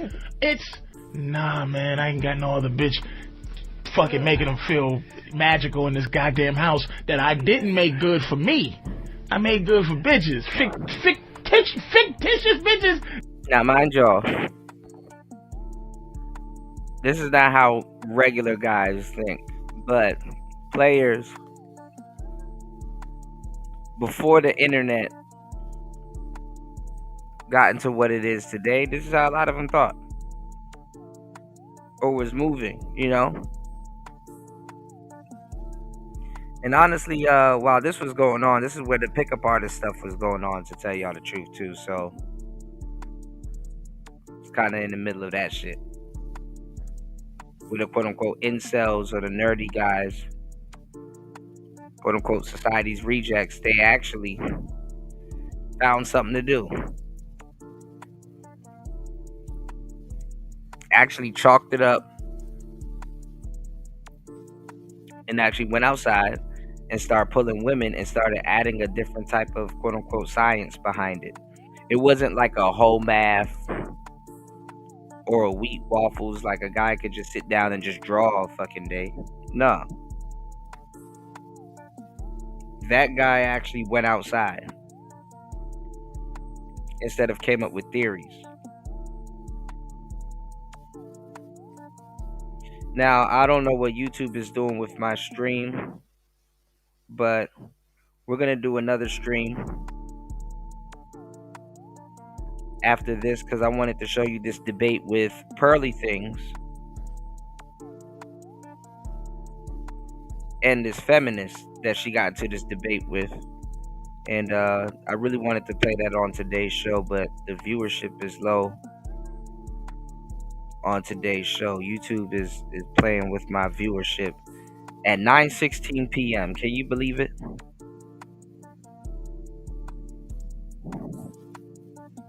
But let's go. That ain't there yet. You understand what I'm saying? For chicks that don't exist. Do you know what would be going on in your house now? That's what I'm saying. So my boys are like, they'll come in. My friends will come in. They don't go, yo, your house is dope. For you, they go, damn. All the pussy. I got a pussy house. But I'm goofy because I gave my girl a key, and my girl, here's the problem. But she's a trooper. Thank God she's a trooper because I have to leave her.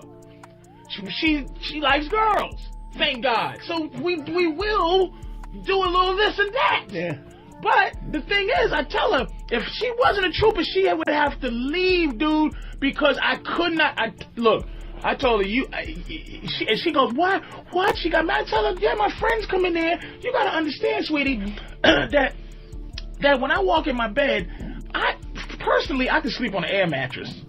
You know, personally, I don't need to have a big fish tank. I eat fish, but I want to have stuff in there to go, whoa. I hang artwork on my garage so that when you drive, I put a rug down in my garage. So a bitch go in my garage, she go, ooh, what a nice garage. Oh my God. I don't give a fuck. You think I want to spend thousands of dollars to put some goofy ass gay crown molding? But my girl, here's the thing. I don't sneak bitches in. There's no other chick except for one chick we had a threesome with that's ever been in the house. You know why? Because goofy me gave my girl the key. Okay? But I can't. My girl, going back to what I was talking about, she is a 4th degree black belt in me.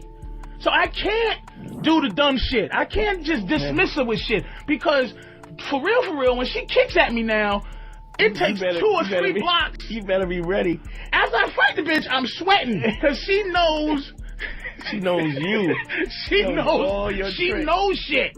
And it's harder for me to catch her now that she's a 4th degree black belt, dude. She can go teach other chicks. You understand? She's a teacher now, but she constantly trying to fight me. So the thing is, she comes to the crib, and I still got certain kind of control over her, where it's like, okay, I tell her, she will ring the bell.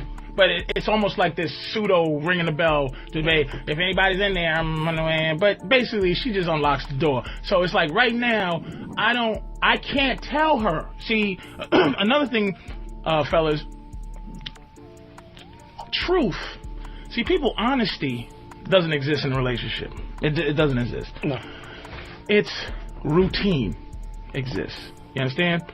Once you establish a routine, that is their attachment. That's what honesty is a routine. Routine is, okay, when he allows me to come over the house anytime I want, because I have a key.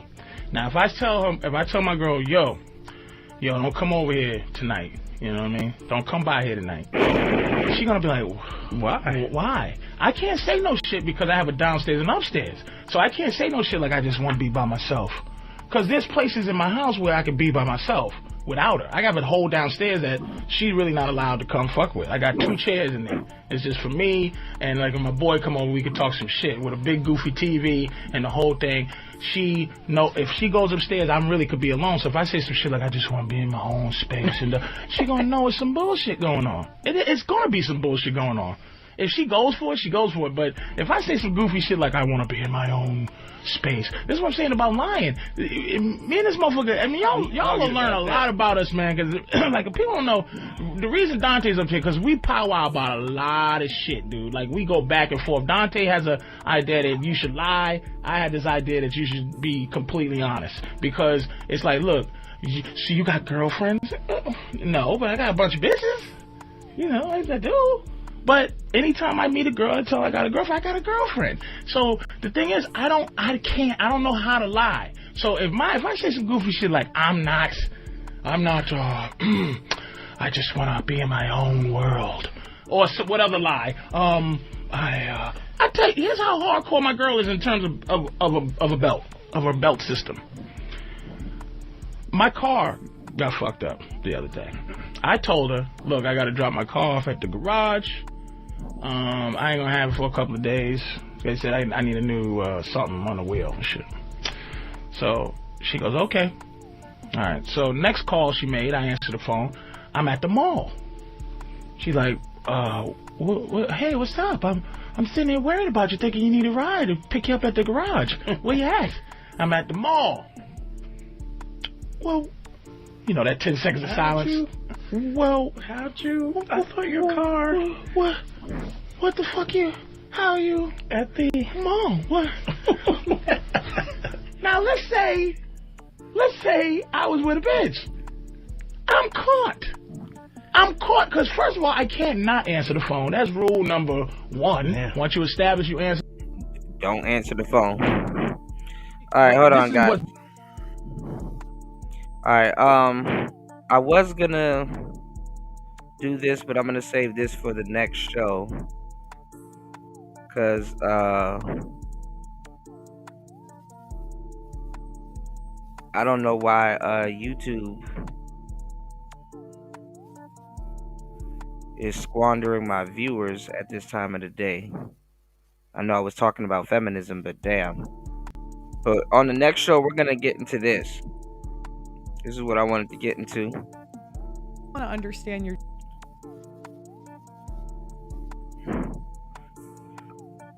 Actually, let's start a little bit of this real quick. We can start a little bit of this. I'll start the next show off with this though. All right, y'all, please hit the like button, support the show. If you guys would like it to keep going, real quick, give me 1 second. General worldview. So, what is your definition of feminism? So my definition of feminism is probably the broad overarching definition, which would be wanting equal opportunity and representation for women and, feminine presenting people. I think that we should be equally represented in political and other kinds of positions of power. I think that we should be advocated for in. I have no idea what's going on. Let's get at least one more supporter. I'll drop the link, Star P. I have no idea what's going on, party. It's 9-something p.m. So I don't know. YouTube been playing games with the show since like about an hour or two ago. I've been monitoring everything. It's like, all right, they're squandering the, they don't want us talking about feminism, but there's too many live streams and shows now talking about it. So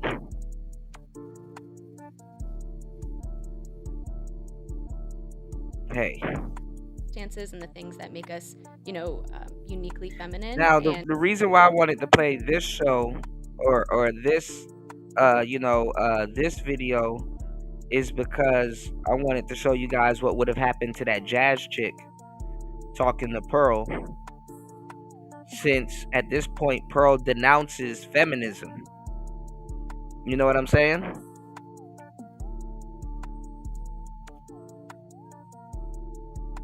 It would have been interesting for y'all to see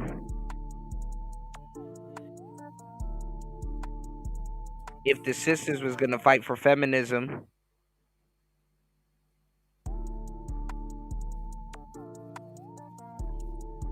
or if they were gonna revert back to the pro-black BS. Alright. So we're gonna talk about this, and then we're gonna go in also on some politics on the next show, which is going to be in a couple hours. It's not going to be that long, but it might be a YouTube vertical. So y'all stay tuned. And I think that we need to ensure that women have all the opportunity that men are afforded. So is your view today that we're not being given the opportunity, that we are? Like, what is your view on feminism historically, and like where is it needed today? Yeah, so I think where this conversation, especially in sort of like conservative spheres, gets confusing is that you tend to focus more on like legal barriers, that there's no laws that are preventing women from obtaining certain opportunities, applying for certain jobs, going to schools, things like that. Where the more nuanced and modern view is there are no longer any legal barriers, but there are still plenty of societal barriers. There's a lot of discrimination, things like not having like maternity leave, the caregiving gap, things like that, that disproportionately inhibit women from being able to go after certain opportunities because of the responsibilities that heavily, rely on us, instead of having a lot of that labor and unpaid domestic labor seen, respected, and divided. Okay, so how does that translate in 2024? Like, how would that have affected me, for example? Well, I can't speak to you and your life experience, but I can speak to mine. Okay, yeah, go ahead. So as a woman in medicine, that is a very long journey. I got my bachelor's degree, my master's degree, my doctorate, and now I have my... but just like a guy. Yeah. Right? Yeah. Well, but These girls people be collecting degrees and certs nowadays like they fucking Pokemon gym badges, man. Explain to you how it has affected me. So, and I'm currently in residency, which is my postdoctoral training. And so a lot of this I've needed to dedicate 80 plus hours a week to studying, to working, in order to be able to have my dream job. And so something like starting a family has needed to be delayed because from a biological perspective, I have to keep in mind that I do have a bit of a time clock, but that the academic path that I've been on has primarily been designed for men, and there's not the opportunities available to me to take pauses and to take maternity leave and to do a lot of the things that women have to do in order to be able to go after the things that we want and get everything we want out of life. And so also there was a lot of times when I was in pre-med where people would be like, oh, are you sure you want to do that? Like, that's a very male-dominated field, things like that. And so there was constant doubt being pushed at me from a young age of like whether or not I should do this, whether or not I could do this. And none of my male peers ever encountered that. And the same thing with like people would ask me about but like, what about starting a family? Like, why are you choosing your career over family? And none of my male peers ever had that question. And so from a societal perspective, it's really just the assumption that women can't have both career and family. And it's not true, but a lot of those barriers are because we don't allow our system to accommodate for those needs and the differences that men and women have when it comes to enduring pregnancy, childbearing, childcare, things like that. So you started with academic. How are there barriers in the academic field when the majority of scholarships in STEM go to women? Yes. And there's women for STEM, like there's entire parts of organizations that are pushing women to go into STEM, and it's really not the same for men. Right. And so I think, again, this goes towards like you have this idea of more strict legal or like actual barriers to access, where I'm talking in a more nuanced way of the timeline that women find themselves in, people who are already mothers, people who want to become mothers. A lot of it does come down to families and child rearing and the responsibilities that you have to balance both academically and with your family. But even outside of like the family dynamic, just the discrimination that women will experience when it comes to us wanting to achieve these higher level degrees and these more rigorous academic and... What's going on, Morbid? Yeah, these hoes be lying like crazy, bro. And like professional settings. Happy holidays to you, Morbid. Good to see you, broski. A lot of people will automatically have doubt that we're capable of doing it, and that comes from like a societal... Who are the people? Like, who was saying this to you? Was it like, how often did this happen? It happened a lot, especially in undergrad when I was pre-med. I was in like, was it from your family? Was it once a week? Like, I'm trying to understand the frequency of this discrimination. Yeah, so not my immediate family. My immediate family has always been my my biggest cheerleaders. Okay. But definitely extended family, people. I was in a sorority in Texas, so definitely people who I encountered in undergrad. A lot of my professors and advisors, like they'd be like, "Oh, you know, this is a really rigorous path to go down. Like, are you sure that you want to?" And then I would speak to a lot of my male peers who were like in pre-med, the same track as me, and I'd ask like, has anyone ever told you like you couldn't do this or that you should think about something else? And they would all say no. Do you think it's because women quit more? Because I mean, the data shows that women quit careers in STEM quicker than men. Right, and that goes back to what I was talking about, right? Because you have to look at the reasons that they're quitting, and a lot of times it's because of things like discrimination against them, which creates a hostile work environment and a hostile academic environment, or they're not able to balance like the needs What of is their the family. discrimination? It just sounds like it's words you don't like. Like people say words that they don't like to men all the time. Yeah, well, I mean, I'm here, right? I'm Yeah. a doctor now, so it didn't bother me, but I think it's pretty disingenuous to believe that those words don't have an impact, because words do matter. And when undergrad is 4 years plus, my master's was 1 year, my doctorate was 4 years, and so that's 9 years of my life that I've had to endure people constantly bringing doubt to my ability to accomplish this goal. And I did it anyways, and I'm extremely proud of that. But I also, let me finish, I also don't fault a lot of women for Pearl letting what's going on, Chris G? Happy holidays. Pearl letting her hang herself a little bit, you know? So she's running down the same playbook that they run for years. Oh, we don't have as much jobs. Oh, men stopped us from doing this, blah, blah, blah.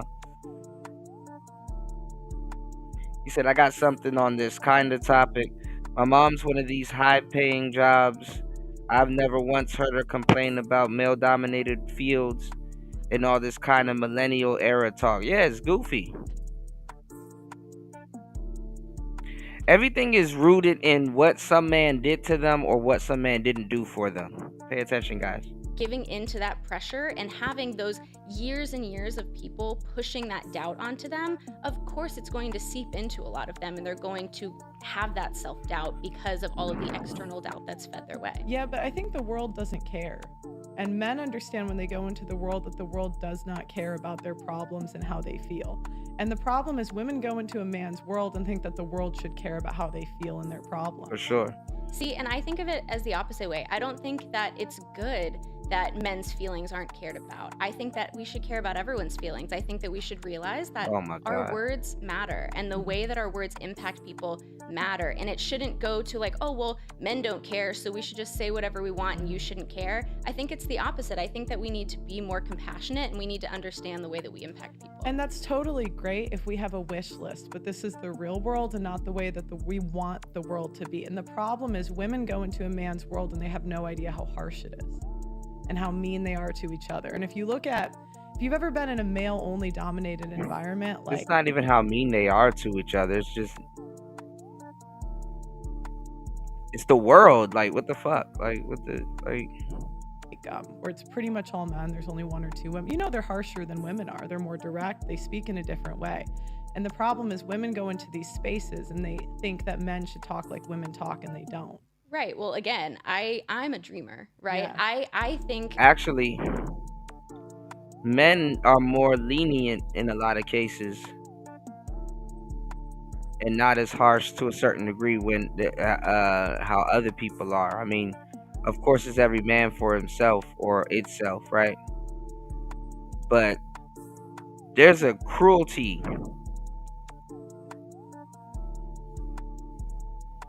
There's a cruelty that comes with women that men don't exist. You know, I mean that men don't exhibit.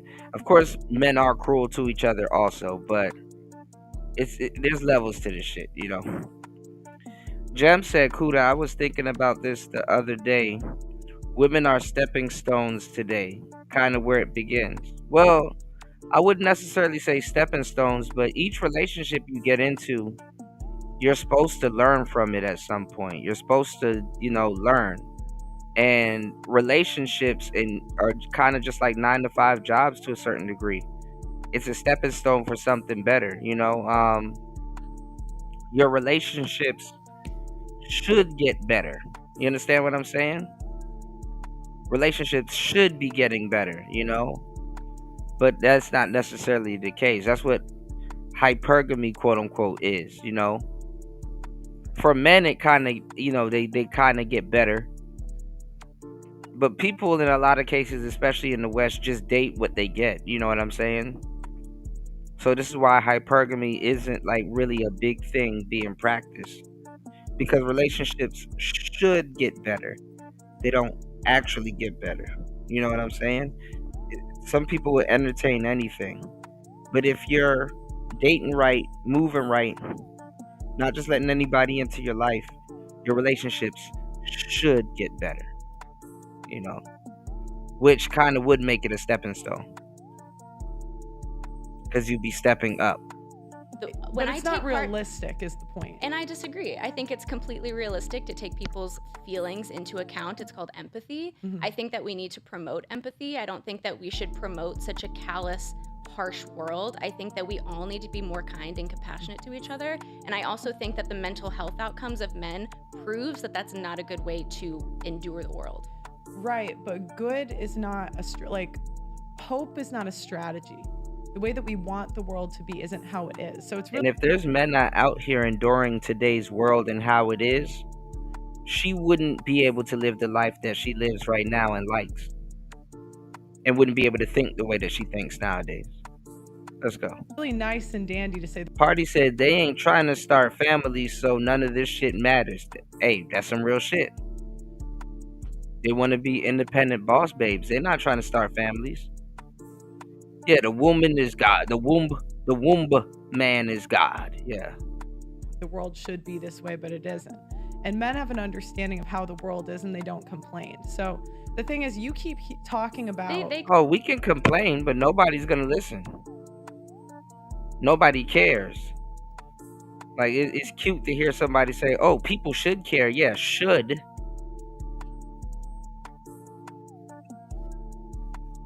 But nobody cares.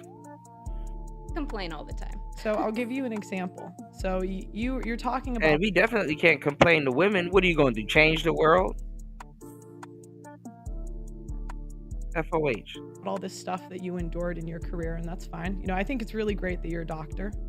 It's very impressive. That's hard to do, right? Yeah. Yeah, it was very hard to do. Yeah. Yeah. So I'll give you props. However, when I have a cousin that works on a crab fishing boat in Alaska where a guy dies every single week so that we can get crabs, like literally one person dies a week on that crab fishing boat in Alaska. I don't have a lot of empathy for people that say these words hurt my feelings and therefore I'm oppressed. They don't complain. They don't cry about work conditions. They just do their job. And it's a male-dominated field. Women are not doing those jobs.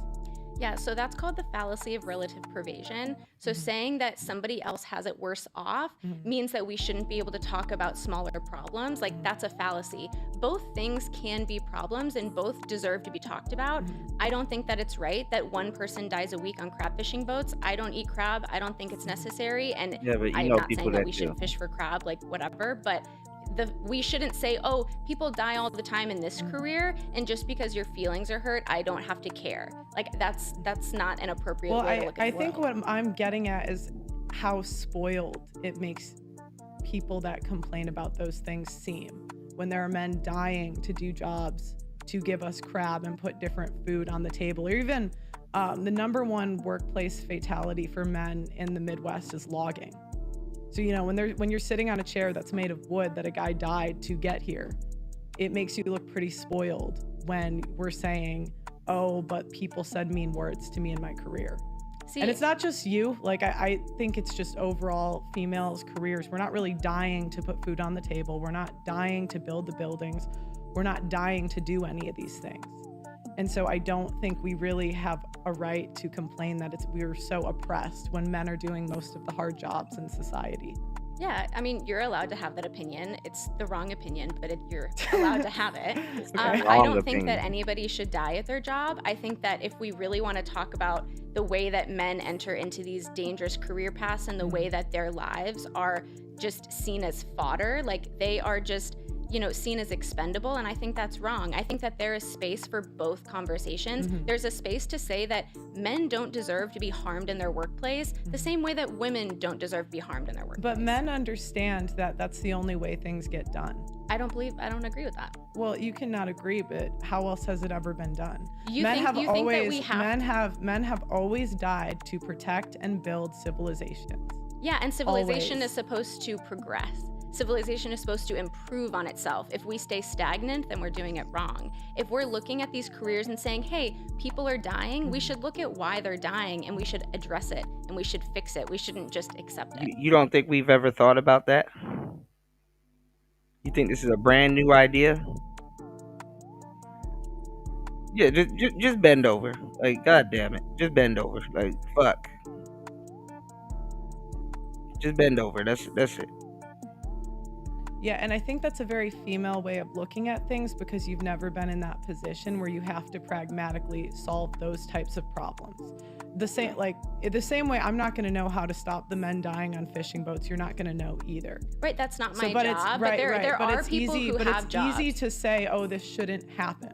Right. The same way we could say, like, we shouldn't have anyone die in war, but we want to be safe. Do you not think that there are people whose job is dedicated to improving worker safety? Like, those jobs exist. It's not my job, it's not your job, but those jobs exist. And you should argue that they need to have more responsibility. They need to be doing their job better. Like, workers' unions, safety party. safety commissions. Like, there are actual jobs and committees and boards dedicated to worker safety. And if they're not doing their jobs appropriately, then that's a totally separate conversation. Yeah, and again, this is all stuff that sounds nice, but it's just not very pragmatic. Again, men have always died. Right. Jobs for everybody, party. Jobs for everybody. To protect and build civilization.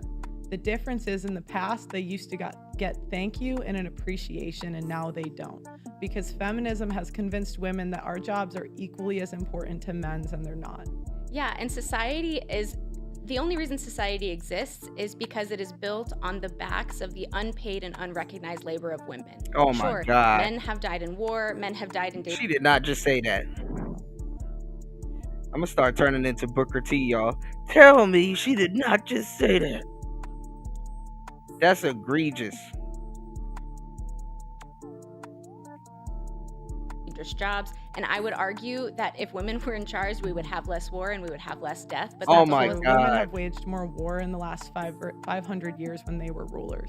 Yeah, and you also have to look at who they had as their representatives and for their council, because this has been like highly studied that it wasn't necessarily their individual choice. A lot of it was like pressure from their Whenever committees. women make a bad decision, women have the privilege of blaming it on someone else, where men have to take the fall. That's an interesting perspective.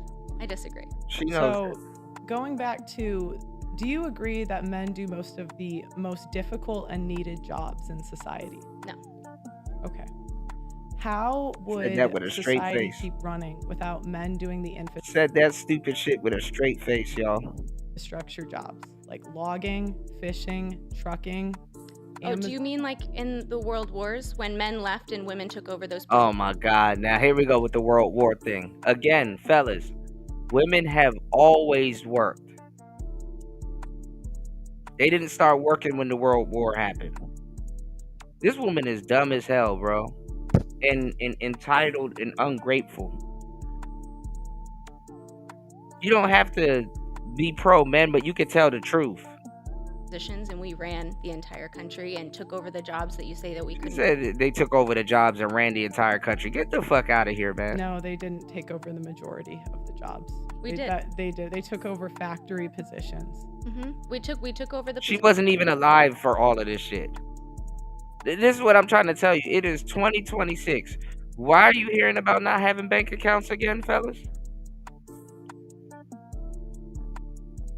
She wasn't even alive. Positions that men They were not doing the electrical. This is kind of why I wanted to see Pearl dismantle Jazz. Pearl's looking at her like, are you gonna sit here and tell the truth, or are you gonna sit here and lie? Apparently she's gonna sit here and lie.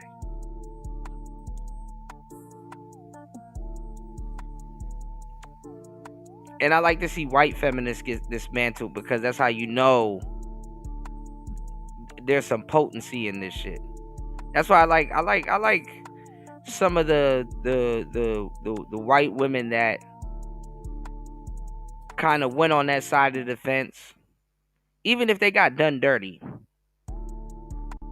Even if they got done dirty, this is a great show of how full of shit a lot of them are. Even if they got done dirty and they got a vendetta against feminism, even better, because they'll start telling the truth. And the only people that it really locks out of the BS is nosy black people that's following behind them. Do you know how nosy a black woman has to be to follow behind a white woman long enough to become a feminist? And the deals that the white man has made with his sister on the back end in master's bed? Some good shit right here, y'all. They were not doing the plumbing. They were not building the buildings. Hit that Cash App, hit the PayPal. Come on in. They were not. There are paving the women roads. electricians. There are women plumbers. Like there are. Yeah, that were taught by men.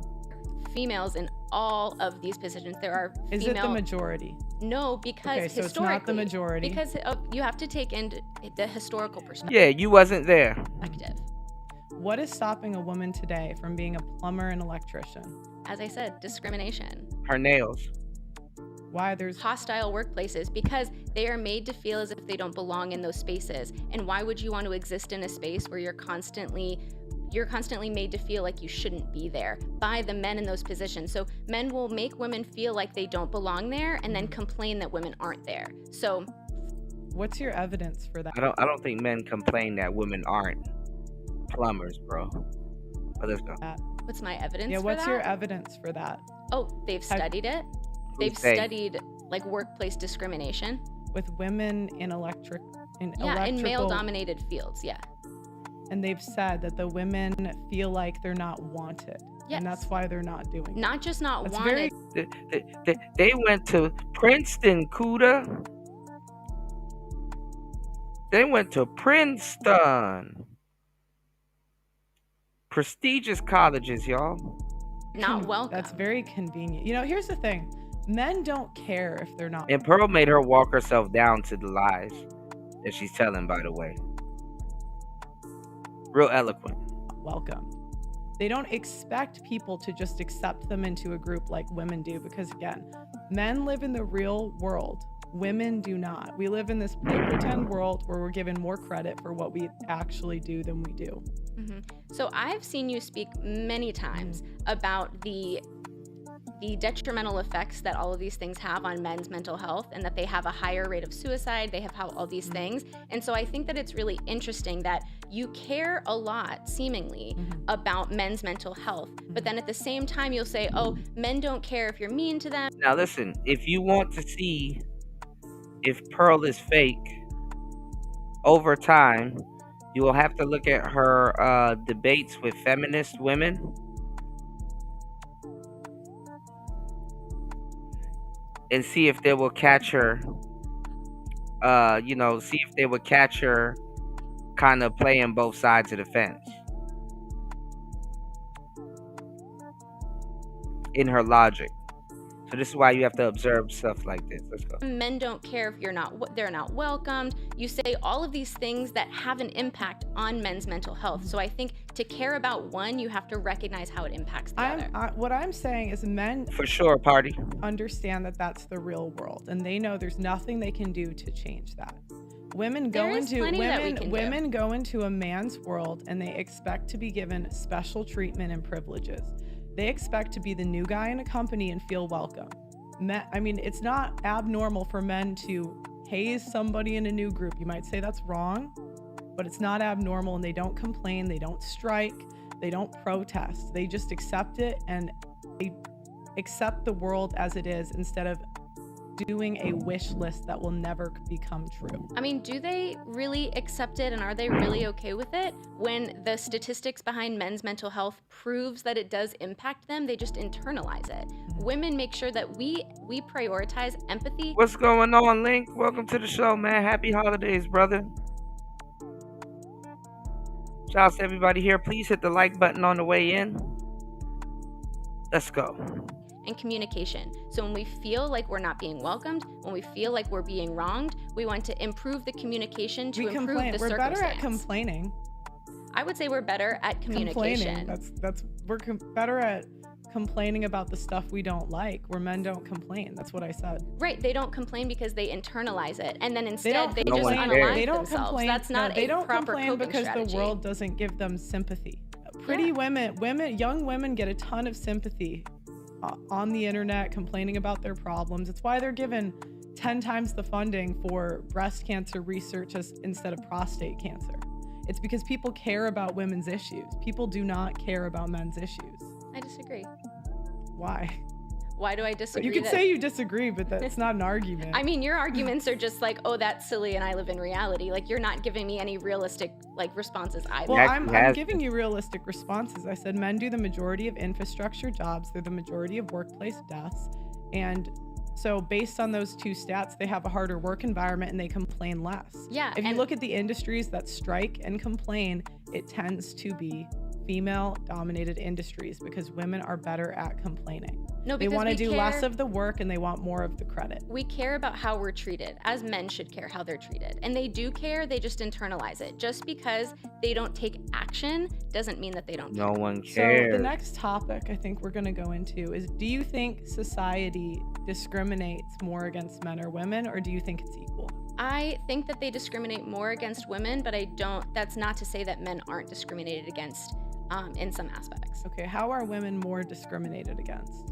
As I've said before, in my own personal experience and statistically. Other than, can we do something other than just people say mean words to me? Because men, by the time they're 22, somebody said a mean word to them. Usually it's a woman. So anything other than somebody said something I don't like.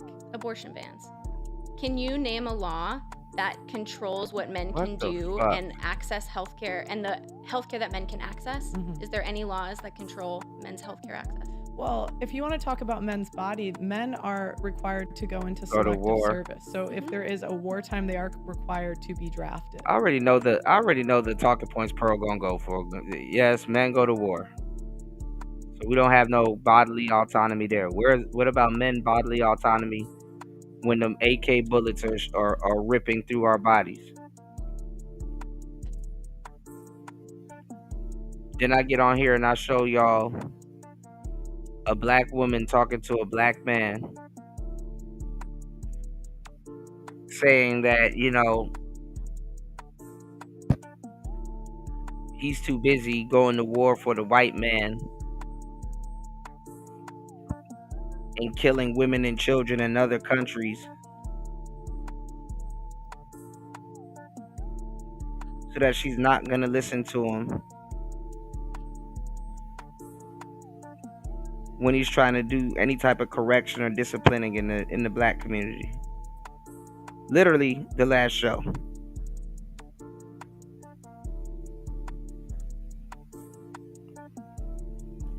Please support the show. Cash App scrolling at the bottom. Cash App plastered on the screen. Let's go. Yeah, and I think that the draft should be abolished. So you asked for a law. There's a law. There's a way that women's bodies aren't protected. There's a way men's bodies aren't protected. No, so it's actually, my question was different. My question was, can you name a law that restricts men's access to healthcare? That restricts men's access to healthcare? No, not off the top of my head. So there you go. That's one discriminatory. How are mean, it women doesn't restricted exist. access to healthcare? You can drive to another state and get an abortion. Yeah, well then that's also not taking into account like socioeconomic factors, right? Because not every person has the ability or the funds or the time to be able to just cross state lines to gain access. We shouldn't have different healthcare access in different states. Your geographical location should not determine your access to a human right.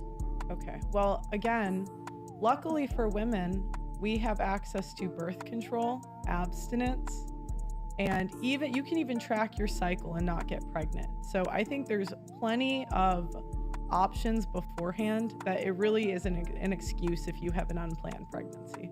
So actually about 50% of unplanned pregnancies used protection, and so that's just an incorrect statement. Then you should learn to use it better. That's And not the how other that and works. the other thing is after the kid's born, you could argue that it's an equally irresponsible move when men and women have unprotected sex or there's some problem with the birth control. Fine, Sure. equally irresponsible. But after, the woman has more control. She has the right to she's the only one who gets to decide if she takes a plan B. She's the only one that gets to decide to put him on child support or alimony if they're married. Men don't have a right to their wallets after the kid is born. Yeah, so pregnancy involves your body and your internal organs, and that is worth more than any money. What? Yeah, but that's 9 months, a year. What about the rest of the time? What about 18 years after? Right, and so then there's like 2 years after that you're breastfeeding, and then there's the unequal division of child. Bro, you know how much women are out here getting illegitimately pregnant for no fucking reason? And they don't bring up none of this stuff, but all of a sudden, when they want to use it as a feminist talking point, pregnancy is like going to the war in Vietnam. You know, pregnancy is like serving in fucking Iraq and shit. You know? All of a sudden, it's oh my god, it's the most diabolical thing to ever happen. Some goofy shit. Care and domestic labor, so it's so much more than 9 months. But to go back, we cannot minimize that 9 months. Having your body be not your own for 9 months is 9 months too long. Yeah, but there are men. Now the body is not your own. Oh, it's a man's body all of a sudden. No. You have a kid. Alright. Now let's go to the poll real quick. Do you think race loyalty is used against black men? 73% says yes, only when it benefits others. 4% says sometimes, depend on the situation. 8% says no, black men are treated fairly. And 15% says not sure. Here for the discussion.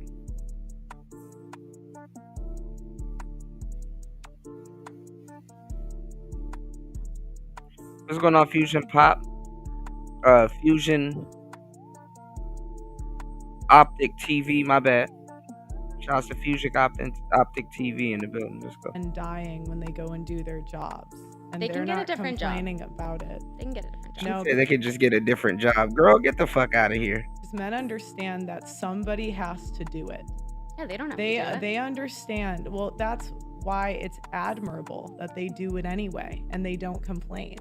And that's what I keep going back to is what feminists tend to want is they want all of the credit and they want to over exaggerate their problems. So I would actually like to go back to the comparison you made of pregnancy and men going to work. Do you think those two things are the same? I think that a man going to a dangerous job is far worse than a woman being pregnant. Right. And do you think that the majority of Far men far work- more dangerous, I'll say. That's more accurate. Better and good is like it's subjective, right? Yeah, and as I've said before, I think that we should have better safety protocols and we should improve the safety of all workers. So I think that that should be addressed. But also, Oh, do you know to have safety protocols and improve the safety of somewhere, do you know what that requires? More men. I don't know if you noticed that or not, leeching woman. That requires more men. Men make sure things are safe. But let's go. the majority of men, but it isn't, right? Like, 'cause right? when But are you when we go- arguing for it to be? Here's the difference. Okay, so feminists have a tendency to think that if we complain, things will just happen. And I'm more realistic, where I know that just because we say, oh, it should be better, well, it's not. So, and men understand that because they have had to deal with that reality from a young age. You recognize that the only reason you have a microphone and you have a show is because feminists complained because we wanted a voice. No. Look at this goofy ass bitch. No. Men created all of that stuff. This is why she has a microphone in the show. She got a microphone in the show because she saw other men doing it, and y'all start copying. You know what? Never mind. That's Because not true. it actually is. It's not true. There's writers, there's female writers in the 1800s, 1700s, And they had to write and under 1600s. male pseudonyms. It's not true. It is true. It's not true. Men had radio. You know what? I'm gonna just do this. Well, you can say it's not true, but it's history not and it's true. statistics. It is. That's not true. It is. We used There to were not women in have a power. We voice. had Cleopatra. We had women in power throughout all of history. There are examples of them. When were The women? first female property owner was in the 1600s in the United States. When were women allowed to have their own bank accounts? Jesus Christ. Women were allowed. Didn't I tell you this was gonna come up? Bro, they all say the same shit. She wasn't even alive for half the shit that she's talking about. To have their own bank accounts in what does that have to do with writing? You're changing the topic. No, I'm not. You're changing the topic because I'm right. They were No. allowed to write. They were. You're the one who brought up female writers. But okay, that wasn't the question. Go ahead. So, sometime in the 1900s, I can't remember the year. Mm-hmm. And then the funny part is that if you listen to white feminists, this is why I'm very upset at the sisters for selling out. If you look at a black feminist, you're looking at the highest order of a coon. If you listen to certain white feminists long enough, you would think they were black women. You would think they were black women.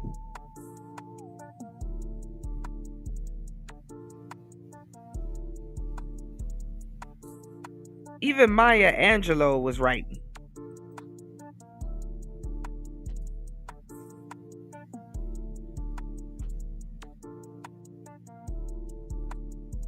When you start listening to a lot of the white feminists, they start taking on the patina as if they're a black woman.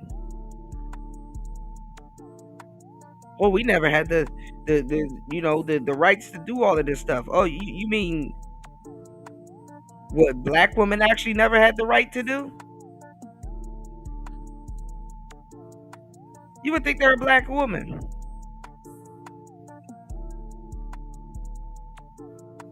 Shit crazy. Let's go. Hold on, y'all. Yeah, it was like in the 1970s Yeah, is when women were allowed to have bank accounts. So when we're talking And about women, what's happened since we got bank accounts? We has own happened? You tell me. 80% of the world's debt. There's a reason people did things the way they did. you don't think that women should be able to have their own bank accounts? And I don't even think they got it in the 1970s. It was actually in the late 60s. I don't think they shouldn't have bank accounts. I think everyone should have the right, and they do. But there's a reason. I think when we look at the past, we have to look at the reason that people did things. And one of the reasons is women are very irresponsible with money.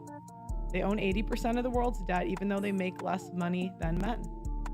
So did you know that the majority of household finances skip right are over that. regulated and controlled by women? Skip right I over knew that. that. We make 80% of consumer buying decisions. Yeah. So that's what I said. They spend. And you That's what I said. They Right, spend money. because They spend money households- they don't have. We do have the money. Not anymore. I mean, the average woman out of college has $30,000 worth. How much debt do you have? You have to have six figures coming out of I med do have school. 6 figures Yeah, of debt, and exactly. the student And the- debt. Yeah, because And if the you, thing is, in your profession, Damn, 6 figures of debt that sounds stupid. That's crazy work, bro. Imagine having 6 figures of debt and you sound like this. 6 figures in debt didn't warrant you shutting your mouth.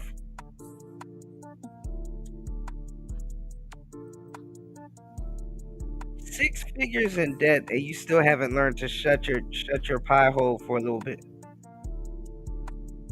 Didn't even humble you. I mean, on average, women leave the medical profession when they have a kid or within 5 years. So odds are you won't pay it off, and I'm not saying you personally, I hope you do, right? I'm not wishing it one way or Odds are another, you but won't, though. statistically, women make their debt someone else's problem.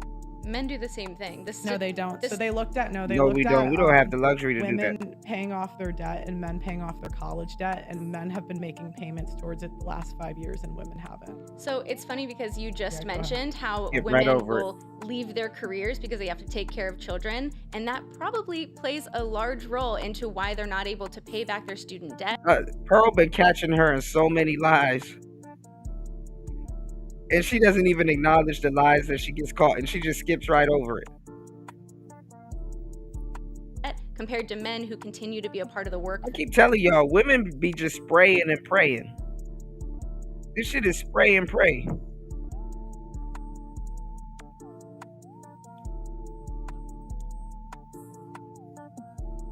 See what sticks. Force, even after they have children. Do you see how those two things might be correlated? No, because women aren't having kids anymore. That would have We been the are. case, maybe the case before, but now they're not really having children. We are still having children. That's On an incorrect average, statement. it's like 1.5 now. So, I mean, you have one kid, you can put it in daycare, you can still work. You can put it in daycare. Sorry, his or her. Yeah. See, and this is the problem is when we see people as commodities instead of actual people, that's where we run into this thing of I don't care how you feel, you make stupid decisions, instead of taking a nuanced perspective in the complexity of the human experience and recognizing that there are so many things that contribute All these into these buzzwords. cherry-picked statistics. Well, ain't you think nothing. that the world owes you understanding, and it doesn't. I think that it does. I think that Bro, Pearl been dog walking her this whole debate, bro. So imagine if you had seen Pearl take out Jazz, bro. That shit would have been epic.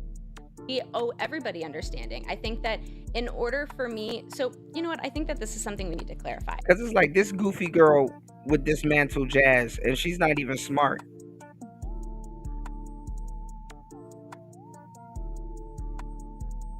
Yeah, go ahead. I partake in these conversations because I want a better world. I develop my opinions based on how I think. This woman been here just regurgitating shit she heard other people say and been lying the whole time. Let's go. Or based on what I think is going to improve the human condition and improve people's quality of life. Everybody wants to save the world, man, if you let them tell it. Why do you take part in these conversations? I like to report on what's going on. Okay, so you have no desire to improve the world and to be like an advocate for change. It's actually the people that I've learned, because I have contributed to certain things that makes the world a better place and stuff like that.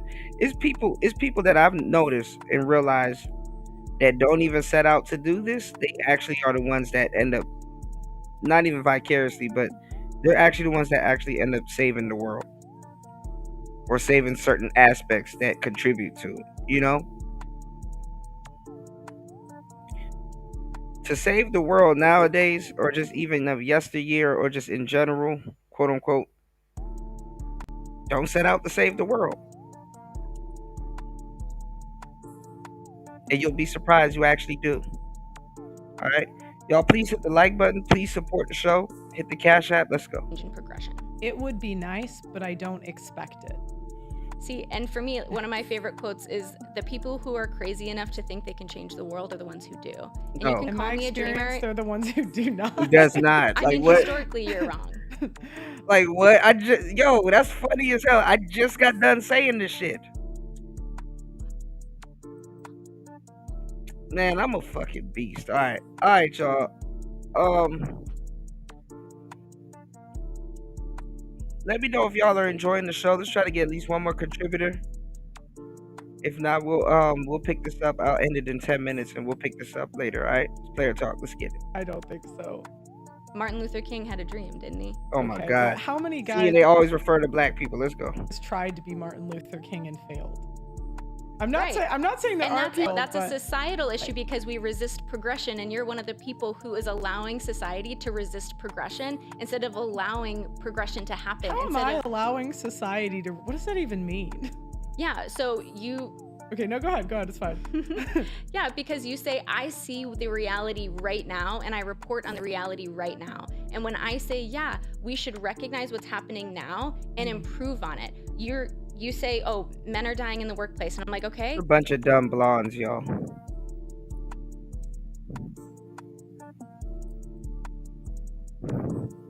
Blondes aren't historically smart people.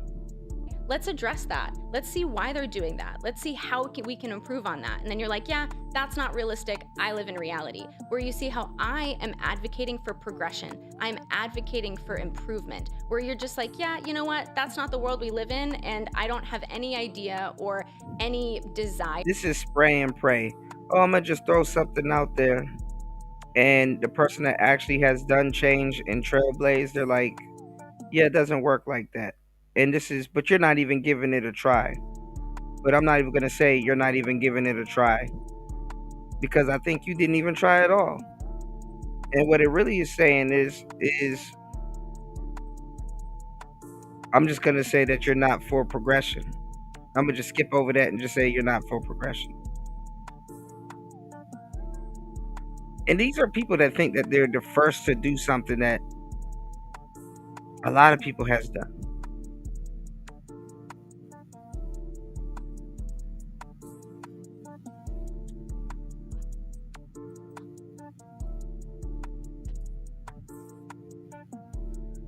Well, let's go. Here to improve on the shitty statistics that I constantly report on. Yeah, so I think that sounds nice, but again, it doesn't change the reality of the situation. So you saying something on a podcast doesn't change the amount of men that die every year in a crab fishing boat.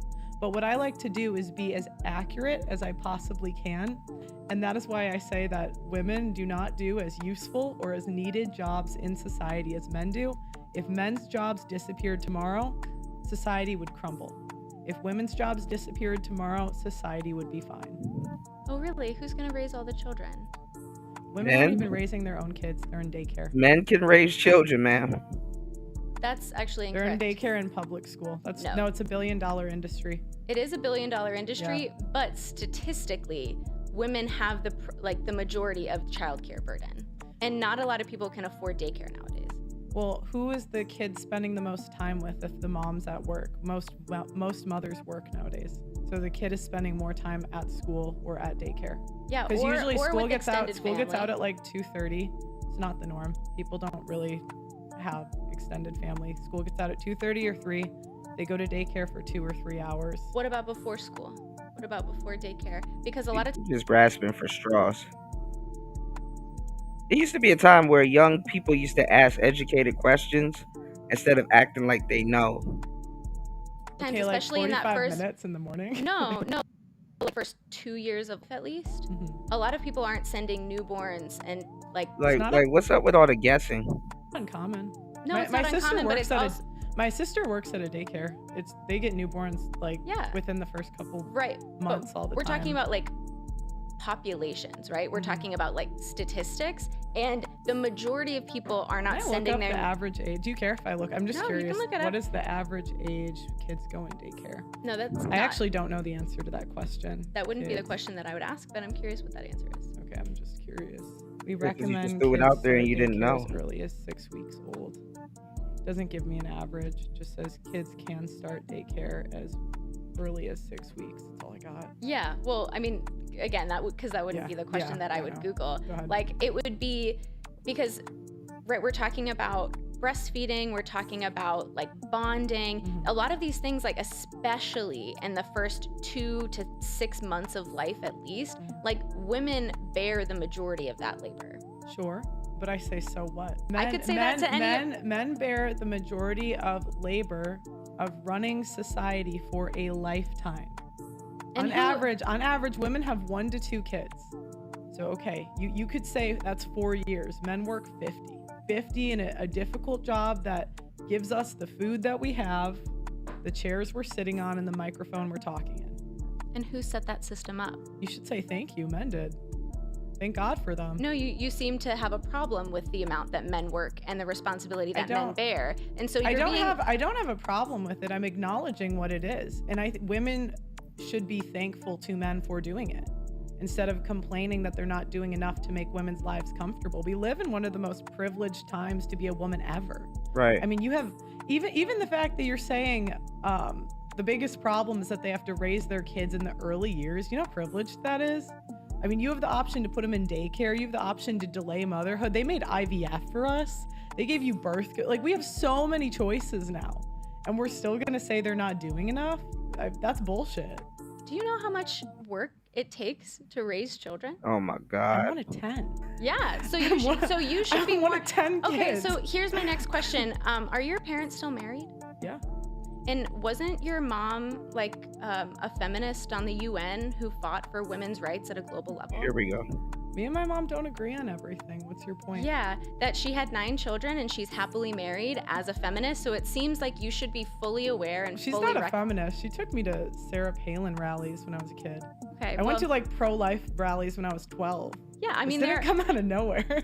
Right, but she also did advocate on a global level for like women's opportunities. So yeah, it and seems like you should be fully. Here's the thing: the internet only has half of that story, and I can't tell the full one, just because it's not my place. So I can't really use that as an. I'm telling you, you're wrong though. That's not.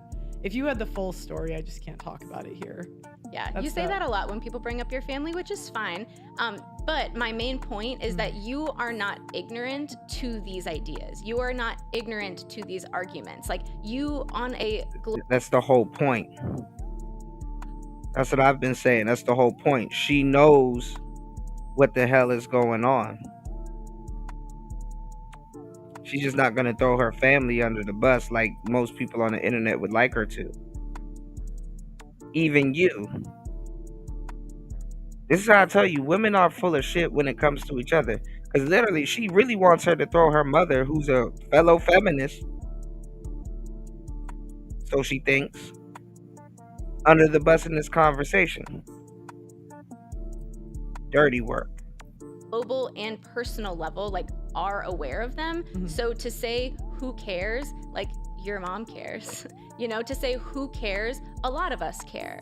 And I think that and that's fucking rude to be up there talking about somebody's mother when nobody knows your mother. What about your mother?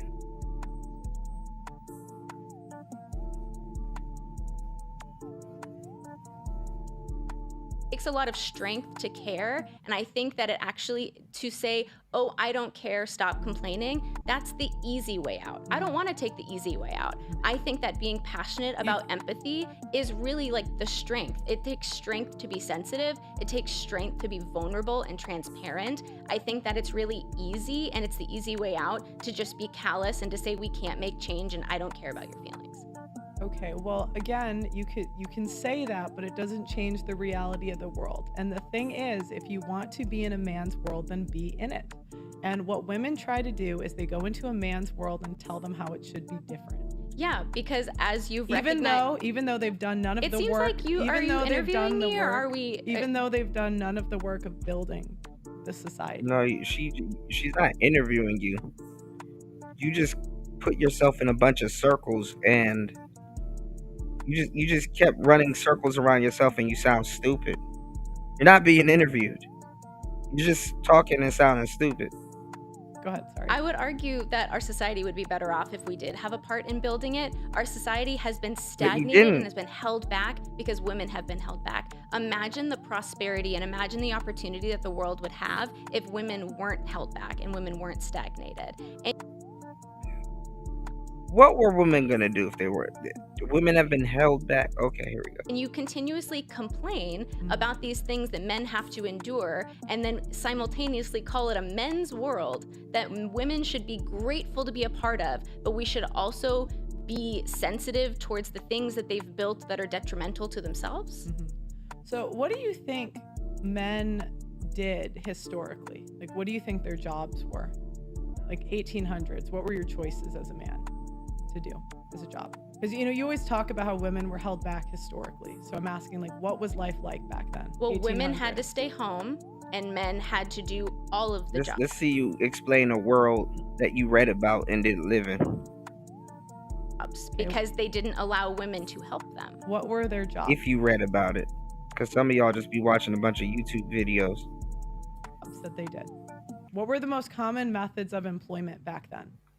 I mean, what do you mean? I mean, it's going to be construction, it's going to be medicine, it's going to be food production, it's going to be factories, it's going like the same thing that runs all of society. So they had 3 choices: coal miner, farmer, factory worker.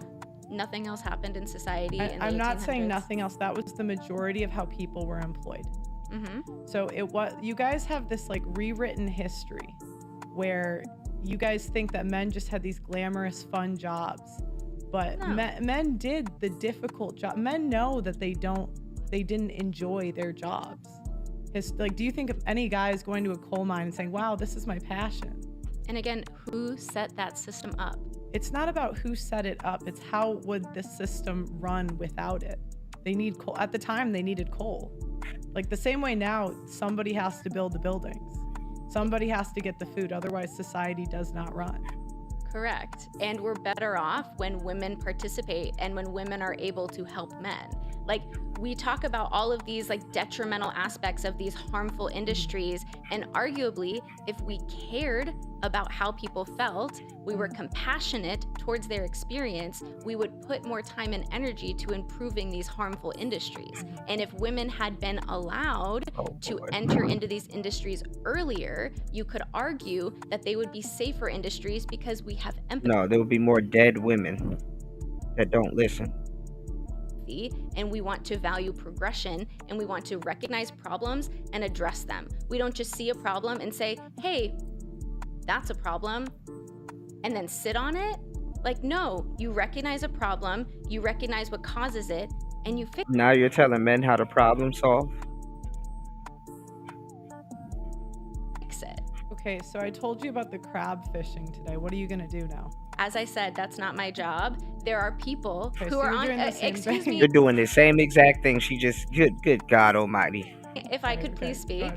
As I've said before, there are people on safety committees. There are people on workers' unions. There are people whose jobs are dedicated to worker safety.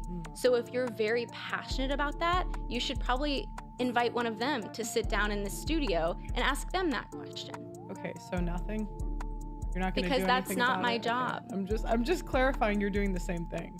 No, because I'm more than happy to recognize that it's a problem that should be addressed by somebody whose specialty it is to address that problem.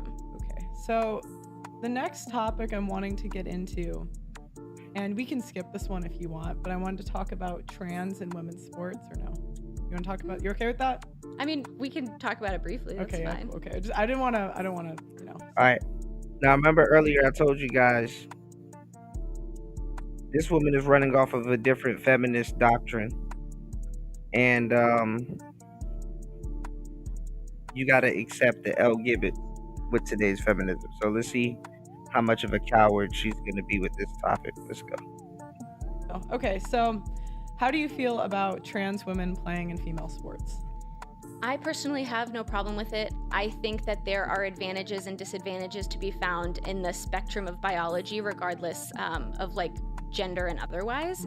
I see the concerns about the advantages that certain athletes will have over another. But again, I think that that is a problem that we recognize, and we need to figure out how to address it to make it equitable for. Why do people got to sound like a president when they're answering these questions? All right, let's go. Everybody to be able to participate appropriately. It is not my specialty. I don't have any specific solutions, but I think solutions do exist that we can utilize to make it like advantageous for everybody.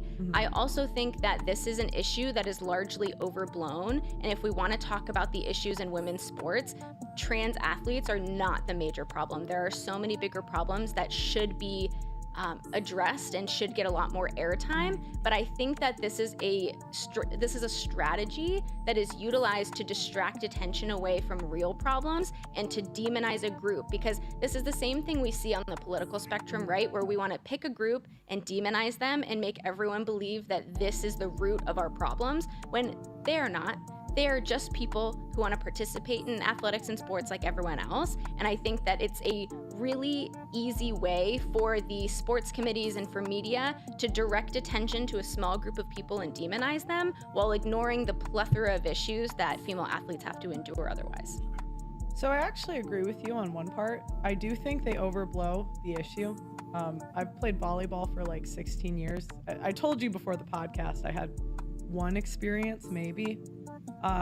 However, I'm a little bit confused by your answer because it was. Could you just say it in a more simple way? Are you for it? You're okay with it, or you're not? Yes, so stop sounding like you're a fucking mayor answering a fucking hardball question.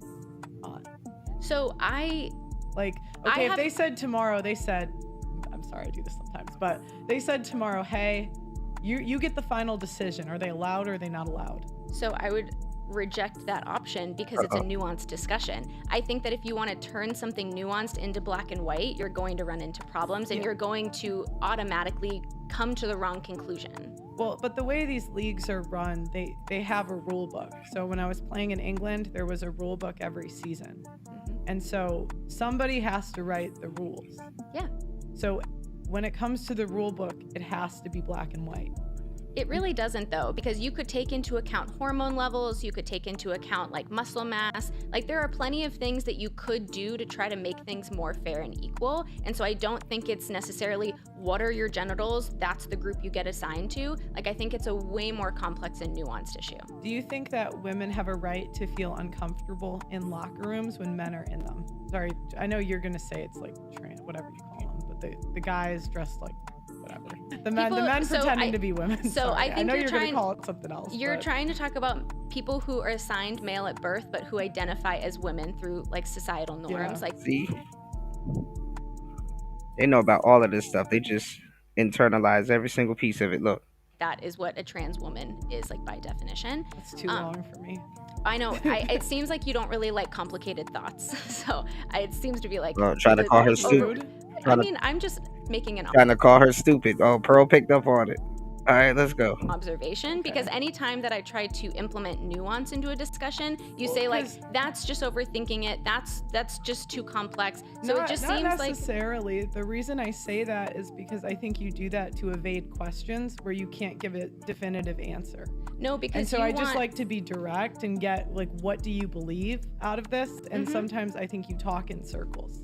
Because you can't keep up with what I'm saying. So no, I still calling her stupid. I can keep up. Yeah, and but so I think you need to just you're asking me nuanced questions that require a nuanced answer, but you can't ask a nuanced question and desire a black and white answer. That's just like not how the world works. But that's a really simple question. And she just reverted back to what Pearl said about how the world works. Here we go.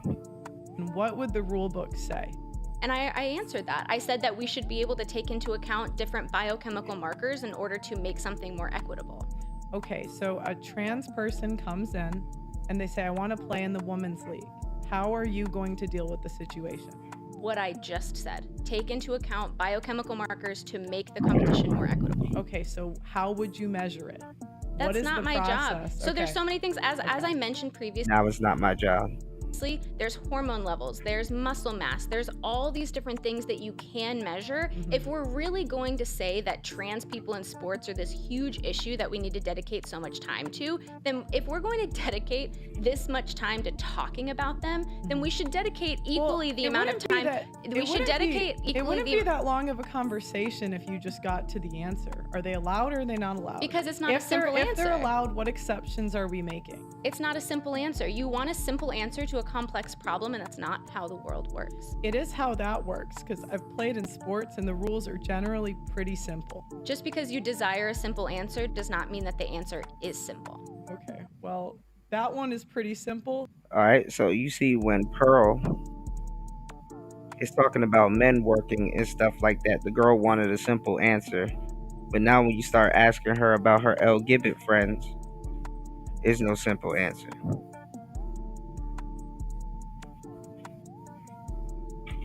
Can't make this shit up, people. All right, but listen, guys. With that said, we are out We're going to cover this on the next show within the next couple of hours. Thank you guys for hitting the like button. Thank you guys for supporting the show.